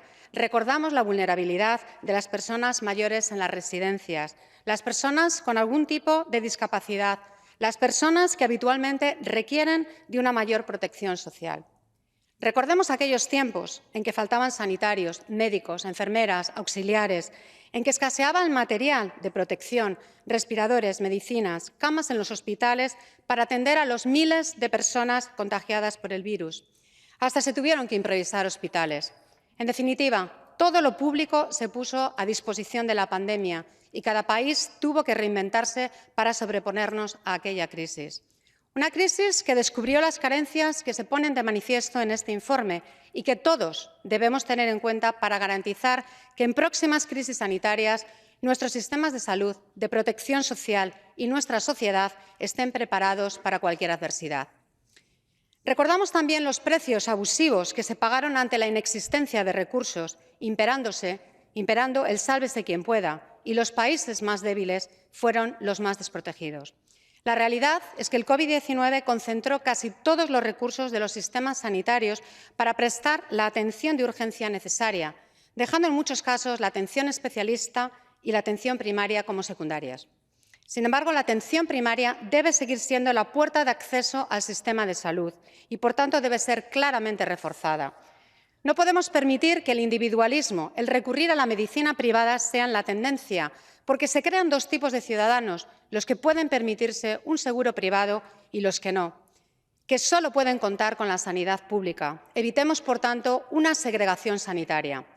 Algunos gobiernos han aprovechado la pandemia para debilitar sus sistemas públicos de salud, abandonando la atención primaria. Gobiernos que parecen no haber aprendido la lección. Si Europa no cuida de sus ciudadanos en momentos de gravedad, ¿qué otras sociedades lo van a hacer? Si no aprovechamos este tiempo para la investigación, para robustecer los sistemas públicos sanitarios, para prever recursos y necesidades y formar a los futuros sanitarios que vamos a necesitar, no habrá tiempo para hacerlo en caso de una nueva posible crisis sanitaria. Es el momento de reforzar y trabajar por alcanzar acuerdos internacionales para garantizar una atención sanitaria digna y la protección social que las personas necesitan. Muchas gracias. Thank you. The next one from EPP is Mrs. Edgars Andrea from Austria. The floor is yours. Thank you, Mr. Chair. Vielen Dank an die Berichterstatterin, dass sie sich dieses Themas angenommen hat. Ich finde ein sehr, sehr wichtiges Thema und der Bericht ist auch sehr umfassend. Auch wir können in großen Teilen zustimmen. Ich möchte ein paar Dinge sagen. Die Gesundheit ist nicht alles, aber ohne die Gesundheit ist alles nichts. Das ist ein altes, aber noch immer sehr aktuelles Sprichwort von Arthur Schopenhauer. Denn ein funktionierendes Gesundheitssystem ist ein Grundrecht in unseren Staaten. Wir in Österreich haben gerade wieder haben schon jetzt ein sehr gutes System und haben gerade wieder eine Reform auf den Weg gebracht mit dem weiteren Ausbau der Primärversorgung als wesentlichen Teil. Und die Finanzierung des Vorhabens wurde aus EU-Fördermitteln unterstützt. 100 weitere Kassenstellen werden noch heuer geschaffen, um die Ärzte zu entlasten und andererseits eine bestmögliche Gesundheitsversorgung zu garantieren. Denn für uns ist klar, alle Menschen haben ein Recht auf die bestmöglichste medizinische Versorgung, wo immer sie auch sind. Ich glaube, da sind wir uns alle einig hier. Ja, das ist ja auch ein Menschenrecht, wie schon ausgeführt. Alle Ungleichheiten sind aus unserer Sicht beim Zugang zu Prävention und Bekämpfung gesundheitlicher Notlagen zu beseitigen. Es muss in die medizinische Grundversorgung investiert werden und Menschen, die im Gesundheitswesen arbeiten, das ist heute noch nicht gesagt worden, müssen angemessen bezahlt werden und darüber hinaus müssen die Arbeitsbedingungen entsprechend sein für diese Menschen. Wir haben es ja gerade in der Pandemie gesehen, was passiert, wenn das nicht ist, wenn auch diese Personen dann im Gesundheitssystem ausfallen. Es ist klar, dass wir uns hier alle zusammensetzen müssen mit den internationalen Organisationen wie WHO, wie WTO, wie die Pharmaindustrie und allen Playern im Gesundheitsbereich. Und es ist für mich auch klar, dass wir schauen müssen, dass Medikamente und Impfungen rechtzeitig und in ausreichendem Maße für alle zur Verfügung stehen. Das bedeutet auch, Standorte wieder zurück in die Herrsprungsländer zu verlagern, zum Beispiel in die Europäische Union etc. und nicht nur auszulagern nach China etc. Da sind unsere nationalen Staaten gefordert. Und weil wir heute schon sehr kritisch auf den laufenden Prozess auf internationalen Ebene mit dem Umbau der Global Health Governance gesprochen haben, ich denke, wir können jetzt das aktiv und kritisch anschauen. Wir werden es begleiten. Wir werden nicht alles gut finden. Wir werden es nicht einfach aus der Hand geben. Aber es muss etwas geschehen. Wir müssen uns aufmachen, denn das Thema ist zu wichtig. Und auch wir nationale Parlamente haben da eine Aufgabe. Wir können das begleiten und schauen, dass auch die demokratische Kontrolle hier nicht zu kurz kommt. Vielen Dank. Danke.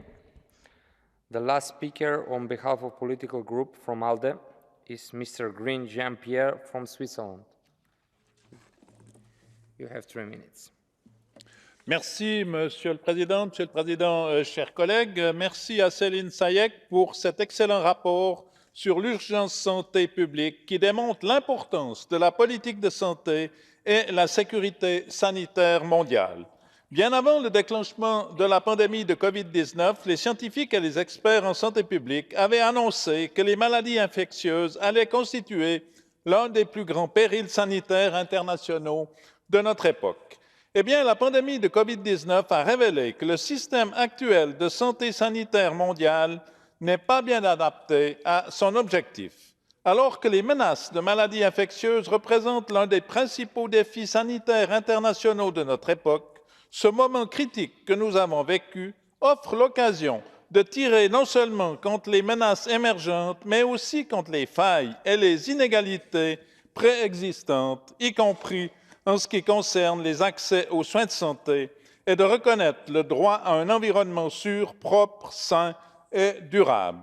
Un effort multilatéral global est nécessaire, réunissant l'Organisation mondiale de la santé, l'Organisation mondiale du commerce et d'autres parties prenantes dans un dialogue multipartite afin de réexaminer les règles régissant l'industrie de la santé et la fourniture de médicaments, de vaccins et de services de soins de santé essentiels au niveau national et aussi international.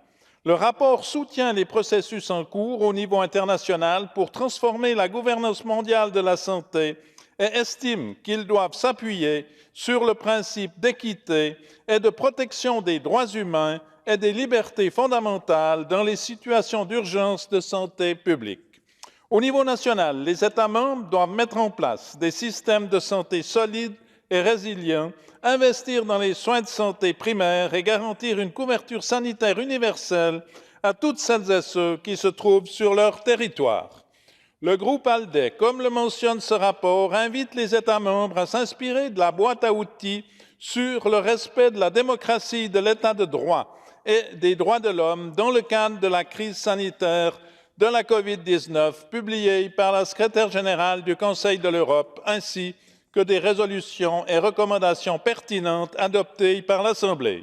En octobre 2022, avec la rapporteure, j'ai aussi participé au Sommet mondial de la santé à Berlin, organisé pour la première fois par l'OMS pour discuter de l'importance politique croissante de la santé mondiale et multilatéralisme et du rôle crucial des partenaires dans la conception, la mise en œuvre et le suivi de la législation, des politiques et des programmes pour la mise en œuvre des objectifs de développement durable liés à la santé.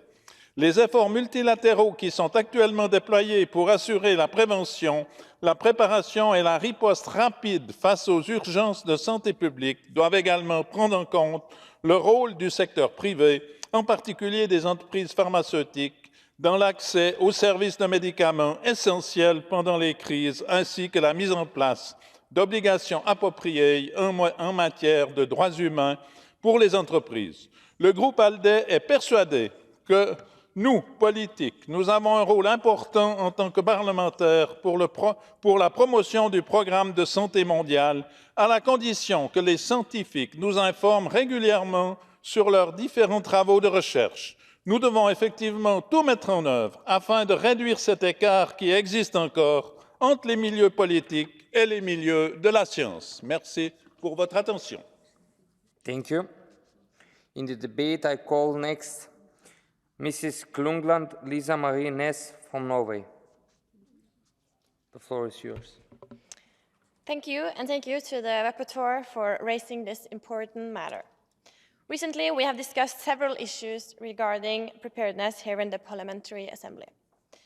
It is both timely and topical in the world we are living in now. Because of war and climate change, we lack important supplies. More and more natural disasters bring destruction and suffering. We just got out of a major pandemic. For years, Europeans have lived more or less in peace. We have been living good lives, we have consumed as we wished. Those times are over. The Norwegian national report on the pandemic came earlier this month. The conclusion was that for the most part, it was handled well, also in comparison to other nations. But we didn't handle it perfectly. No one did. To summarize, we had relatively few deaths, and both the private economy and the national economy didn't suffer. We responded early with powerful measures. Most important for us was protecting the healthcare services, so that it could deal with the increased workload and not collapse as we saw in other countries. Until I was elected to Parliament, I worked as a nurse. In the beginning of 2020, I worked with cancer patients in my local hospital and in a nursing home for elderly people. At that time, I was afraid. I was alarmed for both myself and my patients. It was a terrible feeling, and I hope I'll never have to feel that way again. What I was most afraid of was that I, as a nurse, would infect a patient and, even worse, kill someone. I will never forget how this felt. A global pandemic will happen again. We don't know when, but we must be prepared. We must build a solid and robust healthcare service. We need to have enough healthcare professionals. The vaccines saved us. We must build supply chains and have international agreements on how to manage future pandemics. One of the most important values we have in Norwegian democracy is our trust in each other. Norwegians trust the government. They acted when the government said so. This saved lives.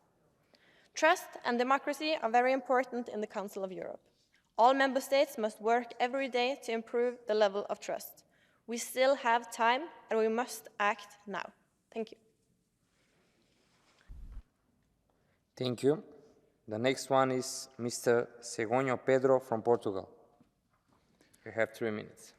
Thank you, Mr. President. First of all, I want to congratulate our rapporteur, Mrs. Céline Seyck-Bock, for this report and for the draft resolution presented. The COVID-19 pandemic was a wake-up call to the entire world about the importance of coordination and cooperation, prevention, readiness, and global response in public health. Nevertheless, by the end of 2022, COVID-19 vaccines delivered by the Global Vaccine Access Initiative, COVAX, helped 2.7 million deaths, avert 2.7 million deaths across 92 lower-income countries. At the level of the European Union, all major reports confirm that the programs and joint actions, namely the SURE program, were successful in cushioning the impact of the pandemic and supporting the recovery into 2021. In view of these results, we can conclude that there is a growing need for more inclusive, impartial, and equitable access to health services in favor of universal coverage. The recovery from the impact of the pandemic clearly demonstrates how lacking global preparedness is for this crisis. The World Health Organization has organized meetings in which it seeks to develop topics such as climate change and health, preparedness for pandemics, sustainable health systems, emphasizing the importance of equity in health, the culture of peace, and the advantages of multilateralism. We must work to reduce inequalities, including inequality in access to benefits of science and technological knowledge. In the age of artificial intelligence, the significant advances in digital health, it is crucial that these new technologies are both accessible and ethically oriented tools in order to further promote change in global health. Richer countries should be asked to do better, pull their weight in helping the world cope in future pandemics and other major health crises, according to a new draft of a treaty being negotiated at the WHO organization. Health is a fundamental human right, which must be guaranteed to all people, regardless of their origin, race, gender, age, or social status. Health is also an essential factor of such sustainable development, peace, and world security. Without health, there is no prosperity, no justice, no dignity. Thank you, Mr. President. Thank you. In the debate, I call next Mrs. Bušić-Zdravka from Croatia. You have the floor. You have 3 minutes. Thank you very much, Mr. President. I would like to congratulate the rapporteur. The COVID-19 pandemic and the unprecedented challenge we found ourselves in showed us how vulnerable we are in today's world. Also, as you rightly pointed out, Madam Rapporteur, it showed us how unprepared we were. It caught us actually by surprise. Although scientists and public health experts had warned us long ago that infectious disease would be the major health challenge which will hit us unexpectedly, not may hit us, but it will hit us. Still, the global health security system was unprepared and inadequate. Faced with this pandemic, trials and errors were made, ad hoc decisions were made and changed on a daily basis on national and global levels, while many lives were lost. It hit us suddenly and severely without knowing much about it. We only knew that it could be deadly and that we didn't have a vaccine for it at the time. We were tapping in the dark, not knowing what tomorrow will bring. This traumatic and uncertain situation also affected mental lives of many, which is evident today. Therefore, this report is timely and relevant when we urgently need to transform global health governments. As the pandemic had shaken many other areas of our lives, we need a holistic approach when laying a preventive foundations for future challenges such as infectious disease, accidents, climate changes, heat waves, droughts, wildfires, earthquakes, etc. In that sense, I strongly support and recommend to globally strengthen national health system and develop national action strategies that would be coordinated at a world level through the World Health Organization and other international institutions. For global health, as the COVID-19 had shown us, is as strong as the strength of the weakest country, as you, Madam Rapporteur, pointed out. Thank you very much. Thank you. The next one is Mrs. Nurulayeva Konul from Azerbaijan. Dear Mr. Chairman and esteemed members of the Council, the issue of public health emergencies and the need for a holistic approach to multilateralism and healthcare is of utmost importance in today's interconnected world. Azerbaijan recognizes the importance of a holistic approach to multilateralism and healthcare in addressing public health emergencies. The country has invested in healthcare infrastructure, including modern facilities and advanced medical equipment. The establishment of the National Center for Disease Control and Prevention has enhanced surveillance and response capabilities. Azerbaijan collaborates with international partners, sharing information and adopting best practices to effectively manage infectious diseases. These actions demonstrate Azerbaijan's commitment to a comprehensive and multilateral approach in addressing public health emergencies. We must, in my opinion, first and foremost, designate investments in healthcare systems.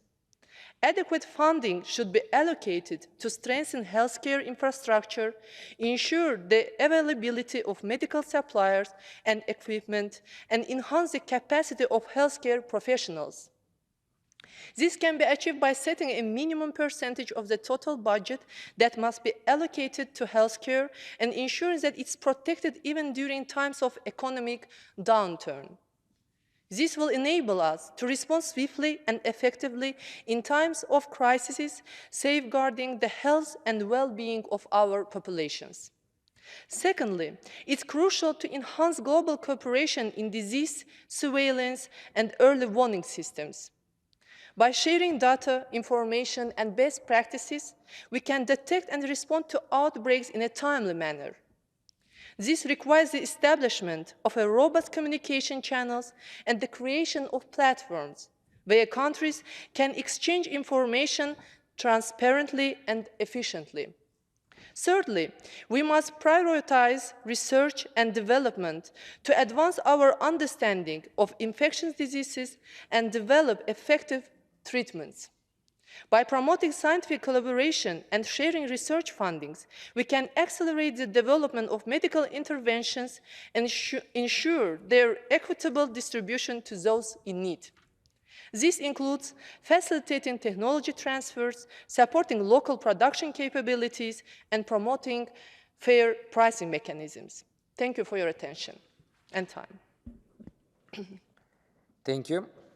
The next one is Mr. Eker Mehmet Megdi from Turkey. You have 30 seconds. Thank you, 3 Chairman. minutes, sorry.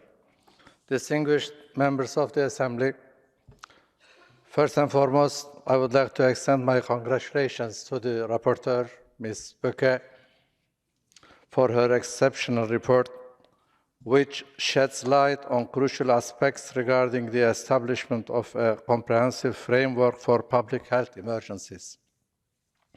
Recent global health crises, notably the COVID-19 pandemic, have served as powerful reminders of our ill-preparedness in effectively addressing widespread public health emergencies. However, it is important to recognize that this challenging period has also imparted invaluable lessons and provided us with unprecedented insights into organizing on a global scale in the face of such crisis. Therefore, I firmly believe that the recommendations put forth in this report deserve our careful consideration.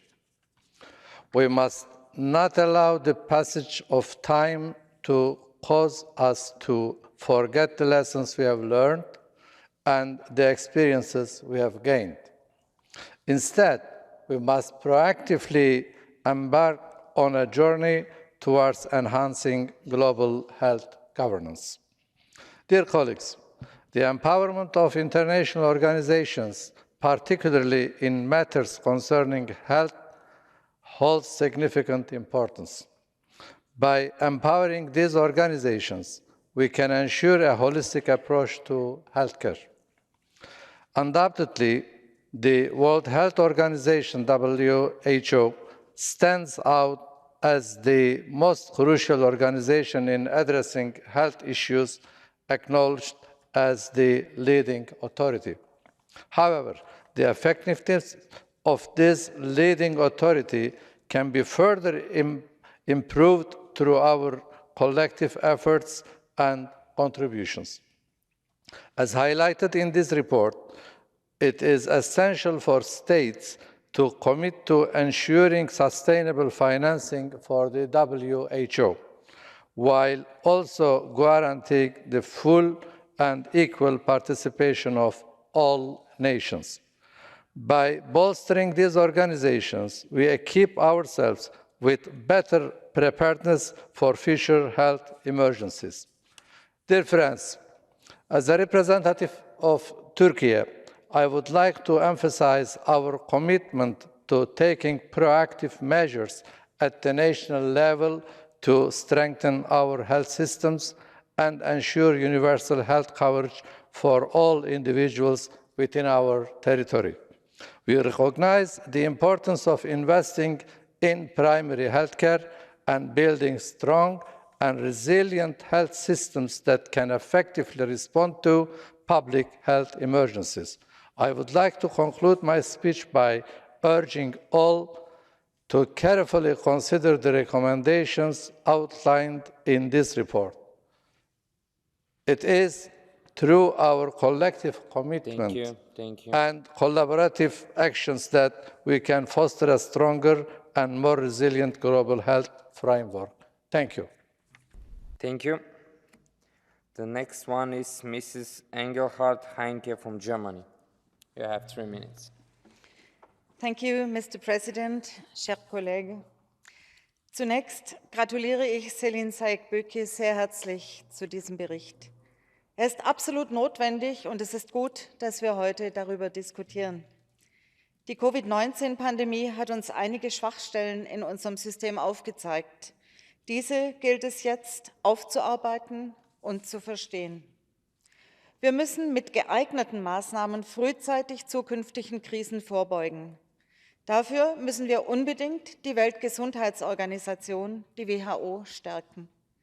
Ich freue mich, dass Deutschland für eine leistungsfähigere WHO sich einsetzt, um die internationalen Versorgungsstrukturen standfest und krisensicher zu machen. Aber die WHO kann nur leistungsfähiger werden, wenn alle Mitgliedsländer an einem Strang ziehen. Wir brauchen eine stabile WHO, wenn wir eine stabile Gesundheitsversorgung wollen. Nur so können wir eine gerechtere Verteilung für medizinische Maßnahmen erreichen. Nur so können wir uns gegenseitig unterstützen, wenn es wieder zu einer Gesundheitskrise kommt. Im Mittelpunkt aller Gesundheitspolitik muss immer der Mensch stehen. Und deshalb sind wir erst dann erfolgreich, wenn wir durch die Stärkung der internationalen Gesundheitsarchitektur mehr Menschen erreichen und besser versorgen können. Auf einen Gesichtspunkt in Selin Sayek-Bökes Bericht möchte ich besonders hinweisen. Eine universelle Gesundheitsversorgung gilt für alle Menschen, ungeachtet ihrer Rechtsstellung, ihrer Staatsangehörigkeit, ihrer ethnischen Zugehörigkeit, ihrer Religion, ihres Geschlechts, ihrer sexuellen Orientierung oder ihres sozioökonomischen Hintergrunds. Auch mir ist die globale Gesundheitsversorgung ein zentrales Anliegen. Deshalb freue ich mich auch, dass ich heute Morgen im Ausschuss für Sozialordnung, Gesundheit und nachhaltige Entwicklung zur Berichterstatterin über einen Bericht zur universellen Krankenversicherung gewählt wurde. Wir haben in der globalen Gesundheit nämlich noch viel zu tun. Die Debatte heute und weitere Berichte in der Zukunft gehen in die richtige Richtung. Vielen Dank. Thank you.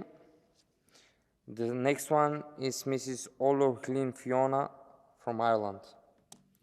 The floor is yours. You have 3 minutes. Thank you, Chair. I think this is a very, very timely report, and I really want to congratulate the rapporteur. As we are emerging from the brutal trauma that was COVID, and we deal with new and emerging crises ever since, it's vitally important that we collaborate our respective and our collective learnings and experiences, and of course evaluate shortcomings that were there, and to help build a really strong and resilient health system and implement measures that will curb health emergencies. And vitally important, of course, is to address unequal access to healthcare, which we're all too familiar. It's imperative that we take a unified approach in tackling global health issues, working with the World Health Organization-led process to negotiate a convention, agreement or other international instrument to help strengthen pandemic prevention, preparedness and response to address current and future health threats. The final report and agreement that they're working on will, of course, be submitted at the World Health Assembly next May. We need a treaty that will foster an all-of-government and all-of-society approach, strengthening capacities at every level and, of course, resilience. This treaty must ensure better access for all to quality countermeasures, including vaccines, testing and treatment, and of course to better data sharing. The principles of equity and inclusion have to be sacrosanct and given equal priority to the need for preventative measures to preparedness and response, investment in primary health care and ensuring decent pay and conditions for those working in the health area, promoting community engagement and identifying vulnerabilities in supply chains. The rapporteur has done really important work over the last 2 years, and I agree with her when she says that the current system of global health security is not fit for purpose. It is too fragmented and it is dangerously underfunded. It's important to recognise and to ensure that we have ongoing multilateral efforts to ensure prevention, preparedness and timely response to public health emergencies. And we also have to take into account the role of the private sector, in particular pharmaceutical companies, and we must examine the need for the TRIPS waiver in certain instances. The pandemic laid bare the inequities in our health systems, including in mental health and, of course, in overworked and underpaid healthcare staff. We must do better, and I've no doubt that when we have this report finalised and published, that certainly will help. Thank you very much. Thank you. The next one is Mrs. Bartos Monica from Hungary. The floor is yours. You have 3 minutes. Mr. President, thank you for the floor. Dear colleagues, the COVID-19 pandemic has pointed out the importance of international cooperation and regulation much more than we have experienced before. That is why I thank the rapporteur for raising and developing this topic. National governments and parliaments, as well as international organizations, have a huge role to play in disease control, cooperation, information exchange, efficiency, and appropriate decision-making are essential. Hungary welcomes the goal to be achieved, effective access to the right to health for all, primarily by preventing public health emergencies and responding to them quickly, efficiently, fairly, and in accordance with human rights. The WHO must play a very important role in the realization of the desired goal. However, the authorization of the WHO for its tasks must be examined with particular care. By removing the powers of the member states, it is not possible to install powers for the WHO that prevent or hinder the decision-making of the member states or the taking of measures in connection with a health emergency. Member states should contribute to the sustainable funding of WHO and ensure that it has the necessary but well-considered powers to effectively implement and monitoring the international health regulations and strengthen its rapid response mechanism for public health emergencies. The negotiation of the draft amendment to the international health regulations must be continued, and the opinions of important stakeholders, such as parliaments, must not be ignored during the negotiations. In accordance with other countries, we intend to assign a more prominent role to the presentation of the holistic One Health approach in the new instrument. Equity must be central to the Convention.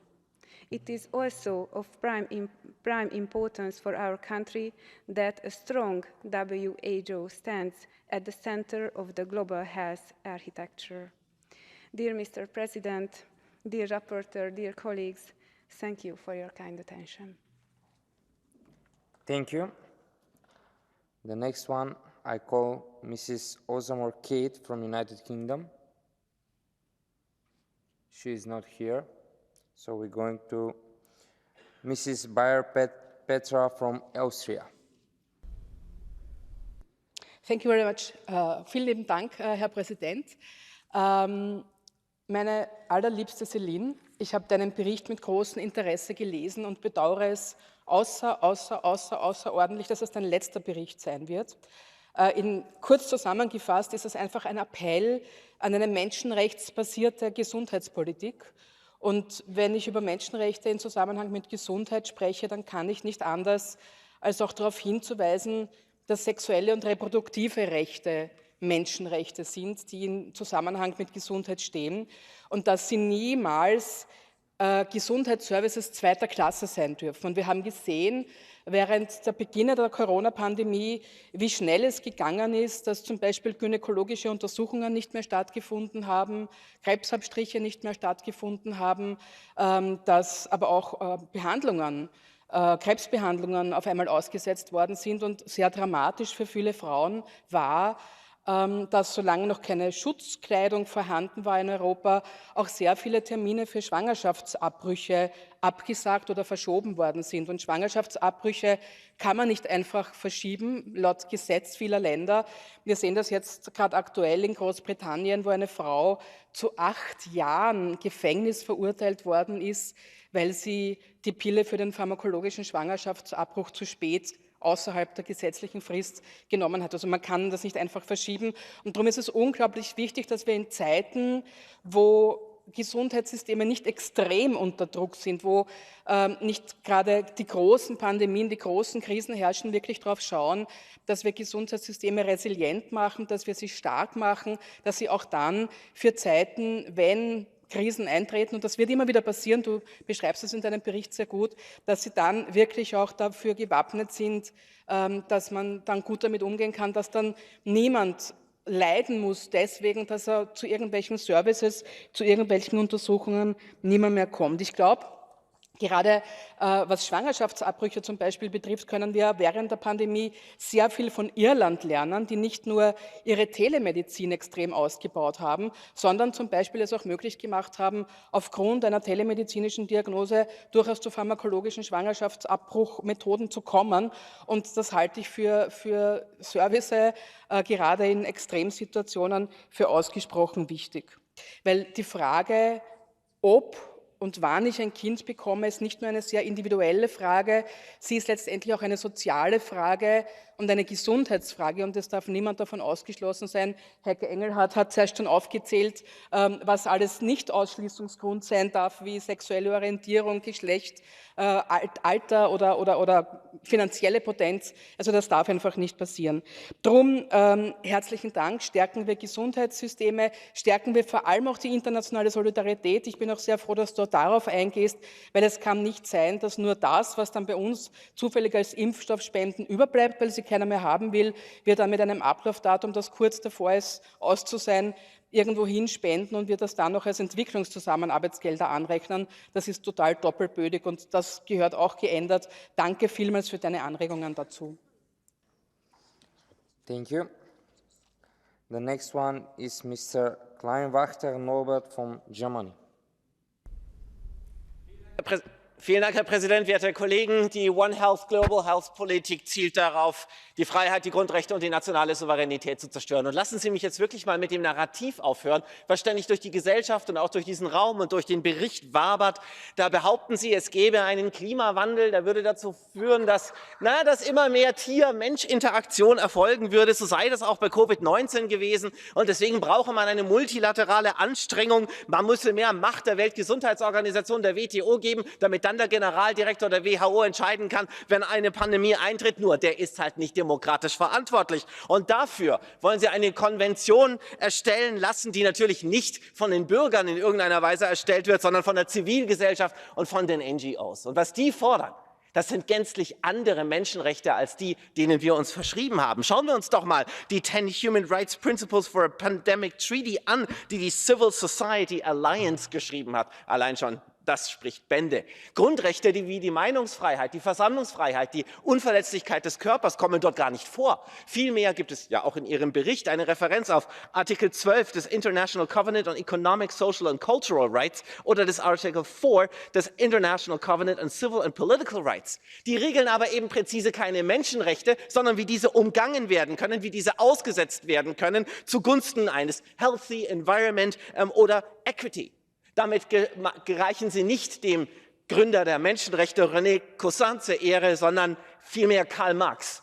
Bekämpfen die Freiheit mit einer neuen Art des Sozialismus, der dieses Mal ökologisch wiedergekäut wird. Und das alles, und ich betone es nochmal, auf der Basis von Lügen und Falschaussagen. Es war bei Covid-19 sehr, sehr klar. Es war falsch, dass die Ausgangssperren und die Verletzungen der Menschenrechte, die viele Regierungen in Europa massenweise betrieben haben, irgendetwas gebracht hätte. Es war falsch, dass die Impfung sicher gewesen sei und vor Verbreitung geschützt hätte. Das haben bereits Pfizer-Studien ausgesagt, die Sie aber unter den Teppich gekehrt hatten und die Leute belogen hatten. Es ist falsch, dass das Virus von einer Fledermaus auf dem Markt auf Menschen übergesprungen wäre, was ja wieder mit der Klimawandeltheorie zusammenhängt, sondern die US-Regierung hat nun offiziell bestätigt, dass eben der erste Patient Ben Hu gewesen ist, der im Labor in Wuhan gearbeitet hat für die sogenannte Fledermausfrau Xi Jinping. Die haben dort Gain-of-Function-Forschung betrieben an Viren. Das ist menschengemacht, meine Damen und Herren. Das ist nicht irgendwas, was mit dem Klimawandel zu tun hat.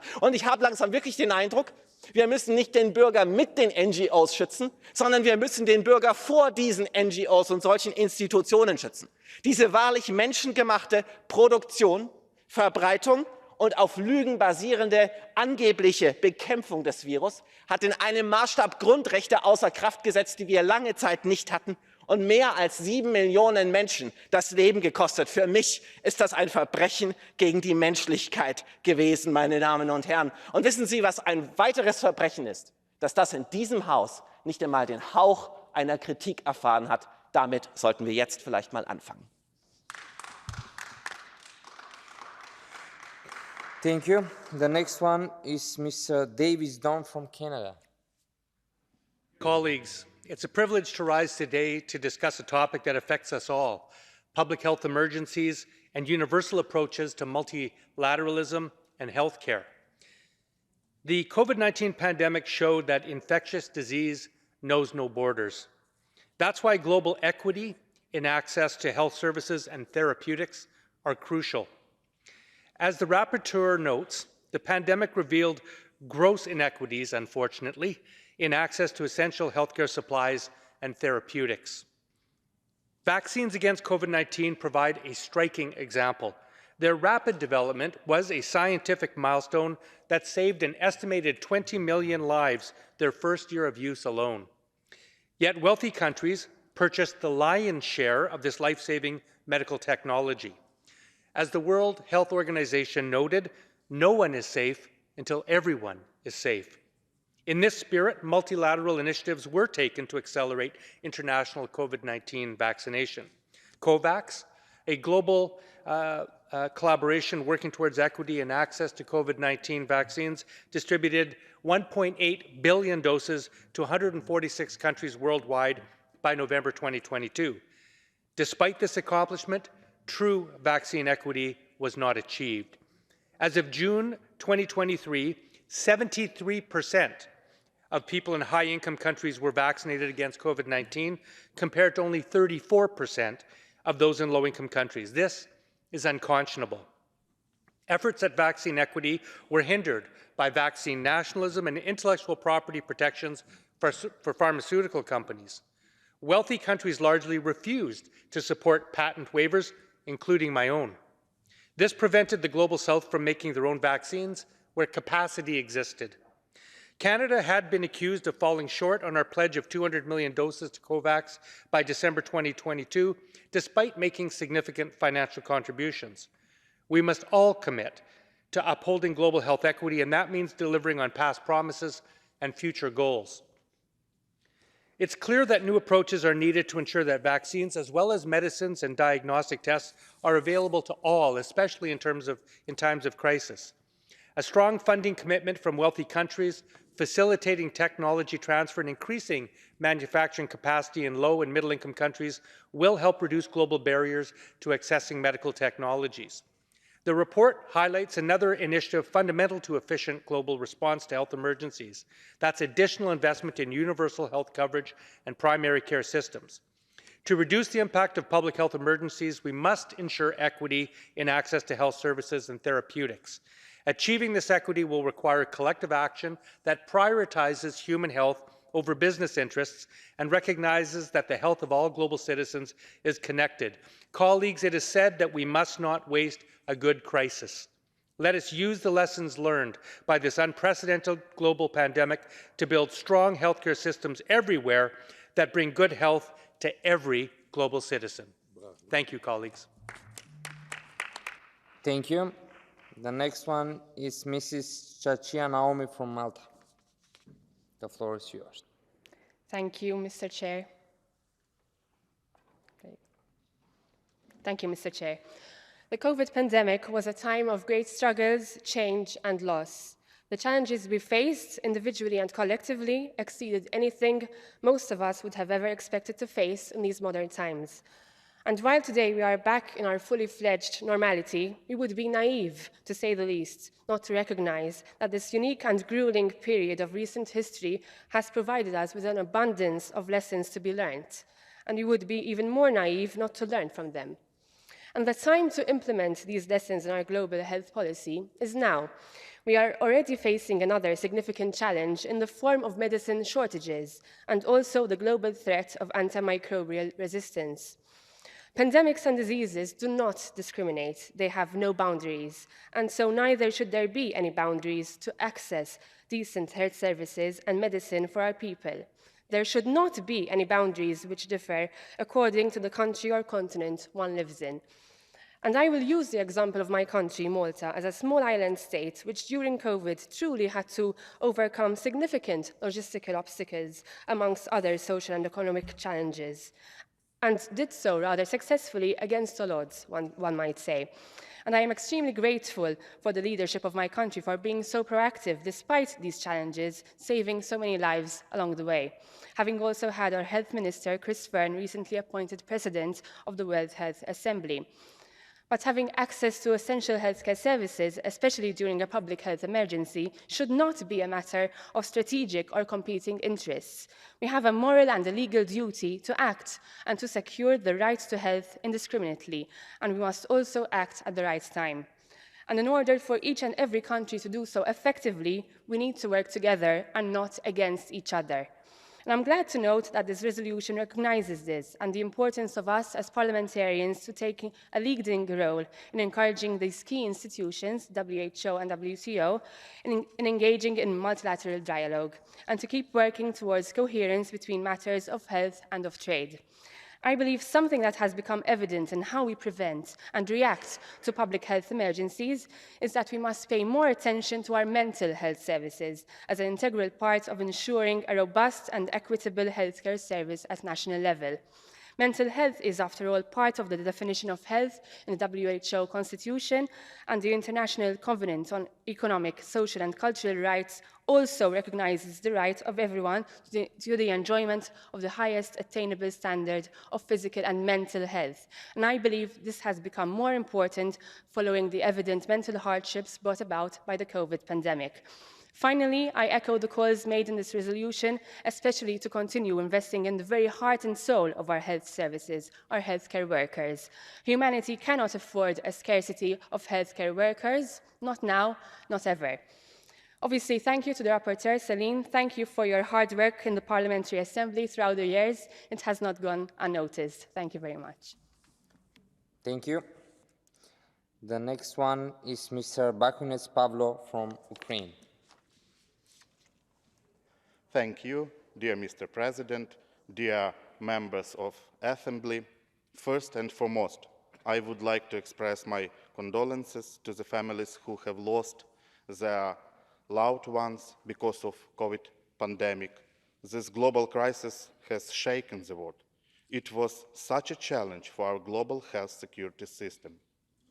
I represent Ukraine, and as all you know, before the COVID-19, we received another virus, even more negative, lethal virus of Russianism. It's about Russian aggression against Ukraine. It's about Russian soldiers, Russian tanks, Russian missiles on our Ukrainian territory. It's killing Ukrainians in whole families. It's killing civilians. It's killing peoples. It's unfortunately killing children. Thousands of civilians and soldiers have lost their limbs in the war that Russia has started against Ukraine to destroy our life. I'm sure it's genocide. Every Ukrainian has suffered from various mental problems. I would like to underline, every Ukrainian has suffered from various mental problems. And this is also a big problem for the healthcare system, which I consider no country in the world is ready for. With the help of European countries, Ukraine is keep fighting and has this terrible war on our sovereign territory. And we believe that with growing support from the West, we will win. But no one can be sure that similar terror will not happen anywhere else. Indeed, I agree with conclusions in the draft resolution being discussed. However, I call on governments, members of Assembly, to address the critical issues of psychological rehabilitation and the development of bionic prosthetics. We should invest in psychological rehabilitation programs to help individuals rebuild their lives and reintegrate them into society.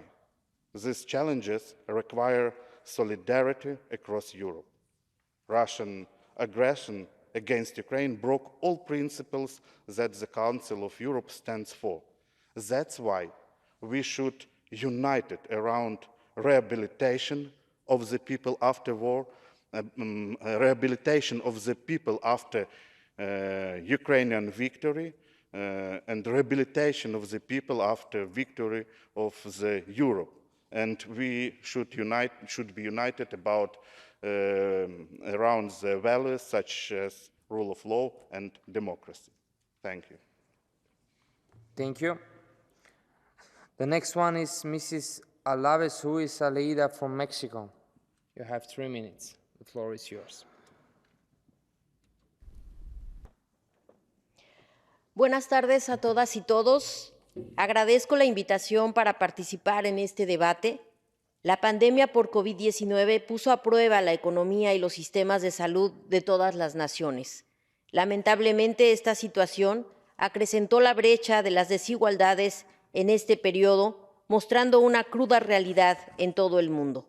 Es por ello que en marzo del 2020, durante la cumbre extraordinaria del G20, México externó su preocupación por la desigualdad en el acceso a medicamentos, vacunas y equipos médicos.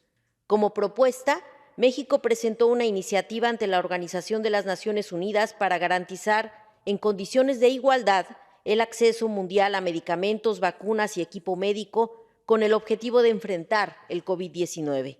La propuesta logró que más de 160 países copatrocinaran la iniciativa. Gracias a ese apoyo se logró poner en marcha el mecanismo COVAX, a fin de garantizar un acceso equitativo a los insumos médicos y sanitarios. Sin embargo, la falta de apoyo internacional provocó que el mecanismo no pudiera operar en óptimas condiciones. A mediados de 2021, las desigualdades continuaron, ya que solo 10 países concentraron 80% de las vacunas disponibles. En contraste, poco más de 100 países alcanzaban 20% de las vacunas y 80 países no tenían acceso a ninguna dosis. Ante este panorama, la Organización Mundial de la Salud solicitó a todos los gobiernos permitir el acceso equitativo a las vacunas anti-COVID. Por eso es que actualmente es tan importante hacer un llamado para rescatar el multilateralismo. No es posible que el nacionalismo y proteccionismo prevalezcan cuando más se necesita la fraternidad para proteger y garantizar los derechos humanos. Recordemos que cada día falta menos para llegar al año 2030. Debemos redoblar los esfuerzos para cumplir los objetivos de desarrollo sostenible. No podemos cumplir con dichos objetivos sin proteger el multilateralismo, pues gracias a este se pueden optimizar las funciones esenciales de la salud pública. En ese tenor, el Congreso de México aprobó en 2021 una reforma a la Ley de Adquisiciones, Arrendamientos y Servicios del Sector Público con el objetivo de adquirir vacunas, medicamentos e insumos de salud a través de organismos internacionales.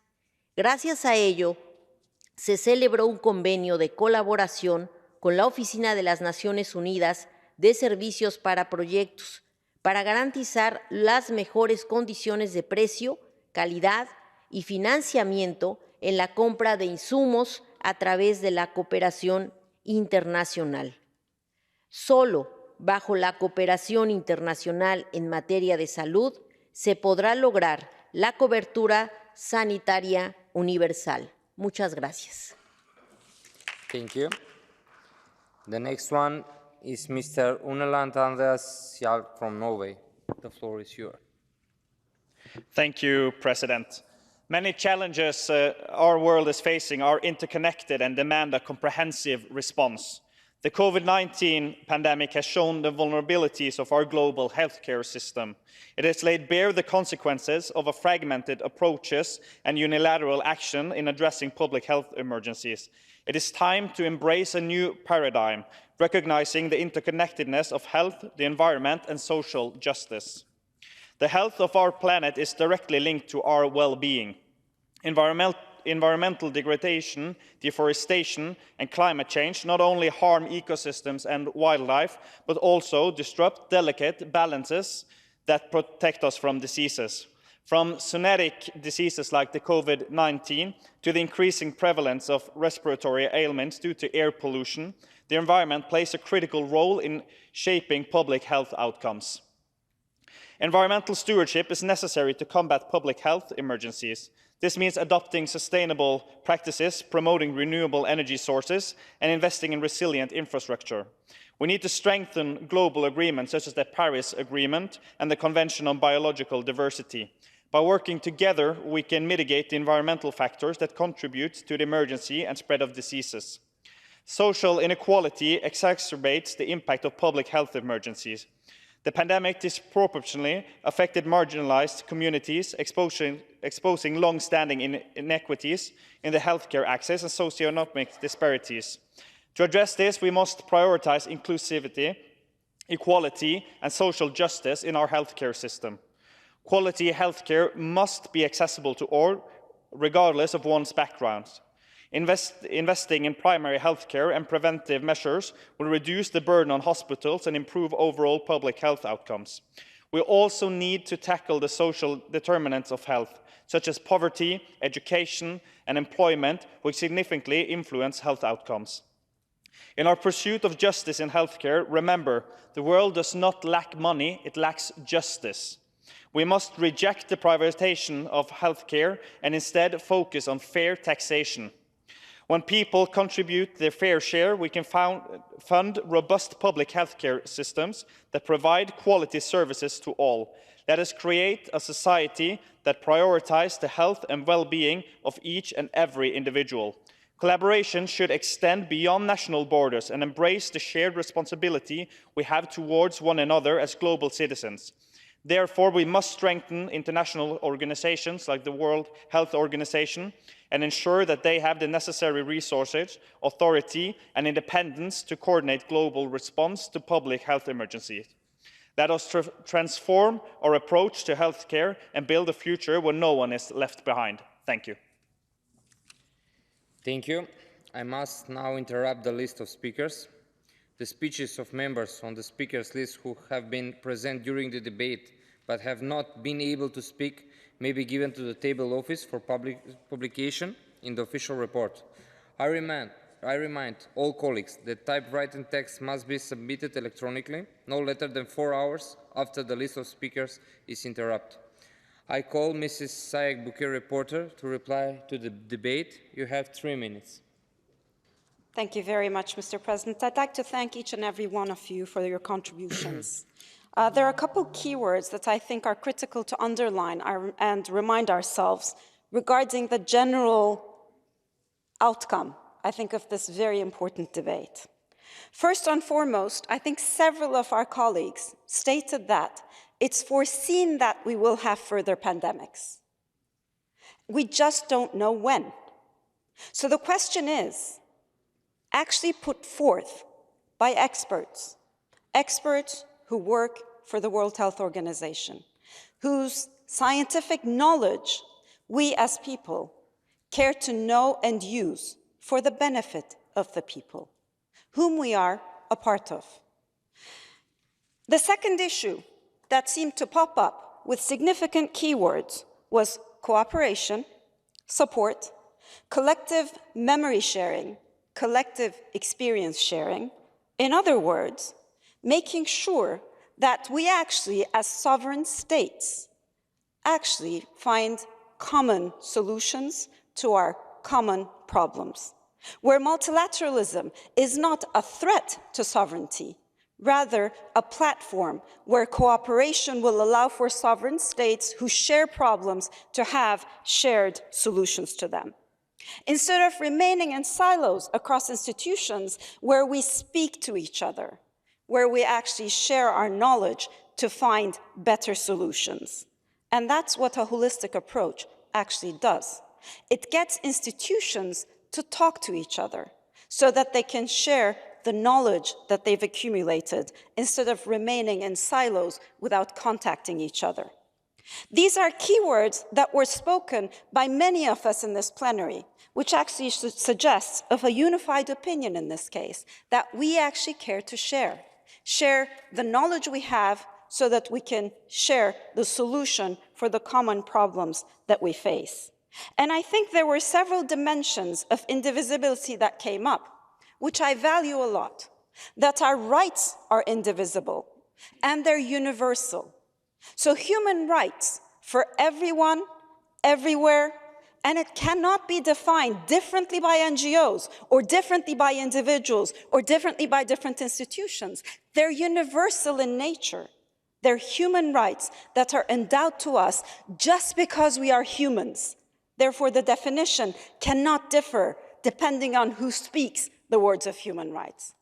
This is why we need not scare from NGOs. We need not scare from multilateralism. We need not scare from speaking to each other, because that's the only way we can bridge the gap between politics and science. We can bridge the gap of the needs of those who can't access it because resources are not enough, because it's actually accumulated in the hands of the few.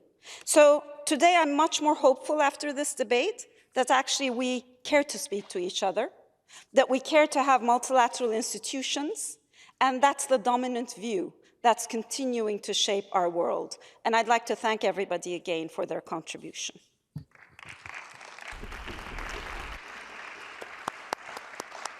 Thank you. Does the Vice Chairperson of the committee, Mrs. Olena Komenko, wish to speak? You have 3 minutes.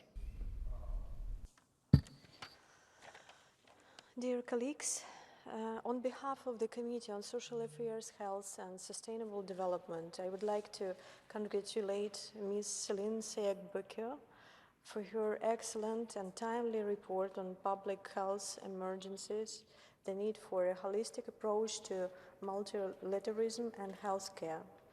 The report comprehensively examines the ongoing processes at the international level to transform global health governance.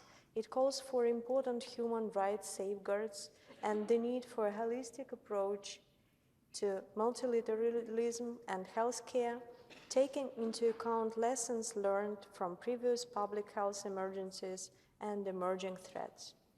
The Committee on Social Affairs, Health and Sustainable Development applauds current efforts at the multilateral level to strengthen global health security.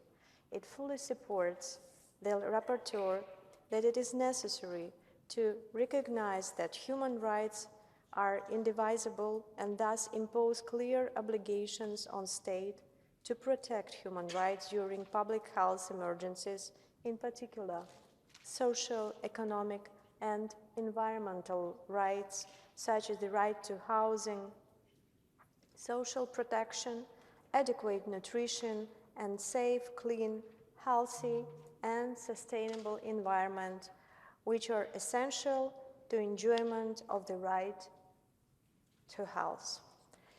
Dear colleagues, this is not the first time the Assembly debates on report on the handling of public health emergencies. The Assembly and other stakeholders have for a long time called for a reform of WHO to allow it to better fulfill its function of achieving the highest attainable health standard for everyone. We must once again call on our governments to urgently step up efforts to strengthen global health security, including by fully committing to equity at the global and national levels and building stronger health systems so that we can better prepare for, prevent, and respond to future public health emergencies. Thank you for your attention. Thank you. The debate is closed. Mrs. Selin Sayek-Bouquet, this is your last session in the Assembly. During your 5 years with us, you have been a pillar of this institution through your initiatives, particularly in favor of social, economic, health, and environmental rights at a time when labor rights and the environment are under serious threat. You have also marked the Committee of Social Affairs, Health and Sustainable Development, which you have chaired since January 2022, by your involvement in many of the committee's projects and activities. You have presented 5 reports to the Assembly on the future of work and the re-examination of labor rights, the fight against discrimination based on social origin, social economic inequalities in Europe, and on artificial intelligence in healthcare. The Assembly expresses its gratitude to you, and we wish you every success in your new projects. Thank you very much.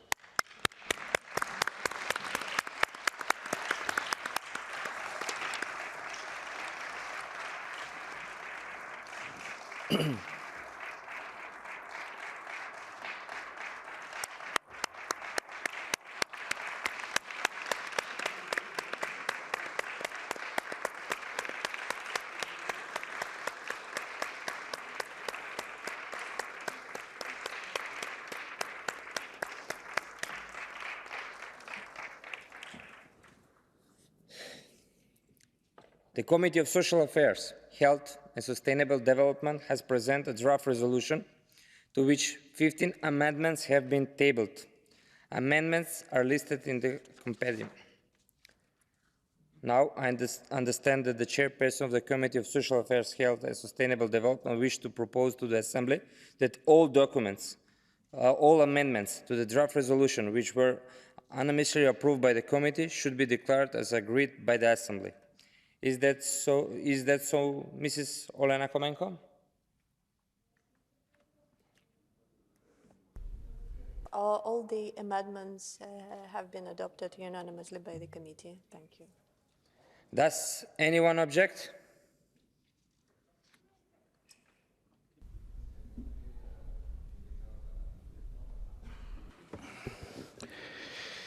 Mr. Chairman, we object to all of them.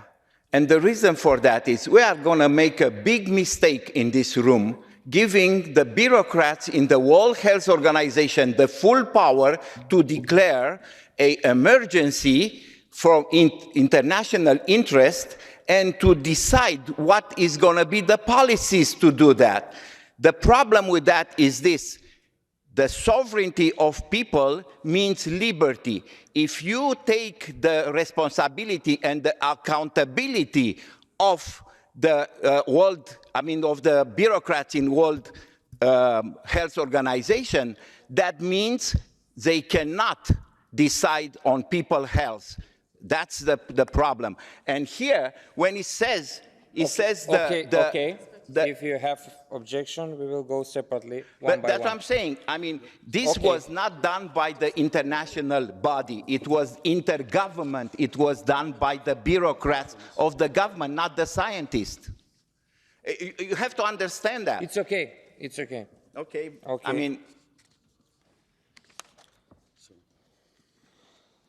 we will now consider the amendments individually because we have objection. The amendments will be taken in the order in which they appear in the compendium. I remind you that speeches on amendments are limited to 30 seconds. Now, I call Mr. Oleksiy Goncharenko to support amendments 13. You have 30 seconds.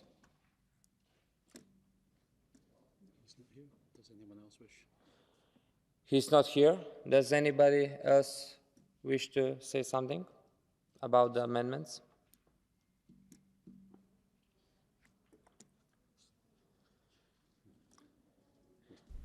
Does anyone wish to speak against the amendment? Mr. President, I will be moving the amendment. Okay, you have the floor.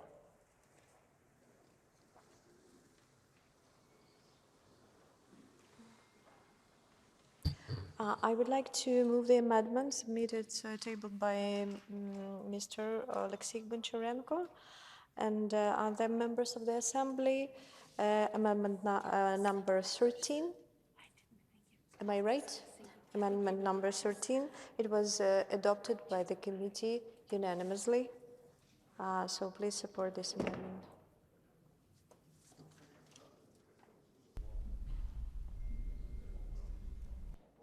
Does anyone wish to speak against that amendment?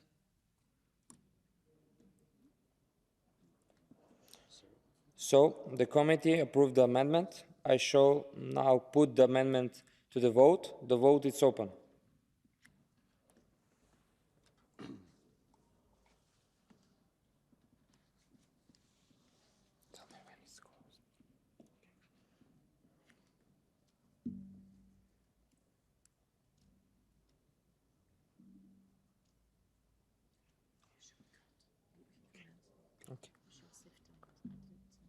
The vote is closed. I call for the result to be displayed. Amendments, it's okay. 49, it's for the amendments. It's adopted. 4 abstain and 5 against. Amendment 13 is agreed. Now, I call Mr. Stefan Shenach to support Amendment 1. You have 30 seconds. Okay, you have the floor. I want only to make the right wording. The international negotiation body is now, the new wording, the intergovernmental negotiation body, and I only want to replace the first 3 words with the second.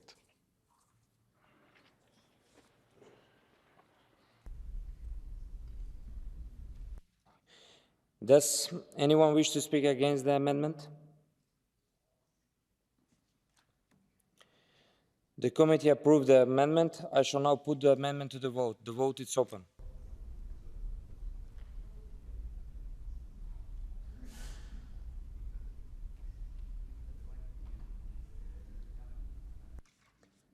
The vote is closed.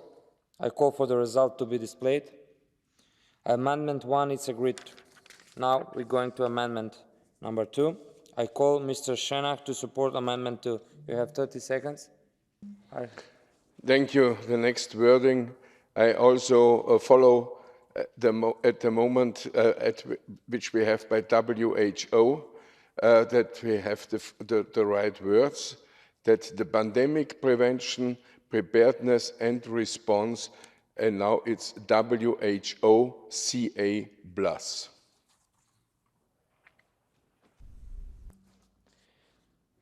Thank you. Does anyone wish to speak against the amendment? Okay.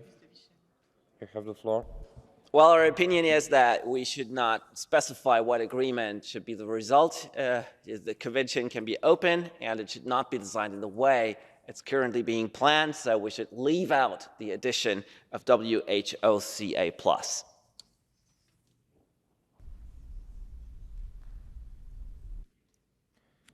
The committee, thank you. The committee approved the amendment. I shall now put the amendment to the vote. The vote is open.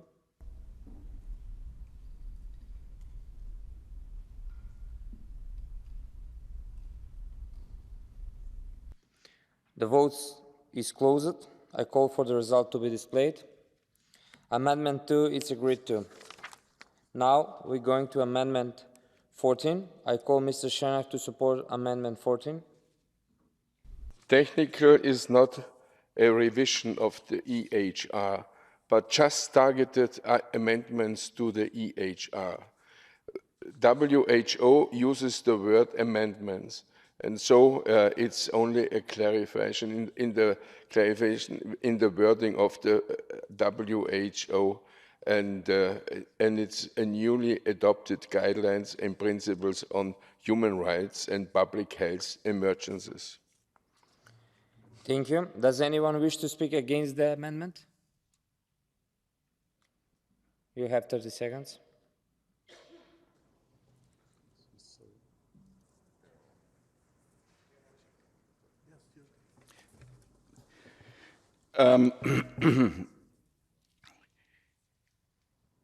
The thing is that the draft resolution is been, it's not preventing anything, it's just giving the rights to the bureaucrats in World Health Organization to decide whatever the human rights are going to be. That's why this amendment and the text of the report should not be there. Thank you. The committee approved the amendment. I shall now put the amendment to the vote. The vote is open. Please vote.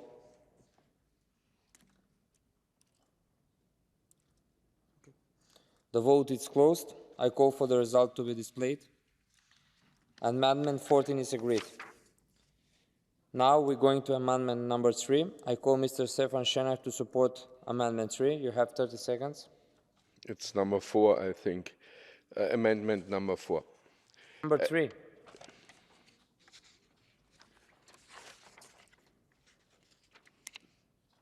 The last one was 14. Now it's number 3.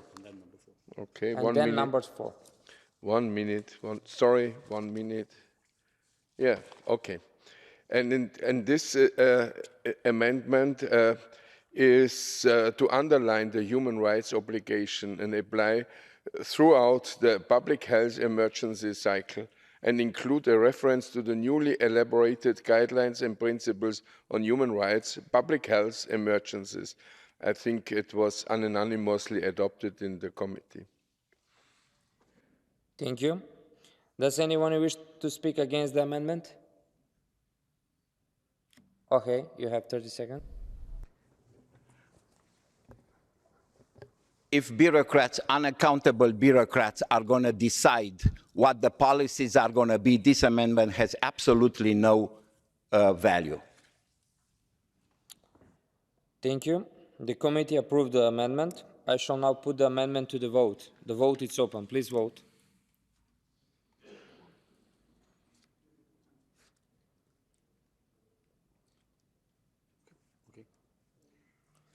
The vote is closed. I call for the result to be displayed. Amendment 3 is agreed. Now we're going to amendment number 4.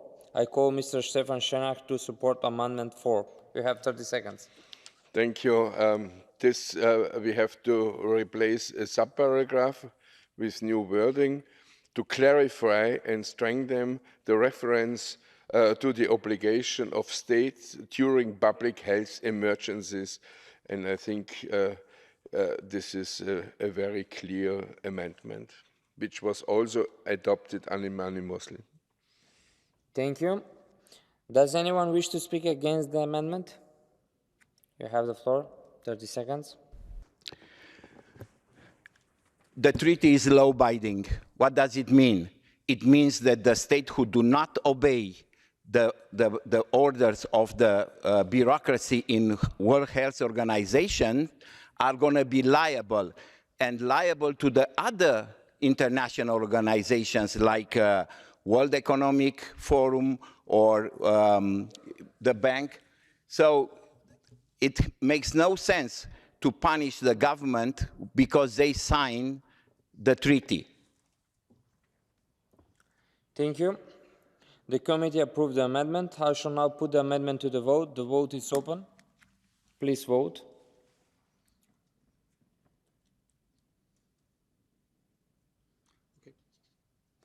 The vote is closed. I call for the result to be displayed.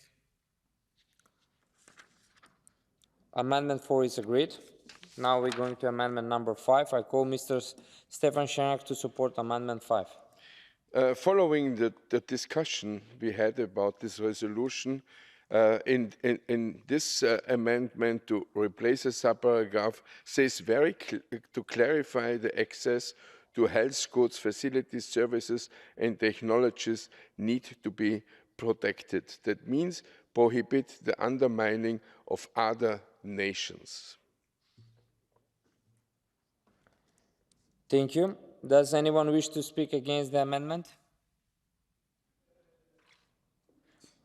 The committee approved the amendment. I shall now put the amendment to the vote. Please vote.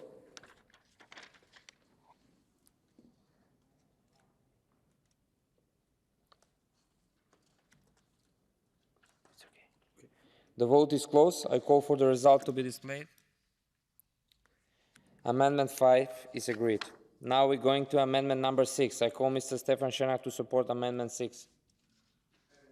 Add only 2 words, that we not have only the open data sharing, that we have also the sharing on benefit. I think this is very clear. Thank you very much. Thank you. Does anyone wish to speak against the amendment? No. The committee approved the amendment. I shall now put the amendment to the vote. The vote is open.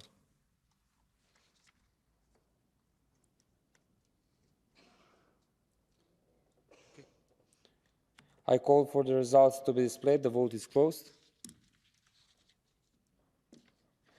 Amendment 6 is agreed. Now we're going to amendment number 7. I call Mr. Stefan Schenak to support amendment 7. You have 30 seconds. I think those who criticized the amendments could not criticize this amendment. It's to initiate the process of reform of international trade agreements with the aim of correcting and preventing inequities of accessing health goods, facilities, services and technologies critical to preventing, preparing for, responding to and recovering from public health emergencies. I think, yeah, it was also unanimously adopted. Thank you. Does anyone wish to speak against the amendment? Okay. You have the floor. Yes, thank you, Mr. President. Dear colleague Shanov, of course we have to oppose this. I mean, you're talking about benefit sharing without defining what benefit sharing means. And I think it has a very socialist vision of just, distributing some kind of income, whatever we heard in the report as well, that, basically inventors of products should not be able to benefit from them anymore because everything has to evenly be distributed, which will then kill off any kind of invention. I think this is the wrong approach, and adding these two words, even though it's just two words, just marks how socialist the thinking is that's behind us. And we're not a communist body here. We're the Council of Europe Parliamentary Assembly defending human rights and democracy and freedom. Thank you. The committee approved the amendment. I shall now put the amendment to the vote. The vote is open. Please vote.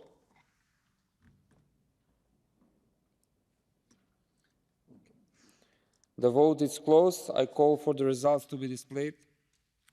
Amendment 7 is agreed. Now we're going to amendment number 8.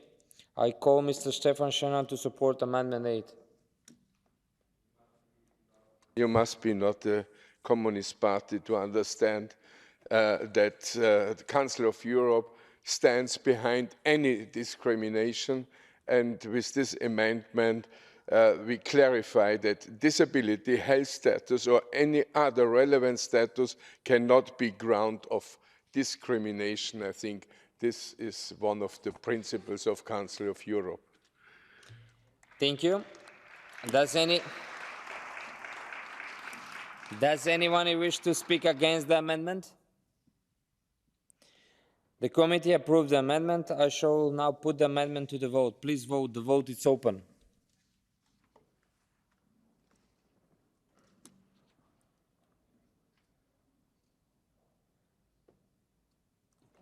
The vote is closed. I call for the result to be displayed. Amendment 8 is agreed.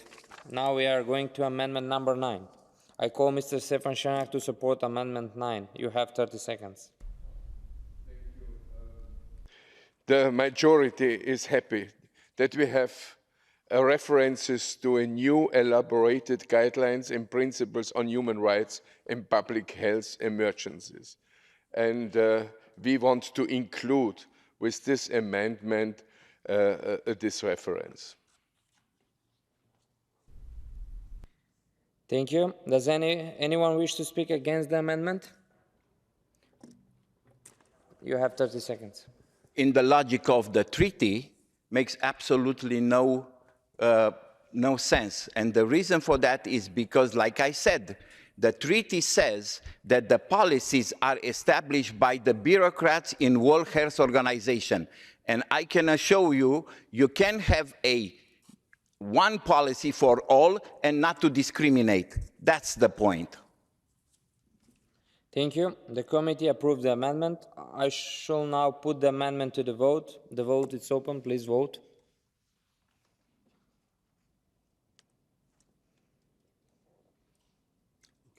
The vote is closed. I call for the results to be displayed. Amendment 9 is agreed. Now we are going to amendment number 10. I call Mr. Stefan Schöner to support amendment 10. You have 30 seconds. All anti-bureaucrats must be now happy for this amendment because we clarified that all measures should be evidence-based. And I ask you, after the word proportionate, add the word evidence-based. I think if you find words against, I would be very surprised. Thank you. Does anyone wish to speak against the amendment? The committee approved the amendment. I shall now put the amendment to the vote. The vote is open. Please vote.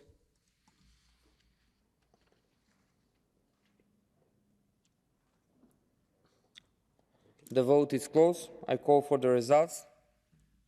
Amendment 10 is agreed to. Now we are going to amendment number 11. I call Mr. Stefan Schöner to support amendment 11. Sorry, I was one amendment too early. This is now the amendments with the evidence-based, and please add this wording. Does anyone wish to speak against the amendment? You have 30 seconds. Yes, here we are mixing things.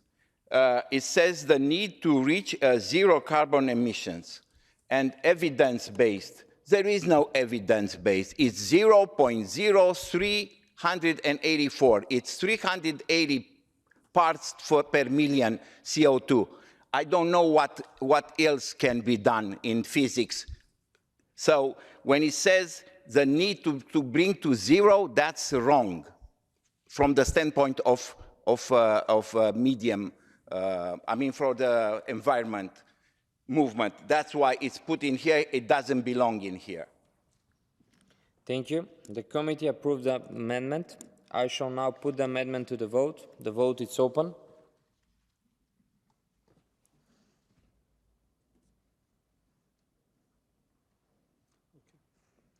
The vote is closed. I call for the results. Amendment 11 is agreed. Now we are going to amendment number 12. I call Mr. Stefan Schenach to support amendment 12. In the paragraph 10, I want to change with this amendment the second sentence. And after the words United Nations high-level meeting, we have to clarify which we mean. We mean the United Nations high-level meeting on pandemic prevention, preparedness and response, and this is only to make it clearer. Thank you. Does anyone wish to speak against the amendment? You have 30 seconds. In this paragraph, the mistake is made again. It says international negotiating body, where it is not an international negotiating body, it's an intergovernment negotiating body, and that intergovernment negotiating body was done by the bureaucrats of the government, 194 countries, because there are no scientists in this. It was only bureaucrats. Thank you. The committee approved the amendment. I shall now put the amendment to the vote. The vote is open.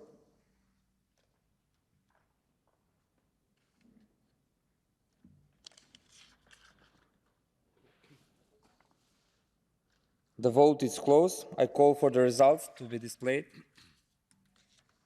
Thank you. Amendment 12 is agreed to. Now we are going to the last amendment, amendment number 15. I call Mr. Schenach to support amendment 15. You have 30 seconds. This amendment number 15 has nothing to do with bureaucrats, but maybe some find it out. It's paragraph 10, second sentence. We replace the words now with our new wording, WHOCA+. I think we should stay consequent on this new wording, and thank you that you followed all those amendments in the same strong supporting as the committee did. Thank you, Mr. Schenach. Does anyone wish to speak against the amendment? You have 30 seconds. The World Health Organization that we know from the 20th century was a voluntary association. Now we introduce a mandatory, law-abiding treaty, and that's not acceptable to a lot of countries in this world, because mandatory and law-abiding means there are going to be consequences if a country signs the treaty but do not wish to obey the policies of the bureaucrats in the World Health Organization. That's why I think we made a big mistake in approving this, report.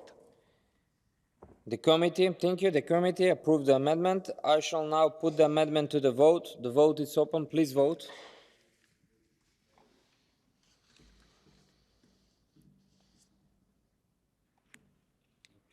The vote is closed. I call for the results. Amendment 15 is agreed to. We will now proceed to the vote of the draft resolution containing document 15778. A simple majority is required. The vote is now open.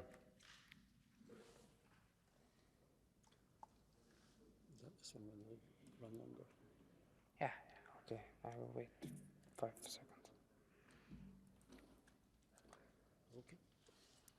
The vote is closed. I call for the results. The draft resolution in document 15778 is adopted.